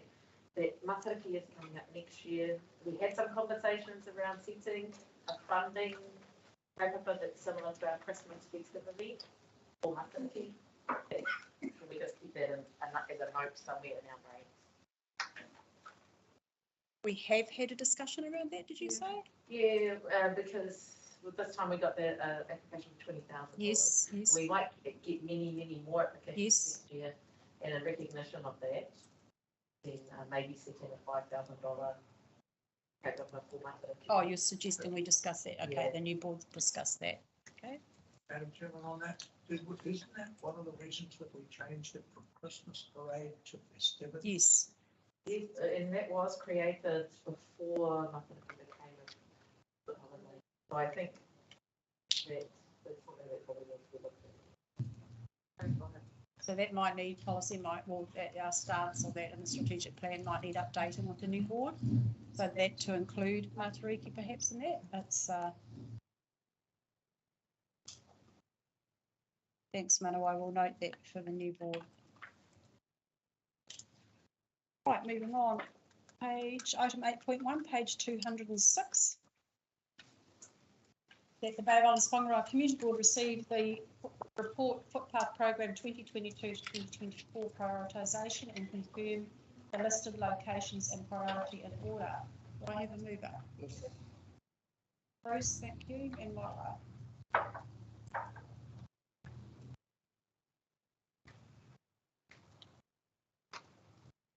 So just noted in the report number 3 there on page 206 and one of that's Florence Ave. Yep. And discussion around page 207. Is everybody happy with the items following our workshop that Elizabeth has listed there for the next 2 years?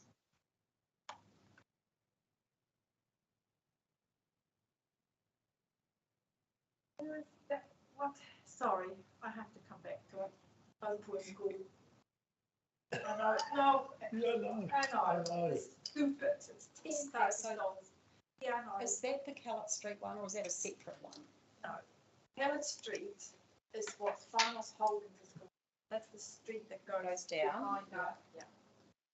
Oprah School is that little stripe? $10,000 footpath. Can you imagine how short it is? And I do not understand what the issue is with this. No, I don't anymore. I know what the issue is. It's bullying. End of story. They're bullying the school into something they don't want to sign.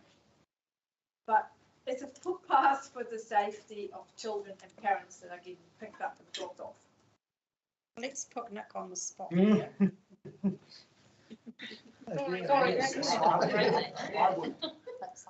The top of our footpath list is a little strip of footpath in Opua.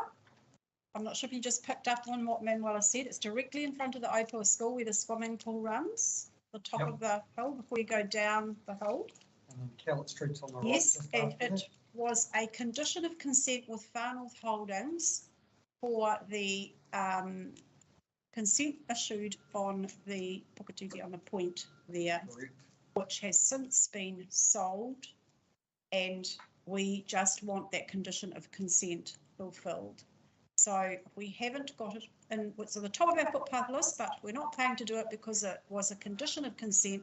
We were guaranteed it would be done by June this year. Or was that last year? Several years in a row. That it needs to be done, and the condition consent came in after that footpath was on top of the list by us to be put in. And the consent had to be signed off by the school, and just to get the school by the short and curly, they said if you do the footpath, sorry, this is now me talking, community talk, what we talk in the community about. The footpath is still not done. The footpath was meant to do done when my children were still there at school, and they're now 23 and 22. So it's a long time for a $10,000 footpath, which will just go up in money every year. And it's silly. It's absolutely stubborn and silly. This is my swan song, by the way. So my question to you is, what sort of beef do you have to get Far North Holdings to fulfil that condition of consent and do that footpath ASAP? Through the chair, consents are complicated. Yes. My team and I are involved in them, as are all the infrastructure departments, where we put forward what we believe the issues they're causing and what the mitigations they need to do, so think the outcomes they need to achieve. Then the planners who are responsible for making the decision under the RMA will then determine what conditions the consent is set. The way the consent conditions are drafted normally, they will have a validity period for the whole consent, and normally, depending on how the wording of the condition is, they only have to fulfil each of those conditions for what they call 224 is given, which is when the certificate of title is issued. So the thing that holds them is that they can't sell the property because it doesn't exist yet until those conditions are met. Sometimes they'll try, and I don't know the particulars of this one, but they'll try and get away with not doing a condition, and then it's up to council as the one who has granted that consent to then enforce that condition. And at that point, council, so it's not us as each infrastructure department, we're now on the sideline, it's council as a whole entity, which would essentially be at the CE level, but I'm not sure in who holds that portfolio. Yeah, so if Rochelle was here, she'd be able to talk it through. Thank you. It will need to go to the monitoring and compliance guys. I think I've just lost confidence. Thanks, Helen. Can I suggest something, Helen? Sorry, can I suggest something? I know. Sure. Just an idea. How about if council builds it? It's quoted for $10,000, and Bill Finals Holdings to pay for it. And then it's done, and the community doesn't have to suffer anymore, because this is rubbish. Through the chair, we Whangaroa district, so we've 3 council hats. We've done that before, and actually I think Rochelle might have been involved in it when she was at Whangaroa, and that was actually Pack and Save was the consent holder, and we weren't happy with their lack of performance, but they'd already started doing the activity the consent was for. So we had to go through quite a process of serving them with letters, give them a chance, about a 9-month process, and then we started to build it, and that's when they finally turned up and said, oh no, we'll do it. So we actually had to then back off and let them do it. So there is quite a process, and that would be through the compliance. But you should trust Finals Holdings. It's a company that belongs to council. Should be, that's what my bothers me. It's a company that belongs to the council, and it's just owning a community for a short footpath. Rubbish. I mean, it would be amazing if they could just say, we're doing it, and everybody would go, wow, you're amazing, all of you. Just for clarity though, but I understand you to say Far North Holdings have sold the common sense. Thanks, Nick. So the consent would have gone off the sale, sure. No, excuse me, can I, Yes, Madam Chairman, you can through the comment, chair, yes. if I could just be, and correct me, anybody at the table, linkage of this footpath to sale or resource consent across the road was done by Far North Holdings or done by the council. We applied for this piece of footpath long before there was any resource consents on the land across the road. We wanted that bit of footpath done, and we agreed to fund it for $10,000. And then somebody, parties to be named later, decided to sell the piece of property and put resource consents on it. And somebody then linked that small piece of footpath to the resource consent. Am I? That's correct. As far as I understand it, that's the process. We didn't do the linkage. Pretty sure I know who did, but, and there is I understand the logic of getting a footpath all the way down Kellett, is it? Yeah. Down the hill. I understand the economics that would be involved in doing that and that little bit of footpath at the top. I appreciate that. But that was all linked by somebody other than us, Madam Chair. We wanted a piece of footpath. The community wanted a piece of footpath. We agreed to pay for it. And then somebody else. Through the chair, if you wish to proceed in building yourselves with your own money, notwithstanding the consent, you can still choose to do that. It's news. Because it is still within our land. That's the thing, it is our land, isn't it? That's what I don't understand. How can there be a consent? So you can even have a situation where two consent holders have the same condition, and it's whichever gets there first ends up giving effect to it. Yeah. So I'd just like to bring you all back. I'd just like to bring you all back to the report on page 206. And unfortunately, we don't have Elizabeth here to clarify this. It clearly states that in the first year, which was this last year to this year, which the works haven't been done, that it is going to be done in the first year. Te Maramakuku Settlement Road, Kellett Street, Florence, Ave Russell, Breeze Street, year 1, years 2 and 3 to come out of the list on page 207. Am I interpreting that correctly, Helen? Can you clarify that? I'm going to apologise. On 8.1. Out for a second there, thinking about housing for the elderly for another reason. Sorry. It's all right. But if Kellett Street has to be built by Farmers Holdings, why is it on our list? And if they say the Oprah school footpath is connected with the Kellett Street one, why is it on the list? See, that's what I don't understand. It got swept up in that. So we had the school one on our list. And when the resource consent went through, as I understand it, it got added with the Kellett Street bit. So 2 pieces and the car parking area with the resource consent. That's when the waters got muddied. And all we want to do is take that out and do it. The Kellett Street shouldn't be on there at all. If it's a condition of consent, we're not doing that. We just want to do the bit outside the school. So the only way Te Maramakuku has not been started, Manawai, has it? We put our whole footpath budget to that last year. So, obviously we're a bit behind in building footpaths, but the only way I can see that we can address this is perhaps take that footpath, which is on the top of our list from our workshop, and put it on the very top in front of the Whangaroa Road, Lewis Road to Kemp Bay, and ensure that the job gets done.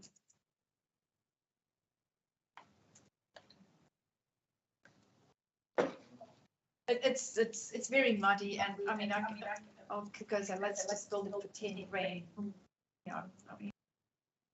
We could invoice the eventual owner of the property, sure. Are you happy to leave the report as it stands, having faith that it will be done in the first year, and we will move on to the list in years 2 and 3? Yep. For you, Madam Chairman, I'll do it.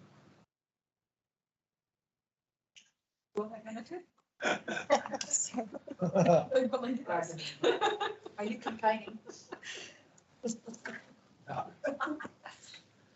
I'm sure Bruce will see that the Opua school footpath gets done in front of his Whangaroa path when he is back on. $10,000 off it. Hang on, got another apple? We'll do the Do we have enough confidence to move forward with this report that Elizabeth's done, bearing in mind that that Kellett Street Oakwood footpath is I will here? email Elizabeth with the change of Florence there on Yes. street, and I will ask what Kellett Street actually means. Maybe, I was just thinking, maybe she means the Oakwood School. I would say so, definitely. It's not Kellett Street. No. Right. So do you want to? I will take on, I will just email her. We don't really want this to lie on the table. No. Thursday. Oh,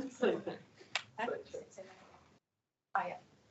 Through the chair, Elizabeth's back from leave. I think it's Wednesday next week. You're that Returning guy. from leave. You're so that guy. You're it today, Nick. Okay, so are we happy to move on with this? That we will deal with this in-house and it's all on Bruce's shoulders if it doesn't get done? In the new term.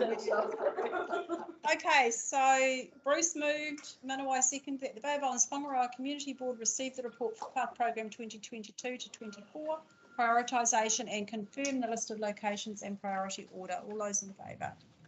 Against? Carried. Thank you. Pass to challenging. Right, we've done item 8.2, so we'll move on to the petition 217.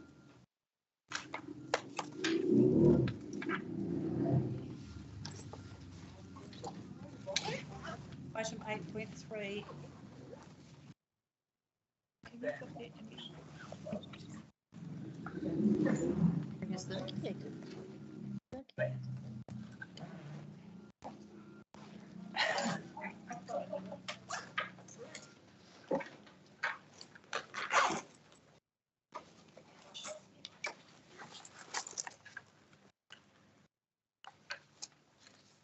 Thank you very much, Nick, for your attendance. Thank and your you. input I'm today. sorry. It's a bit like Run Forest, yeah. Right, so moving on to 8.3. I would like to move that the Bay of Islands, yeah, I'll put it on the table. My amendment, okay. I will move, I won't move, I'll put it on the table that the Bay of Islands-Whangaroa Community Board A formally received the petition from Rex Wilson on behalf of all signatories on the petition, and B determine an outcome that meets the following community outcomes. Communities that are healthy, safe, connected and sustainable, proud, vibrant communities. Do I have a mover? Thank you, Lane. Seconder? Thank you, Manuela. I'd just like to foreshadow an amendment to this following a meeting that I called last Sunday, the 28th of August, to, you've heard the second petition writer speak today, and I just wanted to move in relation to the fact that we will still look to receive this petition, but we have actually moved on in relation to resolving issues, as you heard, for the summer season.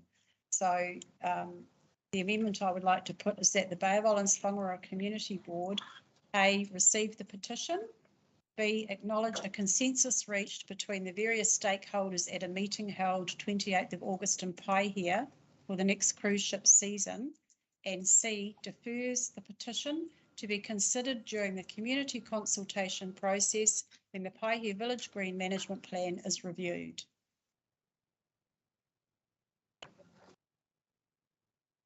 So I'm moving that. Do I have a seconder for my amendment? Thank you, Manuela. Any discussion around this? I just ask Yes. who the Manawhiwa rep was. Ngāti Kawa was invited but didn't come. So will there be any other Manawhiwa whānau there or just not no one? No, he did not nominate anybody else to come in his place as requested. This is just for this summer season only. And as we enter into the reserve management plan, we will go into wider community engagement and consultation when Ross Baker does that next year. Yeah. Just keeping an eye on that, just to make sure those things they don't bring you back to this point. We must, at the next meeting, they must be, if there's another meeting. If they decided not to come, they I can't think invite it was a it. timing issue too. I think because it was a short amount of time and there were several cruise ship meetings. In all fairness, there were 3 invitations sent out and criteria and requests for confirmation and a request to actually delegate someone else on your behalf. And I had no response to all 3 emails. I understand that. I know when Erwin sent out the invitation to the cruise ship meeting that he was able to attend as representative of Whangaroa. He started 3 months ago and we still had issues there, but they still were able to send a contingent through. So I just think that's it's fine at this one, but in the future they must be there. Definitely, definitely. Right, so I've put that amendment seconded by Manuela. Any further discussion, David? Just curious what sits behind this. Obviously, we've got 2 petitions, one saying stop, the other saying let it happen to the locals. I mean, is there an underlying concern? Clearly, the retailers would rather that any money coming off the cruise ships landed at their shops because they're paying rates and rent, and I can understand that. Equally, there is an attraction to an outdoor market. So I just wonder, and this is purely, kind of an outsider, I don't live in play here, but it's part of the concern, the way in which the money goes through focused high schools. Is that what sits behind some of this? And that they get yes, it's a lid off the can, but it certainly was. Nicola was at that Hui 3 hours we debated around the table, and it was one issue that was raised, but it wasn't so much the issue around where the money goes, because that was spelled out loudly and clearly, although there was no diagram with exact amounts against it, but the fees and charges and the amount collected and that sort of thing was discussed, and where that money went to within the community was definitely spent back in the community, and also the fact that they picked up the maintenance contract on and around that area as part of that as well. It's really a retailers versus craft market issue over members in the community not wanting craft market days on cruise ship days, and obviously the dollar spend, paying commercial rates, paying commercial differentials, targeted rate, and perceived outsiders coming in and using the village green. And I might say they are charged a reasonable amount, and that was increased after the discussion. So a compromise was made to reduce the number of stalls and invite retailers free of charge onto the green, 10 stalls for the summer. And there was quite a number of conditions that were agreed to on the day to get through the summer season, and then we will enter into a reserve management plan and look at not just the craft market day and cruise ship day, but all the other users of that green open space, and what will happen on there in the future. Rachel. Apologies, Madam Chair, I had to plug in on my charger. Just thinking out loud, knowing that there's a bit of a process to go through from here to the reserve management plan. I'm not sure, I know that David has met him, I'm not sure if anybody else has met the new CEO of Northland Inc. as of yet, Paul Linton, but I know that he's got a really keen desire to be talking about that community level economic development, and I know that we're undertaking the economic development strategy, revitalised economic development strategy for Northland. What I heard at our previous community board meeting, and I think from the dialogue that I've heard about your meeting as well, is there is an economic development concern in terms of, competition versus cohesion and complementing. And I'm just wondering if Northland Inc. have a role to play in this conversation, and they may be involved in the cruise ship kaupapa, I'm not sure.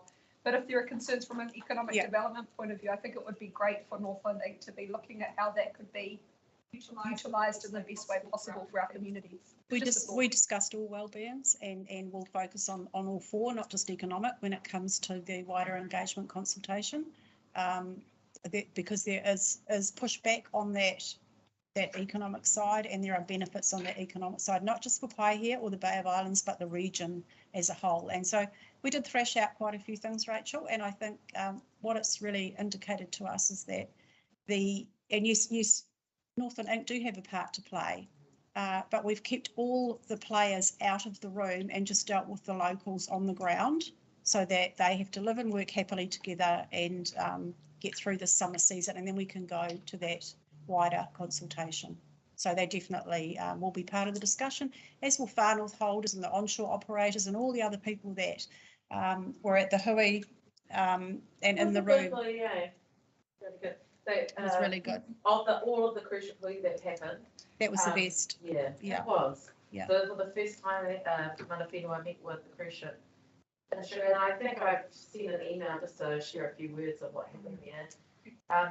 But everyone's got their own lens on this situation. And the reason why I push for Mana Whenua to be involved without it is that they have a generational lens. You know, they're going to be here in 1,000 years. And we may, our families may not, but Mana Whenua will be here. So that enduring kaitiakitanga, that enduring partnership will be held by them, and different parties and businesses will come in along the way. And if we're reflecting our identity, which we're having to do, our identity is what feeds our families, then it's got to get closer to what that is.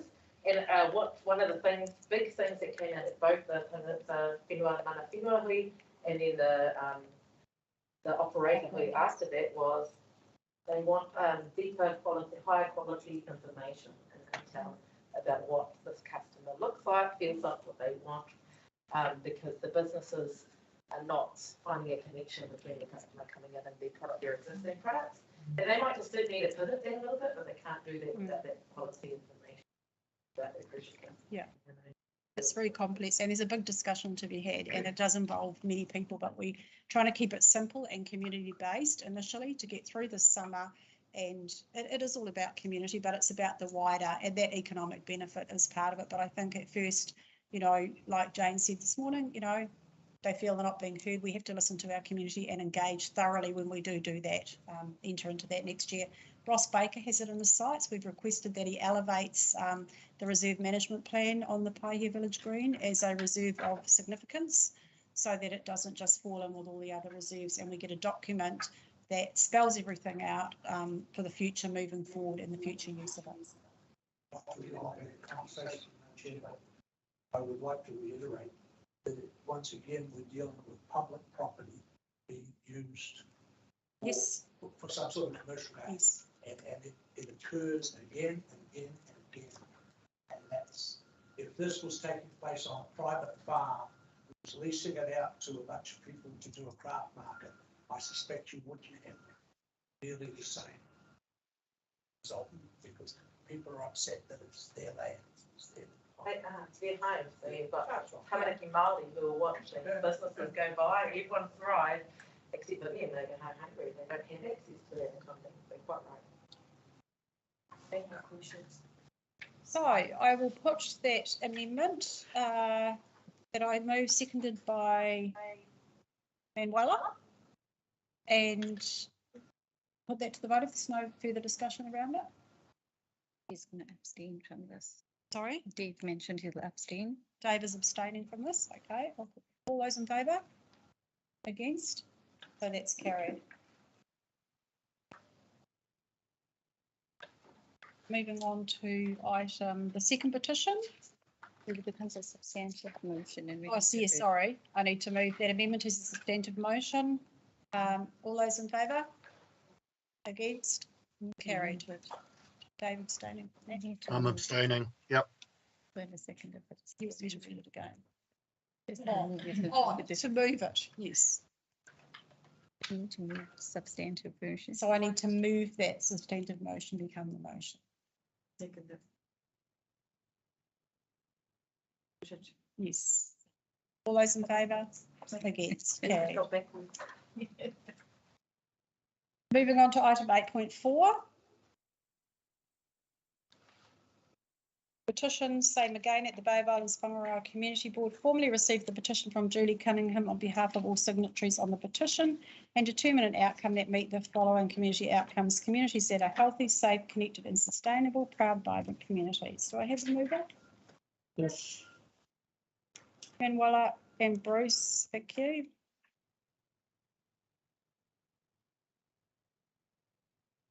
This is in relation to the use of the village green on Craft Market Day again, Julie came and spoke this morning. Her petition is in a different vein in relation to the wanting to restrict stallholders to the Bay of Islands area only. And I would like to move the same amendment that the Bay of Islands-Whangaroa Community Board receive the petition, B, acknowledge a consensus reached between the various stakeholders at the meeting held 28th of August in Paihe for the next cruise ship season, and C, defers the petition to be considered during the community consultation process when the Paihe Village Green Management Plan is reviewed. Do I have a seconder? Thanks, Frank. Further discussion around this? Then I'll put the amendment to the vote. All those in support? Against? Carried. Dave is Dave abstaining. abstaining? Yep. Motion becomes a substantive motion. Yes.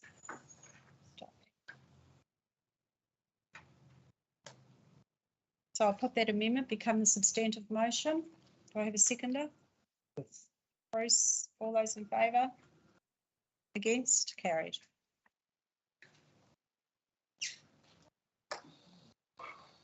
Item 8.5, our action sheet. And I just say that people were very responded well to being with the with the cruise ship.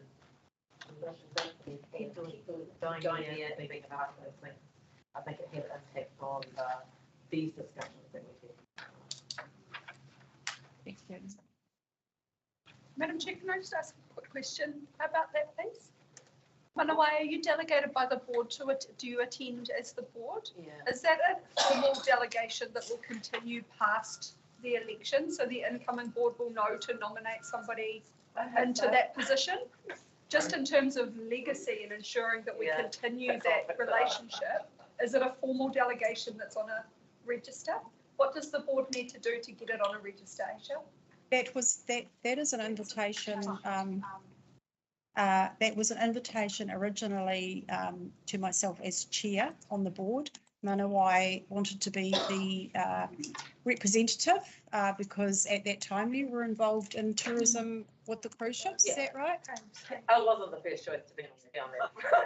I think it was just an invite to the board. I could stand corrected. It might have been to me as the subdivision representative. I'm not sure, but Manawai, we did move that Manawai had that delegation.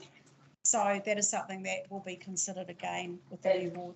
One of the questions we raised last year, which led to us having the Manawai meeting this year, was I think Nina Gobi went and a suggestion that whoever the TIF representative is on our elected member whānau or council might want to come to those meetings, but it's only once a year. Yeah.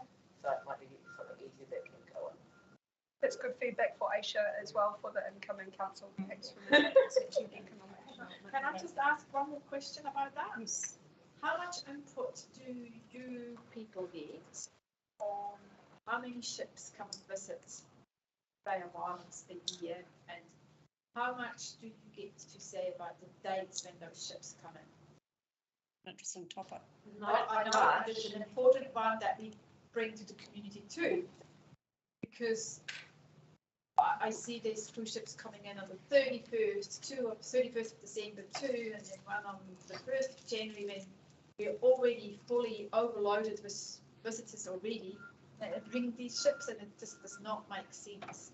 And I really hope you people can push back on these things and not just being overridden by greed and money. As you can tell, I don't like cruise ships, but I think there needs to be a more communication. How we swamp our communities with too many visitors at the same time, and we're already getting them a given, which is quite lucky, and we can make money out of them, but why do we have to top up with something else? Yeah, well, all we need to do is ask all about block toilets. There's just too many people. Yes, a resounding yes across the area. Yeah, but we need to change. Now is the chance that we can change these things that we haven't, and I'm really disappointed with that. Really disappointed. And I think the conversation has to change. Traditionally, they've come in and set the date, set the venue, and set the kaupapa and told us. Yeah, so it's been very one way. And this recentering them in partnership is about meeting as equals and having the conversation. Is this working for us? Because it's not working on our end. We're struggling to draw an economy that's meaningful for our whānau. Our infrastructure is really hitting hard times. We've got 2 more ships. New Year's, there will be ships on New Year's. At the moment, the feedback has been to not have ships on Waitangi weekend, but we're hoping to spread that over to New Year's as well. They could do it this year. No brainer. It just doesn't make sense. So Yeah. it's a shame. It's got to work for us first. Before it can work for anyone else. So I think just in response to Rachel's query, any resolution that the board has passed to make a formal appointment goes onto a register, and then the incoming board will receive that register and ask whether or not you want to appoint anybody to any of those positions. And then obviously cruise ships does impact on our infrastructure. Should we be taking a similar approach to cruise ships coming into the approach we have with events, to consider whether or not it's appropriate and whether or not we then need to provide a high level of service that's about assets? I'm sure we're coping with that advice. Yeah, but the service, there's no point of having higher service if the infrastructure can't cope, even if there is not a higher influx. That's the problem we have. It's a good idea, and they do that already in Tahis to focus on here, but it's just everything else that suffers from it too. Well, they were coming in and basically asking us to be, oh, aren't you so great that you came to show you toes to ships here? So we couldn't, there wasn't much wiggle room. I think that's happening now as they recalibrate and realise that they're a guest in our home. But we had to put it in a similar way to what Martin did this morning, which was that we want them to ask for an invitation. Right.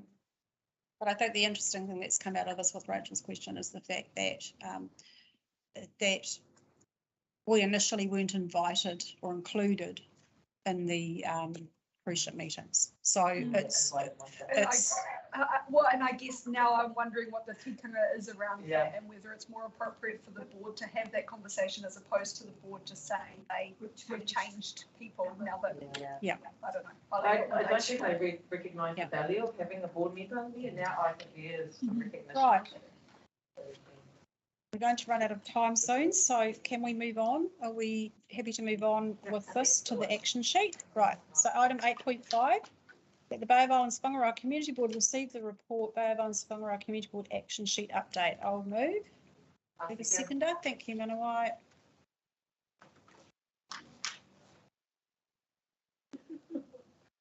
Can probably just about flip through these. So that first one, Whangaroa Fishing Club car park, Bruce. Yes, that's in progress. You won't let go of that one, will you? No, okay. Second one, that can probably be removed off the list, the Power Road petition. Do we have confidence that this Lorraine has received a copy of that? I think they're still locating Lee's contact details to send it through. She's been notified, she hasn't had it. They're having a struggle to contact her, to get contact details. Oh, okay. Yeah. Do you have contact details? Contact for Lorraine? Okay. Follow up contact, and then that can be removed once she's received that. Slightly, the report will be presented back to the community board before November or December on the third item. That's around the lighting, Lane and Dave for the bowling club car park area. Confirmation for that. Relocation of the playground, Bruce, Totara North website. Sure, we can do the mode. You're following that one. I'm going to let that one go. Cherry Park House. No, nothing further to report on that one. Okay. Alfresco dining, we've just dealt with where that's at the moment. Brian has indicated at the bottom of that that these discussions will not start until February 2023 at the earliest.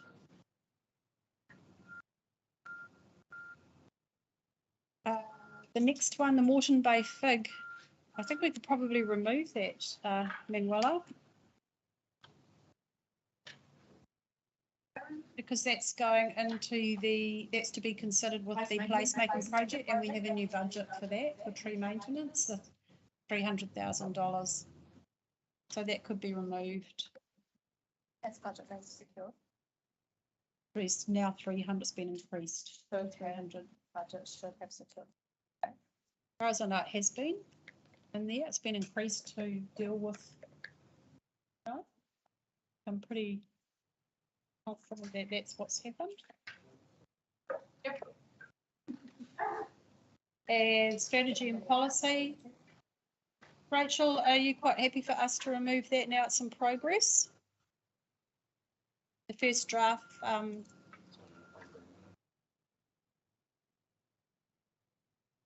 completed and review determine if the work needed, now part of the current strategy and policy work program. So is that? I think so. I don't have 100% confidence. That it's on board?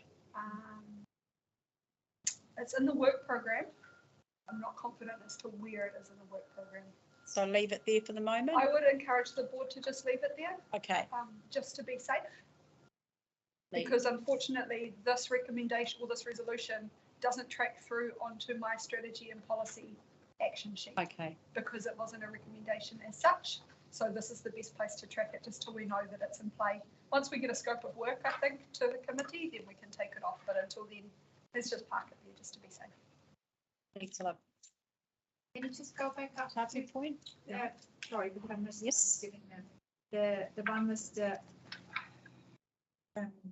alfresco dining license. Yes. And we've got point D, note community board members engaged with the Russell Community Development Plan. I've thought about that, and it's just to get the next board member coming from Russell Oakville to protect them a little bit, that it's not the community board member that's going to engage with the community, it will be staff. If we can change that into D, I don't know what you think about that, because I make quite clear that I don't want to lead the community engagement, because I don't think that's the right way to go on about it. All this placemaking will be led by staff. So this is coming out straight off the resolution, yes. isn't it? So perhaps it could be added to the note that this on the right hand column. Thank you. Add staff led. Okay. Thanks. No, that's a valid point, because it could be interpreted that we're leading. The live streaming is going to end now. Sorry. The live streaming is going to end now. So to get on with it. Yeah. And the last one is in relation to Tapu Point, and Manuela, I'll leave that with you to follow up as to why with Aaron James and Graham Norton, or perhaps with Tania George, to find out why you haven't been included in that issue to resolve that unformed paper road. That and Kelly had to be. Not sure why Kelly was included in that. Okay, so with that is our action sheet. There's nothing further to add to that I'm aware of. We've got the petition and sorted. Favour. So I move the action sheet. Manawa second, all those in support. Against? Carried, thank you. And I'll ask, would you like to close with a karakia? How would you like to close? What do you want else like to go? Before I jump out? Not Got all excited. Okay. Ai o ki te aorangi, ai o ki te whenua, ai o ki te ao katoa, ai o ki a hau. Peace to the universe, peace to the land, peace to the things, and peace to the